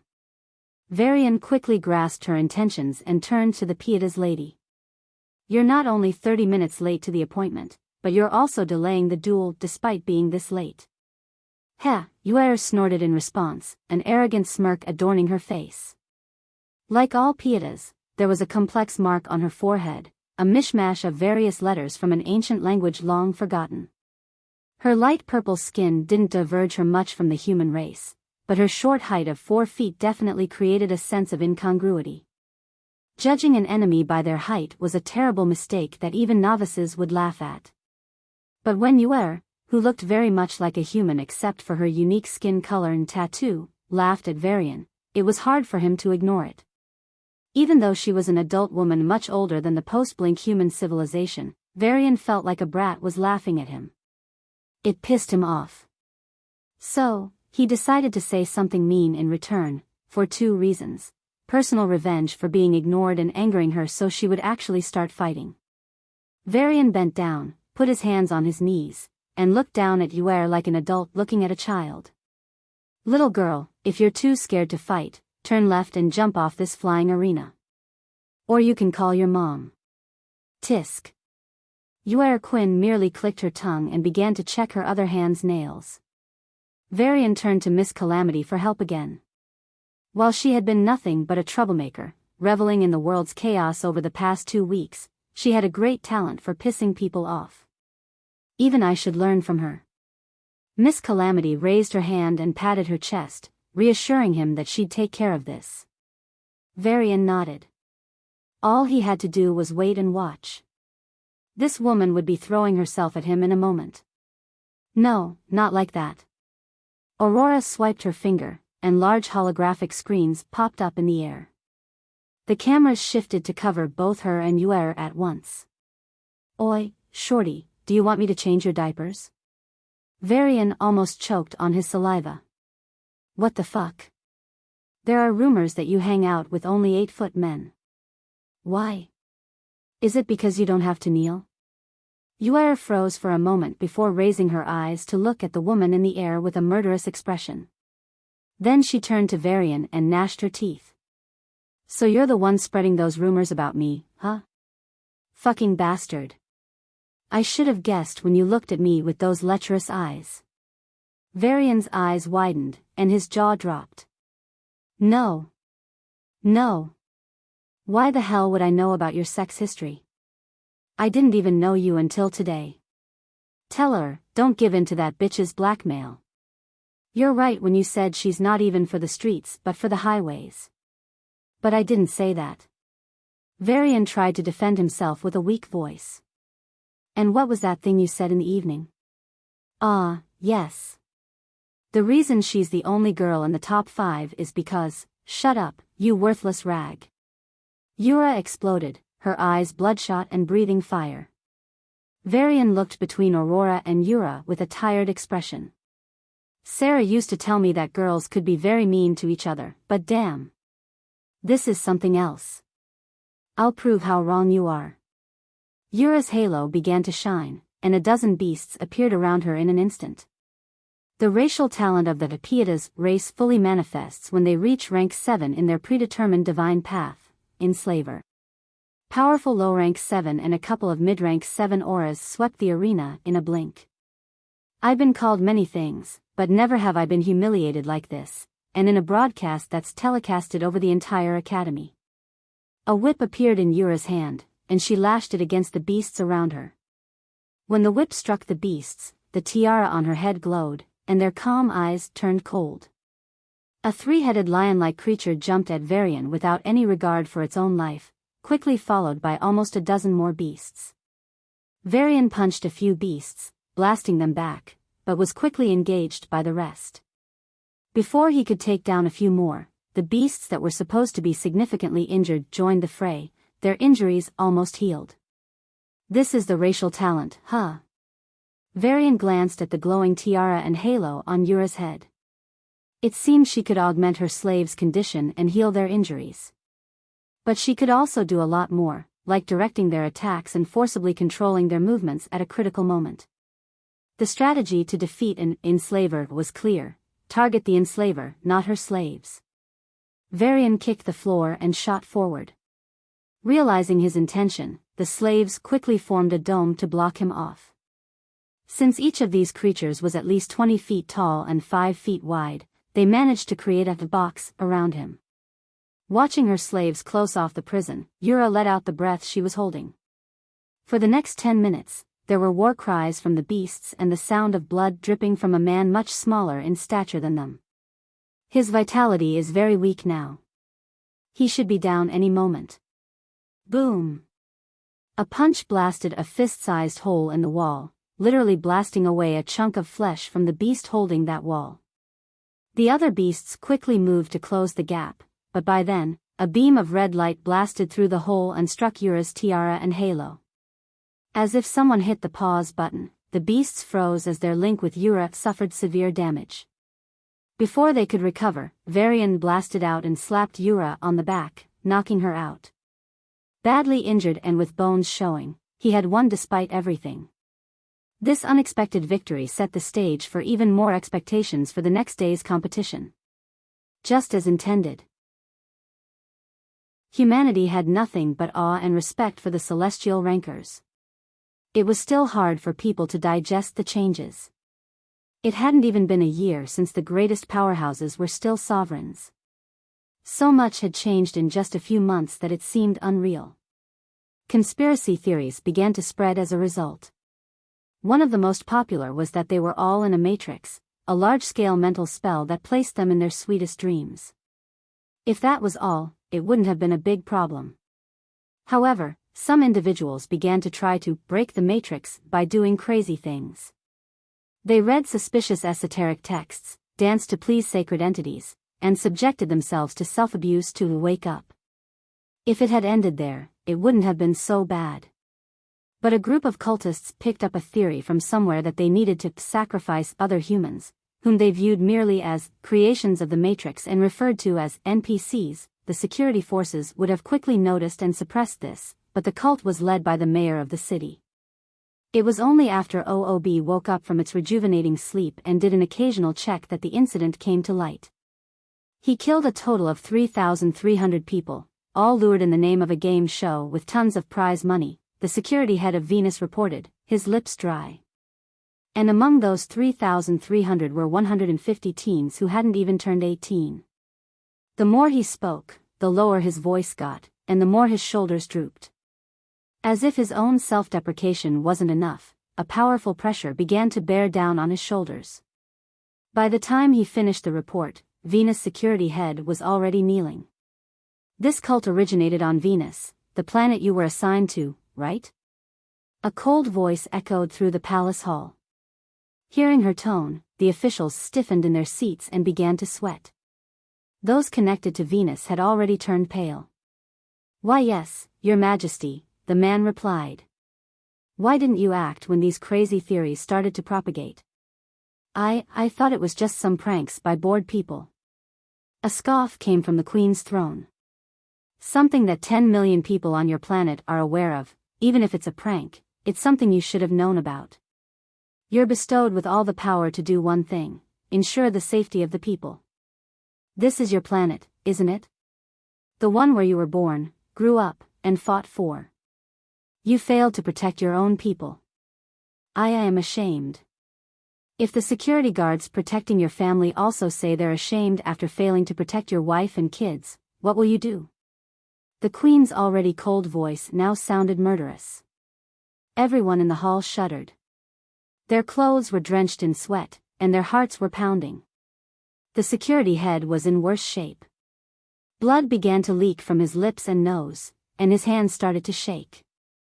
A bone-chilling coldness enveloped his entire body. I will. Yes, what will you do if the security guards fail to protect your wife and kids? Go ahead. State your course of action. Seeing the Queen's insistence, a thought appeared in everyone's minds. Perhaps she really intended to make it happen. It would be a crazy judgment. Collective punishment wasn't uncommon in the militaristic society of humans, but doing it to someone as important as a planet's security head would definitely be a first. If this was something that happened in the pre-Empire era, there would definitely be self-appointed moralists of the world who would jump out and write reports, criticizing, condemning, and even cursing the particular sovereign. A section of historians would lament the loss of values in the new generation. Some media personnel would shed tears and generate outrage. A couple of universities, especially those on planets whose sovereigns didn't have a good relationship with that particular sovereign, would hold talks about why it was so despicable. Even Sovereign Irene, who practically dedicated her life to the people of her planet, was criticized for not doing enough. At times, the criticism even went overboard, with some saying it would have been better if she had no family at all to distract her from all her duties. All in all, there would be a small but loud section of people from different fields opposing that action and creating outrage. But now, even if the Queen really killed not just the security head, not just his family, but even his entire group of friends, allies, and relatives, not a single word would be raised against her. And if it accidentally happened, both the words and the one who raised them would be erased. Even if everyone else banded against her, the Queen could crush them alone. This was very, very different from how the power sovereigns held. Funnily enough, despite this near godlike status, neither of the queens was actually interested in ruling. They viewed it as a job to fulfill. So, no actual harm befell the people. The downside was actually for the guilty. No matter their background, whether their father was the best businessman of Earth or if their mother was a sovereign, they couldn't escape punishment for big crimes. Answer: what will you do if your security guard? I will kill them, the man lowered his head and said in a hoarse voice. I will deal with them brutally. The Queen nodded, and the man prepared for his death. But instead of feeling his neck sliced off, he heard sharp words ringing in his ears. Your negligence led to all those deaths. But killing you just like that is not compensation enough. So, you'll be sent on a suicide mission. If you return after accomplishing it, you can have your life back. If not, at least you died for something. Thank you. And my family. Nothing will happen to them. But they will be stripped of their status and will have to adjust to a less luxurious life. Say your goodbyes and start your journey. With those words, the Queen of Shadows disappeared. A few seconds later, her silhouette manifested near the planetoids at the outskirts of the solar system. Sia, you were so cool today. Boo waved its hands and said with a bright smile. That I am. Sia crossed her arms and nodded. Is narcissism a genetic thing? No, maybe it's a family trait. Boo muttered. I can hear you, little ghost. Eehee. I have to open the portal for that guy. Bye. Boo escaped. You were kinder in your judgment than I expected, OOB said as it circled around her, appearing a moment later. Sia shook her head. I never thought a few conspiracy theories would go this far. It's the first time. He's still responsible, but even then, killing him would be a waste. The one who should face cruelty is that mayor. Saying this, she raised an eyebrow. Is everyone witnessing his punishment? OOB froze for a moment before nodding up and down. Why yes. It's a bit too cruel. Hee hee. Sia placed a hand on her cheek and let out a satisfied smile. Varian will be proud of me. Sarah will be jealous. It's a great punishment, isn't it? Why yes. OOB nodded, her voice timid. Sia was normal most of the time, but sometimes she went into a crazy mode. Just like now, her face was a bit flushed, her eyes were gazing into the distance, and there was a big smile on her face. She's definitely thinking about him, that much is obvious. But she's definitely thinking something inappropriate. Master once said that Sia muttered about wanting to tie him up in her sleep. OOB silently slipped away. Meanwhile, the security head was sent through a portal opened by Boo. It led to distant places in the galaxy, most of which were considered barren and useless for civilization. Many before him were sent with the goal of exploring these areas as much as they could. If he hit a few milestones, he could return, probably. The goal of this whole mission was to find places where humanity could relocate in case something bad happened. It was a mission Sarah and Sia decided on after Varian left. Without burdening him, they wanted to see if they could solve one of his problems. So far, it was going well. But life for one man was definitely not going well. The punishment the mayor was suffering was being showcased for free in all major theaters. Sia's punishment was more cruel than just killing or physically torturing him. Using her powers, she put him through a lifelike illusion. The mayor would go through 3,300 lives, one for each life he killed. Every single life of his would be extremely miserable. In one life, he was sold into a brothel and died after severe violent abuse. In another life, he was stranded in an unending desert. He tried his best to survive, and a fairy promised him there was water somewhere. When he reached the destination, it all turned out to be a lie. He died in despair and resentment. In his next life, he was eaten by wild ants for 10 whole years, wanting to die but forced to stay alive. As his lives progressed, he began to recover the memories of his previous lives and deaths. These memories began to break him. By the time he reached his 600th incarnation, his soul crumbled. But as if the torture wasn't enough, Sia's power repaired his soul and propelled him on the journey. Even the most hardcore believer in the craziest theories shuddered at these punishments, which far surpassed anything words could describe. From that day on, without a single life battle, all the nonsense stopped in the empire of humans. The day of the competition arrived. The venue, unsurprisingly, was a vast mini-world complete with forests, lakes, mountains, and, of course, both hot and cold deserts. It's not a rare event, happening more often than once in a millennium. The host's cheerful voice echoed through the air, reaching the audience seated in the enormous stadium. Multiple giant screens floated in the air, displaying the events unfolding in the mini-world. A total of 120 contestants were competing, with most being third graders. The crowd favorite was Prince Robert, the younger brother of Rudolph and arguably the strongest student, despite being only a first grader. However, there was a dark horse generating more and more buzz as time passed, Telor x on Navak. It wouldn't be a big deal if a third-grade genius defeated a first-grade genius. But Telor, who had been at the academy longer than some faculty members, was different. Telor. Telor. Telor. As Varian stepped into the center of the stadium and approached the glowing silver-red gate, the crowd erupted into cheers. Despite receiving so much support, Varian's expression darkened.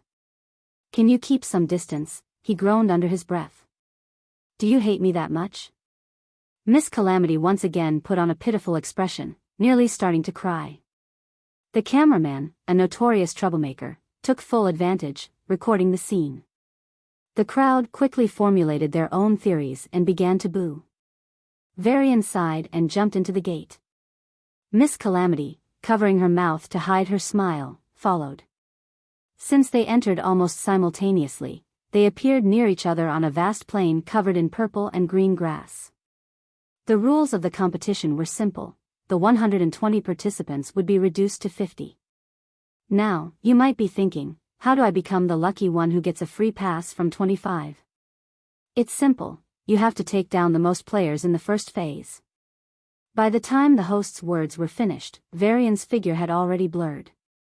The mini-world, despite being called mini, had a surface area 1,000 times greater than Earth's. Furthermore, their powers were all equally suppressed in this place by some special means. As a result, even if they used their powers without holding back, they would only manage to break a mountain, not the entire mini-world. Unlike the others, Miss Calamity didn't try to eliminate anyone. She simply followed Varian with a keen interest.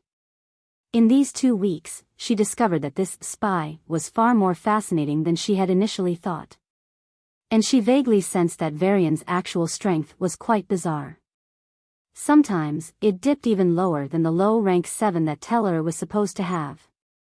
Other times, he could easily defeat even a high rank 7. There was something peculiar about him, something unique she had never seen in anyone. And he still feels familiar. Why is that? Varian had changed too much, too quickly.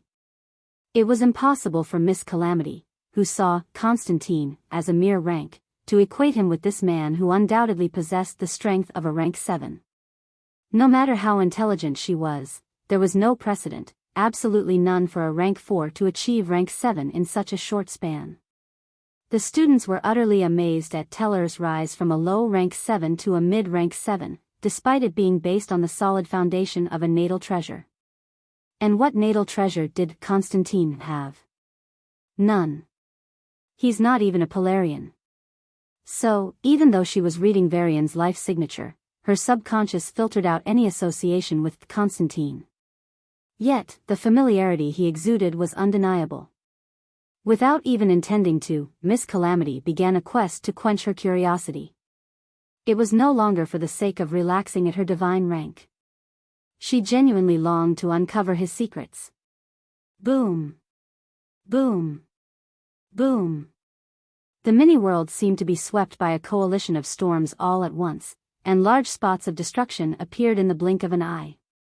The screens displaying the candidates still active in the race quickly fell to 80. Then 70, before experiencing a sharp and sudden drop to 50. In the middle of a desert, more than 10 students with broken arms and legs lay unconscious. Prince Robert dusted the filthy blood off his clothes and paused when the corner of his eye caught the numbers on the floating screen in the sky falling from 70 to 50. His intuition told him that this person would be his competitor. And that person was currently sitting in the middle of a group of fainted students. Varian was indeed the candidate who took down 20 students at once. It was all thanks to the glowing sword in his hand, which released waves of life power that struck the students, reached their brains, and knocked them out. It sounded simple, but it worked only because Varian seemed to have an extremely precise understanding of how the brain and consciousness function, a domain of soul awakeners. Why you didn't tell me you can do that? Sitting on a log of blue wood, Miss Calamity swung her legs and complained. Aurora, how old are you, by the way? It's rude to ask a lady's age. She looked at him with contempt, as if she couldn't believe he was such a person. You're a rank 7, no? So you've lived for more than 500 years. Shouldn't you be more mature? If anyone sees us, they'll think I'm babysitting you. Varian shrugged and walked to the center of the mini-world, where large, translucent stages began to float. What do you know? Miss Calamity ran after him, almost with vengeance. 90% of the time we stay awake is spent practicing or fighting. Even that 10% makes for 50 years. And mind you, 50 awake years. That's something only people over 75 achieve. You don't even act like a 30-year-old, much less a 75. Different races mature differently. It's not my fault. His words seemed to have poked something sensitive, as Miss Calamity began to defend herself adamantly. And what do you mean by mature anyway? I am serious about serious stuff. Why can't I be carefree when it's about trivial things? Huh? And are people only mature if they react like a zombie to everything? Like you, Mr. Zombie Face? Varian took a few deep breaths to avoid getting angry. Yes, the great mature guy who has trouble with anger management. If I'm immature, what does that make you, a guy who gets angry at an immature woman? Miss Calamity continued with a victorious smirk. Varian looked at her, shook his head, and continued walking. Hey. What do you mean by that look? And she followed him. The system will assign opponents to everyone here. There were 50 floating stages, one for each candidate, randomly moving in the sky. The names began to be displayed quickly, and Varian saw his match soon. Accordingly, the floating stages connected and expanded, forming a perfect fighting arena for the candidates. Falling out of the arena, being incapacitated, declaring defeat, any of these will disqualify you. Good luck. Varian cracked his knuckles and prepared himself for his first fight. However, his opponent turned out to be a 4-foot-tall girl with purple skin and an esoteric tattoo. Yuer Quinn. Hello? Varian waved his hand with an awkward expression. Yuer looked at him, bit her lip, and then sat on the stage, bawling her eyes out. Woo! Why? Why does it have to be this bastard? Aaa. Varian rubbed the back of his head in embarrassment. He had only been mean to her that day because he wanted the audience to see a thrilling fight. But Aurora had gone overboard with her words. Seeing this girl cry, Varian felt like he had made a kid cry, even though she was older than his great-great-grandma. So, he stepped forward in a gentle manner and took something out of his pocket. Want a candy? Oh, this is called a lollipop. Don't bite it, just lick it and enjoy it, Varian said with good intentions. This usually worked even for kids who cried like their life depended on it. Oops, but she's not a kid. By the time he realized this, Yuer was already looking at him with a furious gaze and a blushing face. What was this man trying to do? Holding out something like that? She had to lick it? In front of everyone? This. Hey, there's a misunderstanding here. Varian quickly raised his hands. You don't have to taste it here, do it at your leisure in your room. I'm not licking your thing. Yuer yelled and then jumped off the stage. Her loud words attracted the attention of students on other stages. They all looked at the lollipop in Varian's hand and then at Yuer, who was running away to the exit. The guys gave him a thumbs up, while the girls either blushed or glared at him with contempt. Varian looked at the lollipop in his hand with an innocent expression. Why are you all like this? Host, you are being corrupted by that rank 9 woman. Exactly, system. I am the innocent guy here. Let's agree to disagree. You traitorous spy. Now, there were only 50 candidates left. The second round began soon. Varian's opponent was a familiar guy, the gym maniac Telor. As soon as their battle was announced, Miss Calamity ignored her opponent and started laughing like a little devil while pointing at Telor. Hey, ugly, do you think you can win against my handsome friend? Miss Calamity's opponent tried to exploit the situation, but she casually swatted her hand, and the man was sent flying out without any resistance. The musclehead glanced at Miss Calamity, his face turning blue and purple. Then, He looked at Varian with a complicated expression before jumping off the stage, but not before shrieking like a shrew, "I hope handsome guys like you all just drop dead. And I'm not ugly. Okay?" Varian muttered with an awkward smile before flashing a glare at Aurora. "It's all your fault. That guy now has a big scar. I'm so sorry." Even though she said those words, her eyes didn't show the slightest remorse. When Varian shook his head and turned away, Miss Calamity narrowed her eyes and let out a small sigh. If a warrior doesn't have enough mental strength to bear these inconveniences, how can they ever hope to achieve greatness? Forget divine rank, they would never even touch rank 9. It's better to stay alive with wounded pride and scarred memories than to grow overconfident in your abilities and die a worthless death. While others might call it bullying, Miss Calamity believed she was doing these kids a favor. Besides talent and effort, what a warrior needed was the right mindset. It had to be trained by putting the students in uncomfortable situations. On the other hand, Varian closed his eyes and reviewed his mission for coming so far. The competition will end in a few hours. I can then enter the lab. I just have to get into that room, steal those storage devices, and escape. In the worst case, I can just jump back into Hortus. It was a great plan. But Aurora was a big variable. Varian began to wonder how he could keep her distracted during the critical period. It's the most prized laboratory of the kingdom. So, it's natural to have living subjects. Someone was bragging about seeing rank 9 beasts, didn't they? Varian stood still like a statue, but his mind began to calculate the consequences of his actions and the risks that would increase with each change. Miss Calamity frowned and looked at Telor in confusion. Something felt off. Her intuition was telling her that this man was thinking something she would not like. As the one who knocked out the most competitors in the first phase. Telor x on Navak gets the pass, the commentator announced in a neutral voice, but the pause he took when reading out the candidate's name was undeniable. Telor knocked out 20 opponents, Robert knocked out 18. The next candidate was on 10. Thus, it was clear that the competition would be between these two. The floating arena under Varian moved away from the main area. It would take a while for the matches to end, so he decided to kill some time. Taking out a beach chair, a barbecue grill along with some nice spices, Varian began to grill meat. The aroma quickly spread to the candidates who were in the middle of an intense battle. The sharp contrast between his leisure and their extreme hardship ignited the minds of the students. "Your uncle. Don't you have any manners? We're shedding blood, sweat, and tears. Why the fuck are you grilling meat? Cocky bastard." Curses were thrown without hesitation.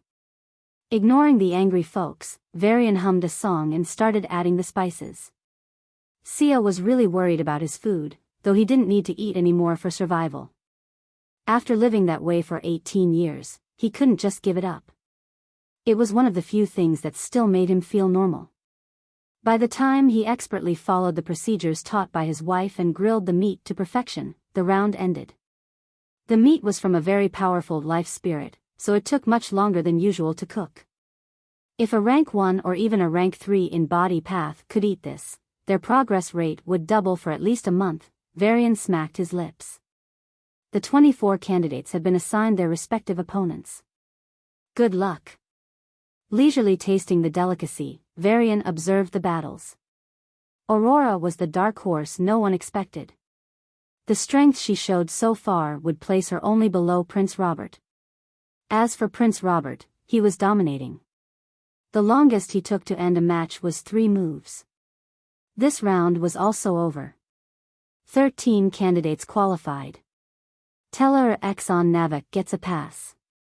The 12 candidates are matched against each other.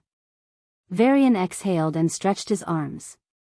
Leaning back in his recliner, he crossed his legs and fell asleep.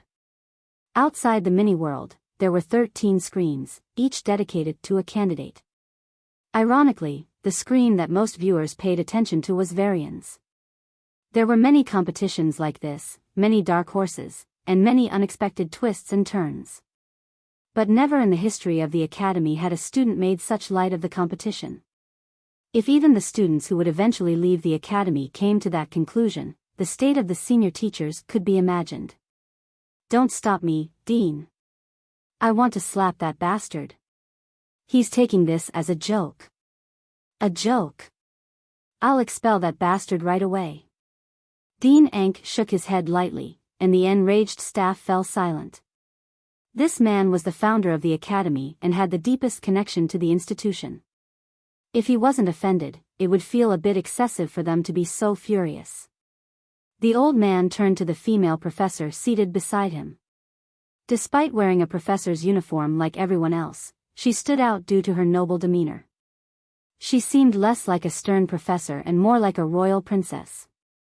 She was his successor, and the old man resolved to train her as much as possible while he still could. So, his voice resonated directly in her mind. What do you think? Catherine pursed her lips and looked at Telor on the screen with a curious expression before shifting her gaze to Aurora. Her voice also sounded in his mind. If she took an interest in him, it means his worth is more than what he showed. Telor changed a lot upon returning. Awakening his natal treasure, harnessing its power, and jumping a sub-rank.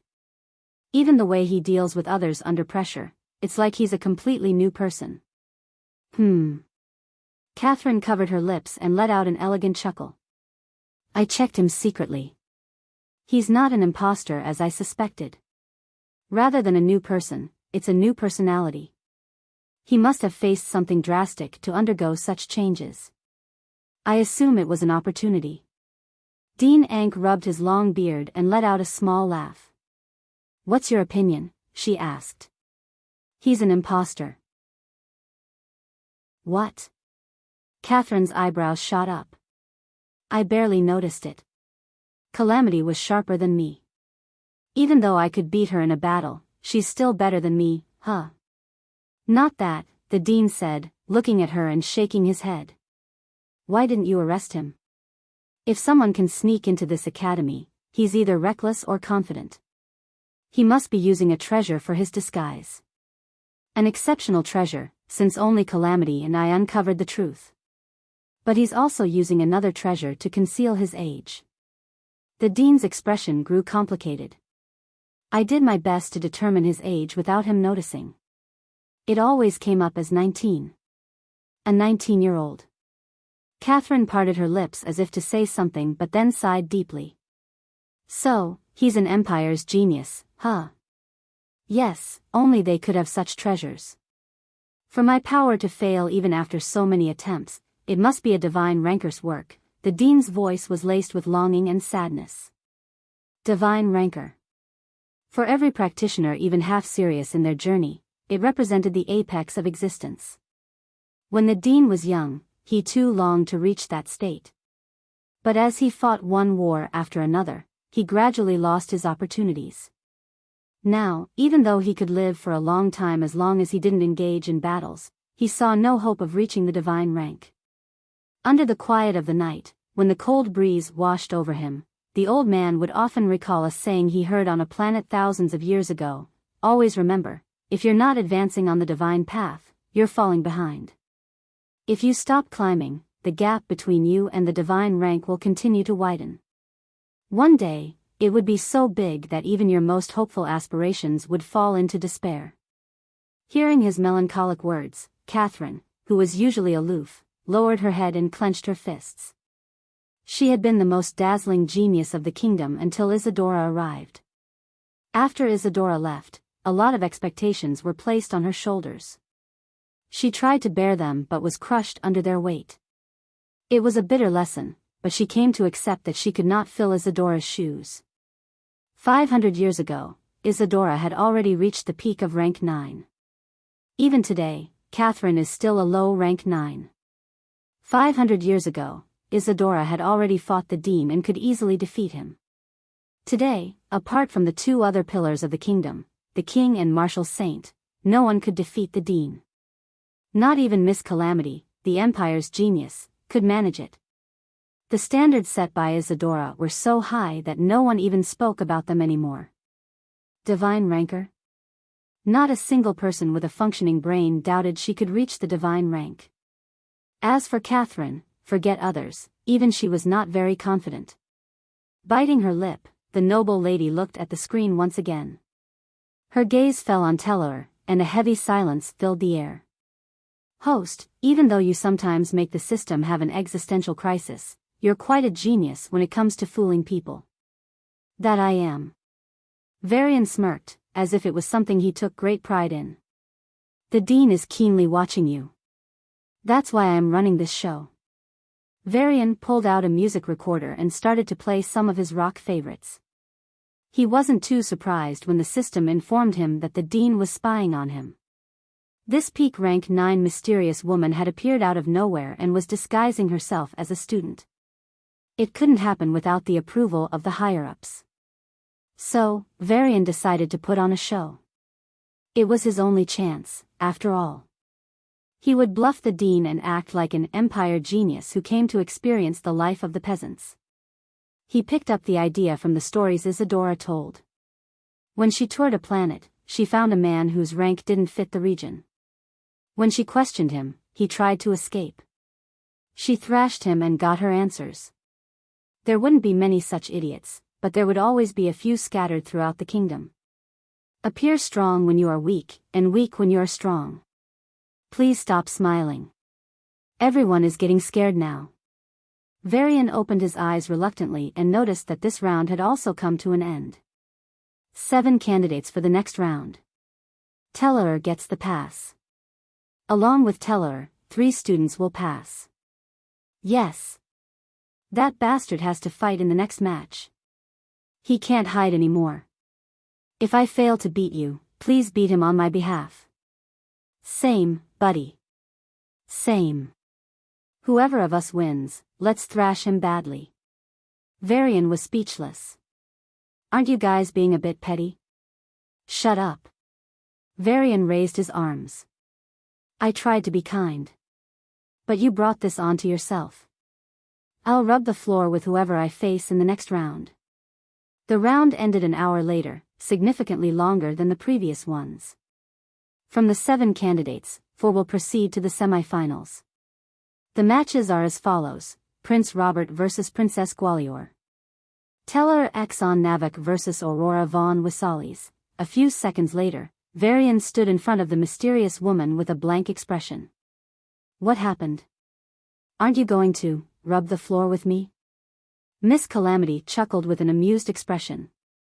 Varian sighed. I didn't think it'd be, oh. Without any manners, Miss Calamity attacked. Varian responded just in time and retaliated. Her strength was adjusted to that of a strong mid-rank 7, just a bit higher than Varian's. In a few seconds, they exchanged dozens of blows. Miss Calamity confirmed her hypothesis. Even if it's his suppressed strength, his moves are getting better and better. The rate of growth is insane. His talent should be as good, no, even better than hers. This man is a monster. I quit. Saying so, she jumped off the stage, surprising Varian and everyone else. And the finals, Prince Robert vs Telor x on Navak. Robert was a 6 feet 5 inches, lean but muscular man, with skin that resembled the sand of a desert. Unlike his brother Rudolph, who maintained manners and pretended to be a good royal son, Robert didn't care much about his appearance. The moment their stages connected, Robert raised his thumb and swiped it across his neck while looking at Varian with a bright smile. Wash your neck and wait, was it? I will wash my neck today, but with your blood. Instead of being offended by those words, Varian tapped his chin and pondered for a few moments before nodding with an appreciative gaze. You know, it's a good improvisation. I'll use it if someone uses that warning against me. Robert raised an eyebrow. Varian clapped his hands. I used to think that by simply existing, you're wasting the air, food, and the sacrifice of your mother's pregnancy. But hey, I guess even someone like you has their uses. Robert froze for a second, a powerful presence sweeping over him, surpassing what everyone on the stage had shown so far. I wanted to just crush you and prove you're always below, as number 2 or number 50.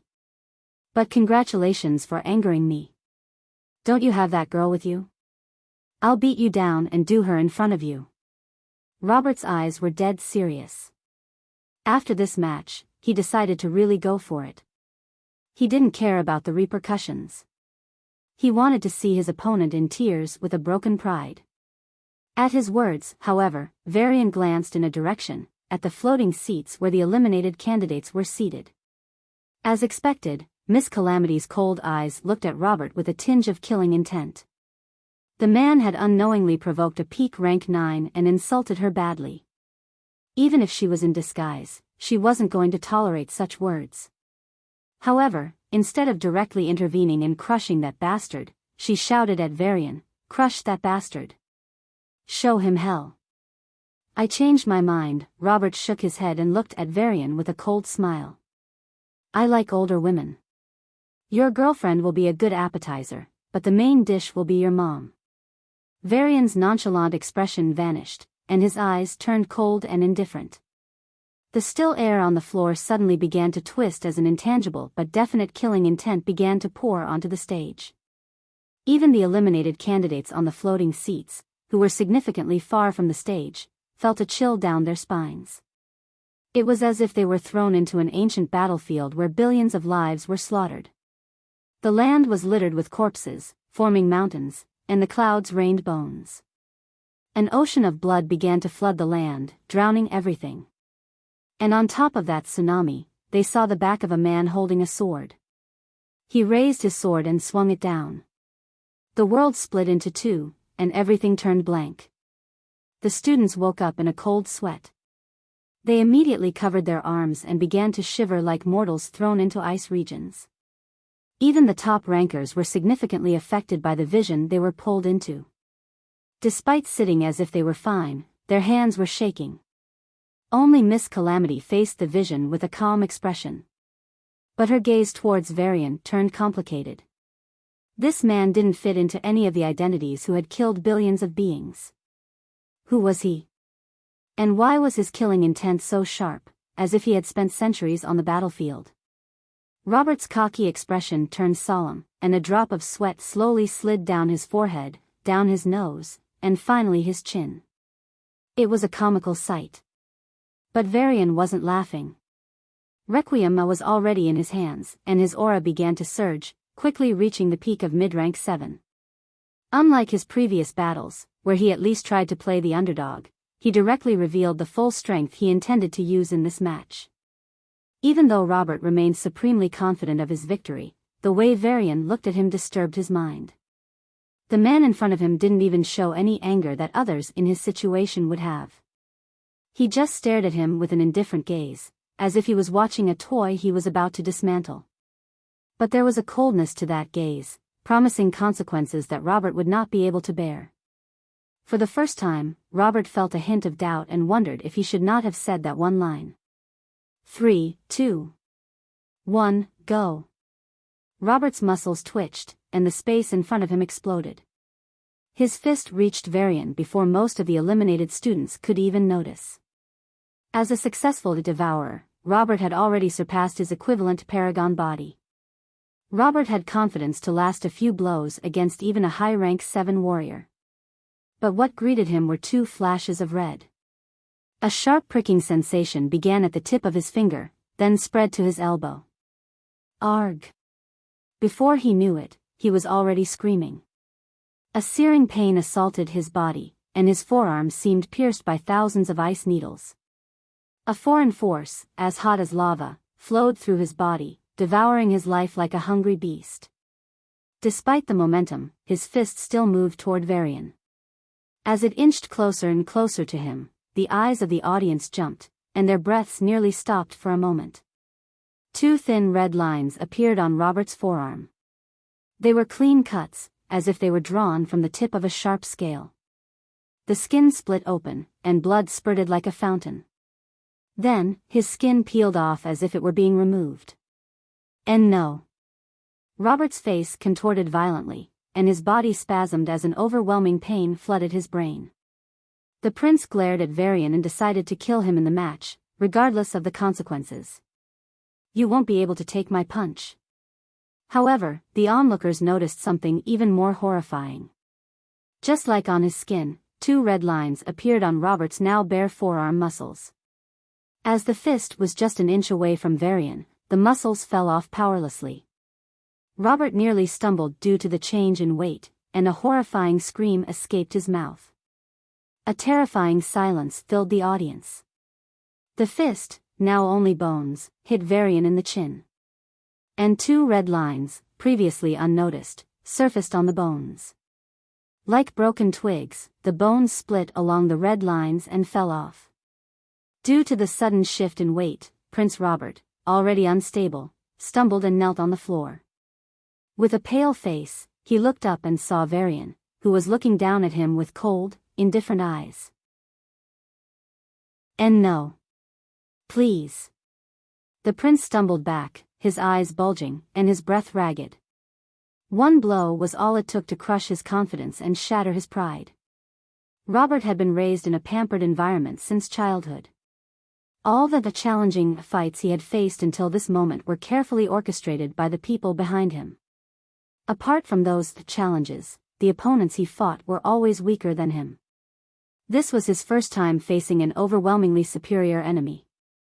Robert still had moves he hadn't used, treasures he hadn't activated, and tactics he hadn't employed. But it didn't matter anymore. As Varian raised his sword, the prince felt something inside him die. It was his fire, the pride of a warrior and the confidence in his strength. He didn't want to experience that terrible pain again. Others thought it was just a cut on his arm, but only he knew that Varian's aura was inside his body, wreaking havoc. It was as if he had ingested scorching needles. They were destroying him from the inside. His body was spasming from the excruciating pain. I am sorry. I am sorry for insulting your woman and your mother." The prince did the unthinkable and banged his head against the floor. This time, the majority of the audience stood up. There was even more shock now than when Varian had first struck the prince. Robert was the younger brother of Rudolph, the second most likely candidate to become the crown prince. How could he bow down to someone like Telor? From today onward, the prince's reputation would sink to the nadir. He would have no retainers, no support, and no prospects. On the other hand, Telor wouldn't survive once he left the academy. Out of respect for the dean, the forces might not move immediately, but move they would. For all intents and purposes, Telor was a marked man. Varian looked at the shivering prince with a mixture of disgust and disdain. He then took out a soft cloth and began to wipe the blade of his sword, his movements precise and deliberate. "I'm sorry," he murmured, low enough that only those nearest could hear. "If I had known he was such a coward, I wouldn't have stained you with his filthy blood." The words, though spoken to his sword, carried a weight that echoed through the audience. Prince Robert, unable to refute such humiliating words, coughed up blood, his face a mixture of fear and humiliation, before he crumpled to the ground, unconscious. "Winner, Telor X on Navak," the host announced, his voice quivering with a mix of awe and fear. Varian exhaled softly, and unbeknownst to the audience, planted a tightly packaged soul power within Prince Robert, covertly slotting it into the man's soul. It was a time bomb, a claim on the bastard's very essence. Even though Prince Robert wasn't a direct enemy, Varian wasn't generous enough to forgive him after such a show of weakness. Sheathing his sword, Varian turned on his heel and strode back to his dorm without a backward glance. Miss Calamity observed Robert's fall with a scowl, then spread her wings and pursued the retreating figure of the imposter. The laboratory was located in a synthetic world, a realm far removed from the academy proper. The top 10 students were escorted through the space gate within the academy, each step charged with anticipation and a touch of unease. Notably, Prince Robert, who had ranked second, was absent, but no one dared to speak of the man's fate. The so-called strongest of the academy, now standing in the perilous presence of their leader, remained as silent and compliant as a lamb. All, that is, except for one. "You were so cool," Miss Calamity declared, clenching her fists to her chest in what could almost be mistaken for a cheerleader's enthusiasm. Varian arched a skeptical brow at her display. He knew her act, but on rare occasions, like this one, Her words rang with a genuine zeal that even she couldn't ignore. "Do you want to see anything in the lab? I heard they have all sorts of cool stuff," she pressed on, her eyes sparkling with a mix of excitement. "Herbs a million years old, medicines that can double your lifespan, armors that can withstand even a rank 9's attack, heck, they even have powerful rank 9 beasts." The more she spoke, the more excited she seemed. Varian looked into her eyes for a moment, then turned around. He had a strong feeling that this woman must have guessed something. The imposter was aiming for the lab. It wasn't so difficult to estimate. The timing was just too coincidental. The only question was, why didn't she stop him? Was she waiting for him to act so she could find out exactly what he was after? Or was she trying to do something else? Varian's eyes shifted, and he turned to a familiar face in the crowd. Number 5 of the group, Prince Samet. Since his awakening, this man acted as if they had never met. Varian thought he would be after something, but strangely, the prince didn't do anything out of the ordinary. If it were his normal self, Varian would have investigated the prince and dug up more information. But with an annoying powerhouse stalking him 24/7, he didn't have that luxury. "Well, once I get what I want, I don't care what happens." Adjusting his mind, Varian waited with the others for the teacher responsible for taking them to the lab. They were already a few minutes behind schedule. No one understood why a teacher would be late. A few more minutes passed, and a silhouette brushed past the crowd, stopping in front of the space gate. Zara was a woman with a long tail and large wings folded on her back. She wore formal clothes, a black coat over a white shirt and a long black skirt.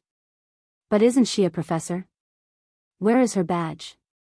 Not just Varian, even the other students were confused by her attire. More importantly, a department head shouldn't be assigned to a post like this. Varian was just puzzled and didn't care much. But Prince Samet felt tense. Hoping it wasn't what he feared, he stepped forward with a smile. "Professor Zara, did you come all the way here to wish us good luck?" "As expected of a department head. If you would, please call the person assigned to lead us into the lab. We're already running late." Veins popped on Zara Waz's forehead, and she gave Prince Samet a nasty glare before walking into the space gate. "Shut up and follow me." Varian prepared himself for the mission as he stepped into the space gate. Unlike normal teleportations, the movement through a space gate wasn't spontaneous. When they stepped in, instead of directly stepping out at the exit, their surroundings seemed to flash white and black for a moment.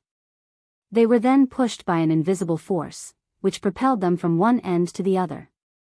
"This is the lab?"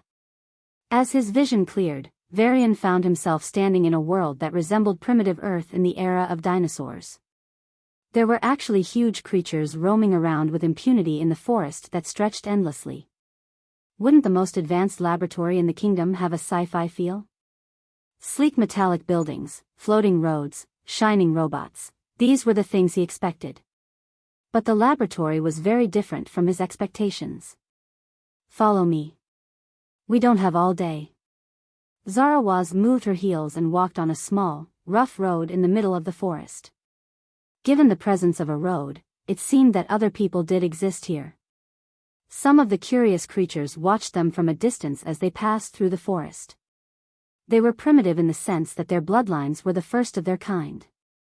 As someone familiar with life power, Varian could tell that these creatures were what one could call the ancestral species.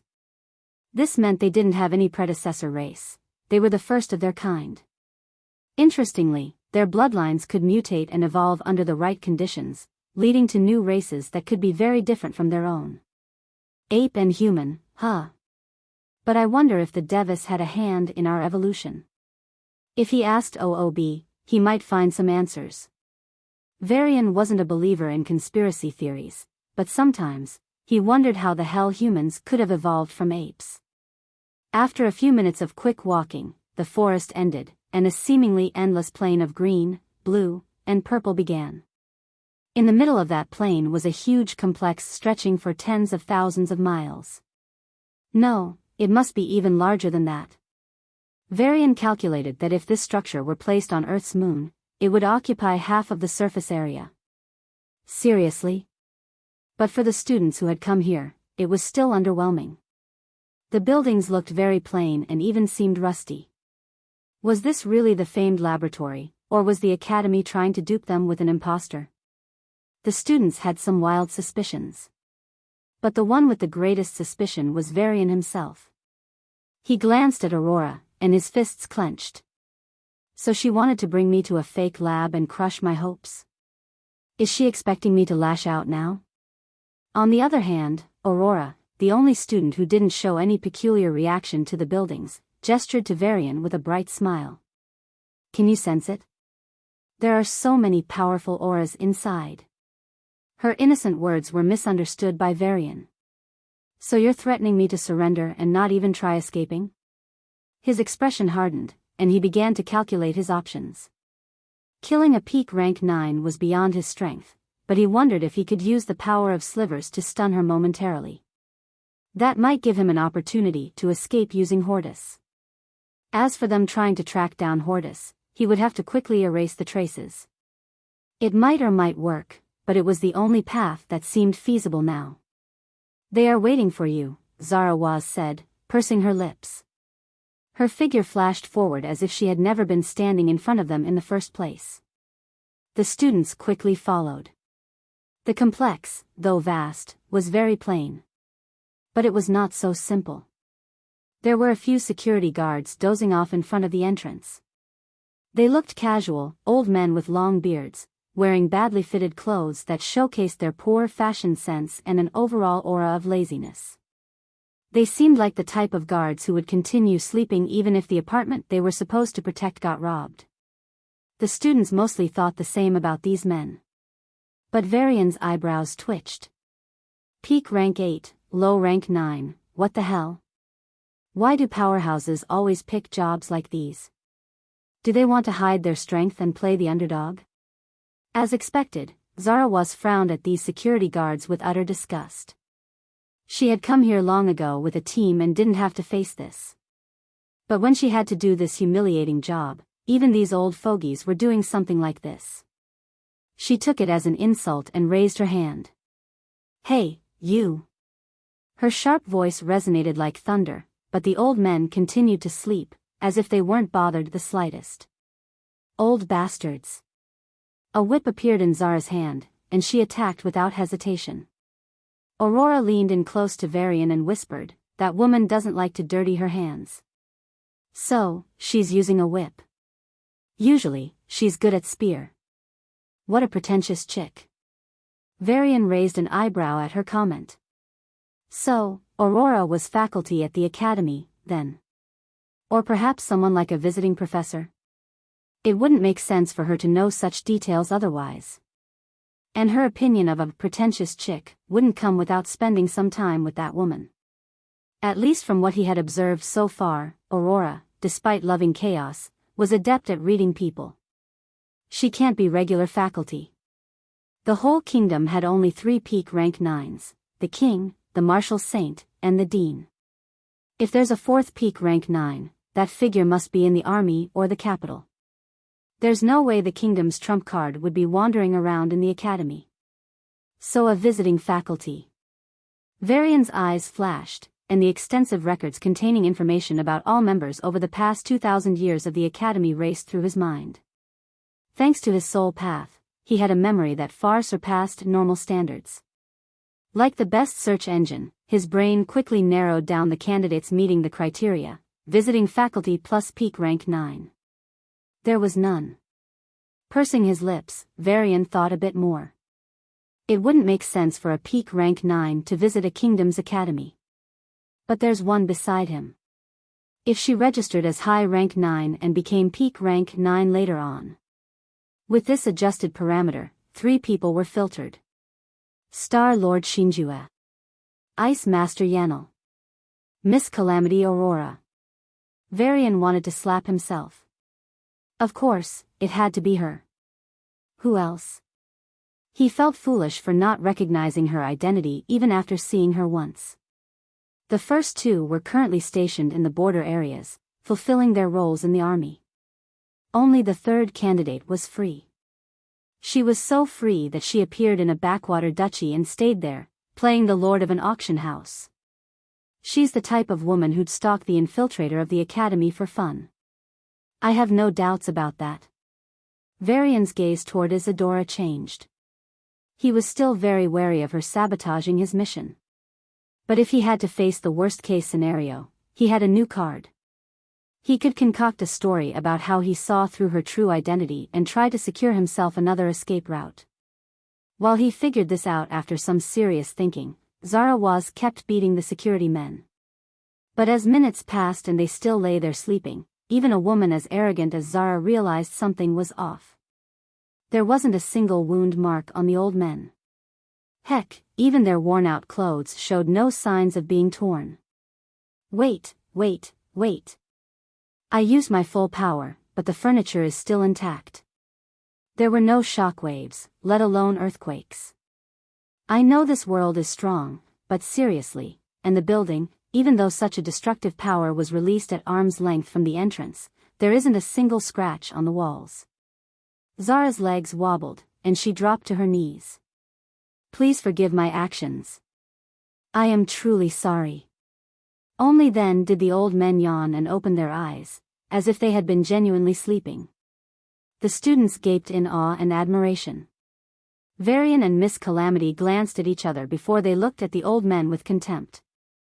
Was it really appropriate for them to act this way at their age? Cheap show-offs. Ow, someone beat me so hard. My legs are hurting. The thinner one groaned. I am sorry. Zara apologized. Show me how sorry you are. He placed his stick-like legs on the table. Biting her lip, the woman began massaging his leg like a maid. Oh, my other leg too. Going a step further, the old man placed his leg on her shoulder. Zara's eyes shot up with hatred before she sighed deeply and massaged that leg as well. Miss Calamity looked at her with contempt. When you destroy your mentality like that, there's no way you can grow strong. It's no coincidence you were unable to recover your power. Then, she turned to Varian, her eyes gleaming with curiosity. But this guy, his eyes tell me he already has a plan to escape if something goes wrong. Would you look at that? A warrior who dares to escape from the clutches of Miss Calamity? Ha ha ha ha. Unaware that his plan was already exposed, Varian entered the lab with his fellow students an hour after Zara's punishment. This is the new batch, huh? Clad in a long purple coat, black shirt, and white trousers, a skinny old woman with goat horns looked at them with a scrutinizing gaze. The students felt as if they were not people but specimens to be sliced and studied. Yes, madam, Zara was answered in a respectful tone, even bowing her head. You're being so polite, even though I'm just a junior researcher here. She said with a smile. Oh, I'm Gara, by the way.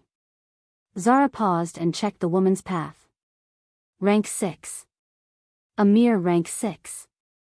The ex-department head clenched her fist behind her back and took a deep breath. Had she fallen so low that she now bowed to nobodies? Lead the way, her voice was far less polite. Yes, the old woman turned around and led them in. Everyone is so busy, so I'm the one assigned for this job, I'll give you a tour of the places here. Of course, the space here is actually expanded. So, unless you plan to spend weeks, it's impossible to see everything. We'll do a tour for 2 hours. But if there is an area of interest, you will be allowed to explore it. And then we'll go to the Origin Lab and get you tested to figure out the plan most suitable for you, which would increase your divine rank ascension. Despite Gara's casual tone, her words caused the students to swallow their saliva in anticipation. Varian wasn't interested. Why the hell would he be so crazy as to let someone scan him? If he did, he'd be the test subject. Miss Calamity, on the other hand, clicked her tongue. Despite their boastful words, the amount of help this so-called laboratory could give was extremely limited. It would increase the chance of reaching divine rank by 1 to 2%. That's it. But given that divine rank was so difficult to achieve, even that tiny percentage held incredible significance. The tour proceeded smoothly for the first hour. As Gara said, the space was greatly expanded. In just a few minutes, they crossed an area equal to a dozen Earths, with no end in sight. The first place, Aviation Block, a vast mountain range where creatures of all kinds, some artificially given the ability to fly. For example, a feline creature spewed compressed aura from its tail, managing to gain the ability of flight. To an onlooker, it looked like the cat was a rocket spewing beautiful white gas. This creature is created by an intern student, Gara said, scratching the cat's chin and smiling at them. This is the most basic step. But the more you can manipulate a creature, the deeper the changes. The highest changes would be in the origin, right? Prince Samet asked. Yes, Gara replied. That's how hybrids came about. But the downsides are obvious. There are a few experienced researchers who dedicate their lives to working on it. Like everyone in the field, they dream of a perfect hybrid. But isn't this going on for a long time? Miss Calamity interjected with a disinterested expression. Yes, Gara sighed. It was there before I was born, it has been there throughout my 1,500-year life, and I think the research will continue even after I die. Why bother? Varian muttered. Gara shrugged. This lab participated when the Alliance worked hard to build a perfect hybrid. We made significant contributions but came out of it. Then the lab was destroyed by the God Emperor. Since then, even the Alliance didn't attempt it again. Whatever we are doing here, we are just a kingdom, after all. It's a fool's delusion, but hey, the fellows still working on this project are all too insane to listen to others. Varian's eyes narrowed dangerously. Enigma used to tell him that she had a vague idea of where she was born. But it turned out it was where Isadora first lived. Even Isadora didn't know where she was born. She was the perfect hybrid, not a normal human. So, she should have some memories of her birth. But they were blank, as if someone had deliberately erased them. Hearing the tone of this woman, it seemed like no one knew about the perfect hybrid. It's not public knowledge, sure. But would even the laboratory that contributed greatly to the Alliance project not know? But it's also reasonable to assume it's a top secret known only to a few individuals. Regardless, Varian felt a strong compulsion to learn the truth about his wife's birth. Sia was created by the Alliance. They must have paid a big price for her creation. So, it didn't make any sense for them to just let her go. The God Emperor attacked. She survived nonetheless. But why would the divine rankers fail to find her later? Instead of being answered, the questions only piled up. Unaware of the turmoil a particular imposter was in, Gara took them to the next block. A river with millions of turquoise-colored marbles floating on it. Miss Calamity's face immediately crumpled. This is the 352AX1 River Farm. We soak these compressed embryos in rich viscera, air, roughly water infused with the essence of herbs that support the regeneration of a creature. Embryos, a student said with an uncertain and uncomfortable expression. Yes. They're taken from the wombs. Gara nodded as if it wasn't a big deal. An awkward silence filled the place. As a few minutes passed, one of the marbles broke, and a small humanoid creature came out of it. Perhaps the water was special, the humanoid newborn, only the size of a thumb, didn't drown. Then, aura flooded its body. Like a balloon inflating, the baby's body began to expand. From a finger size to a fist size, and finally, it reached an forearm size. Oh, looks like the aura flow is STA, the baby exploded. Varian glared at the woman with a chilling gaze before he turned away. The students didn't react well to the barbaric display. Even though they knew the kingdom's best lab wasn't particularly kind when it came to research, they didn't think it would go this far. What's worse, they didn't expect to witness such a scene. Perhaps for that reason, the students were somewhat disturbed. And when they recalled the millions of such marbles floating on the river, some of them felt sick to their stomachs. Can we move on to the next block already? Prince Samet, the man Varian saw as a ruthless manipulator, was surprisingly the one who showed the most emotion. The corners of his eyes were watery, and his fists were clenched tight. But he didn't cross the line by yelling at the woman or giving in to his rage. He was wise enough to understand that he couldn't change the situation now. There were things he must do at all costs. Maybe in the not-so-distant future, he might gain the power and influence to shut down this department. Next block already? But you see, this block's research is very important for our army. I know you're disturbed by the sight. In the beginning, I was like you as well, Gara said in a casual tone with a completely normal expression. If someone only saw her without knowing the situation, they'd think she's a mature adult teaching kids how to be mentally resilient. But this only made the situation all the more strange. I was crying, actually. I even vomited a lot. But hey, 30 years have gone by, and I got used to it. The old woman shrugged nonchalantly. But Varian realized something else. This woman wasn't carefree. Her heart had been so badly broken by staying in this place that she couldn't even feel any emotion. She didn't get used to it, she entirely lost the emotion of kindness in the process. So, now, she didn't feel any repulsion towards the act. So, the next block. For the next hour, they kept moving from one place to another. Sometimes on flying animals, sometimes on special vehicles, but mostly on their own feet. Everyone here was capable, after all. Not too long after, the tour came to a close. In the last block, Gara took them to a giant forest, the kind that made Varian feel like he was in the prehistoric era when dinosaurs roamed the earth. Here, giant, powerful beasts moved freely, resembling dinosaurs, mammoths, and other strange creatures. The scary part, however, was that all of these creatures were rank 6 or above, with the strongest even reaching rank 8. This is a famous zoo that was broadcast during last decade's festival, right? Prince Samet, who had been silent since the river block, asked. Oh yeah. We use these beasts for some tourism as well, Prince Samet smiled politely and said, I heard there are even rank 9 beasts in the lab. Is that really true? Of course. From the beginner rank 9s to even the strongest, we have them all, she said with pride.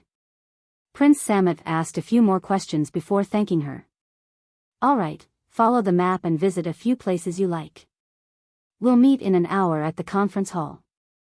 Prince Samet and Varian studied the map intently before parting, unaware that their actions would affect each other and everyone else. Archives X4, Varian confirmed this was the place where research related to Prime World was stored. It's only a few minutes from here with his speed. But as he dashed to the location, a sense of hesitation crept into his mind, and he stopped. Archives X1, the most important records were stored here. Only 3 topics actually qualified to be placed inside this super-secured facility. The perfect hybrid, hypotheses of origins, slivers, and stability for existence. It was a very pompous claim. Even though he had a great connection to the forces of life and its essence, Varian could not imagine creating a being with 2 origins.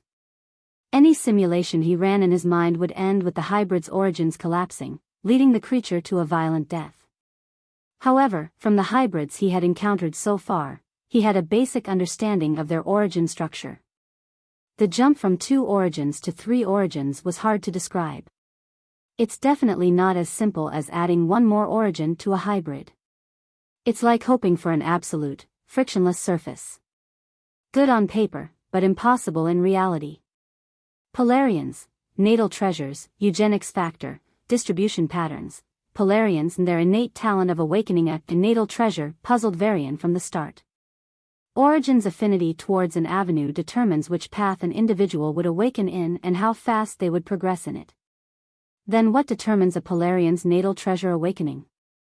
Why do only some awaken, and why are some natal treasures far more powerful than others? Polarians had a very strict society that discriminated against people based on their natal treasures. Apart from strong awakeners, like those of rank 7 and higher, normal Polarians were always given less priority compared to their awakened counterparts. If it was just some distinction, perhaps it could be bearable. But according to Baldur, as long as it's an unawakened individual below rank 7, even murder would receive only a light sentence. A 30-year service in the army? For Polarians who live for centuries, how is that a punishment for murder? As such, the current Polarian society is a highly unequal one where the awakened behave like nobles ruling over the peasants. The only way to escape this hell is to reach rank 7. But even in a kingdom like Pala, how many can and would reach rank 7? Ironically, Polarians themselves have grown accustomed to this way of life. The resistance groups that tried to bring stricter laws and a more balanced society were all crushed. These days, only one or two might still exist, or perhaps they were culled without the authorities even bothering to make an announcement. And finally, creation study, propositions on the universe's creator, substantiating evidence, unresolved inquiries, and the grand design. This sounded the most arrogant of all. Assuming the creator's existence to be true, how could these researchers in a laboratory verify his presence? But from the title, it was far from conclusive. Perhaps, like many people, these researchers were also seeking answers to the age-old question. So what is the grand plan? Was it all for fun? Or is this a mission? A movie? Like many people his age, Varian also entered an existential crisis. But only for a few moments before he dismissed those thoughts and marched ahead. Those thoughts were for old men, he reasoned. As a young man, he should focus on what's in front of him. Prince Samet controlled his lips from curling up as he reached the facility of the Alpha Beasts. The blocks didn't even have any guards. It's not that the lab's upper management didn't care about security or were overly arrogant.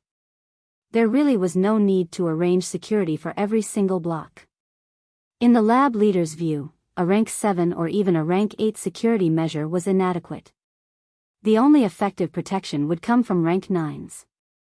However, even the lab couldn't afford to employ many rank 9s. Most of the current rank 9s were actually rank 8s who had been rigorously trained using the lab's resources. Even so, at least half of those trained left the lab to join the army. While the leaders didn't expect all of them to stay loyal, it was a bitter truth. Those who remained, despite invitations from the kingdom and the army, along with a mix of threats and incentives, were the truly loyal to the lab and its cause.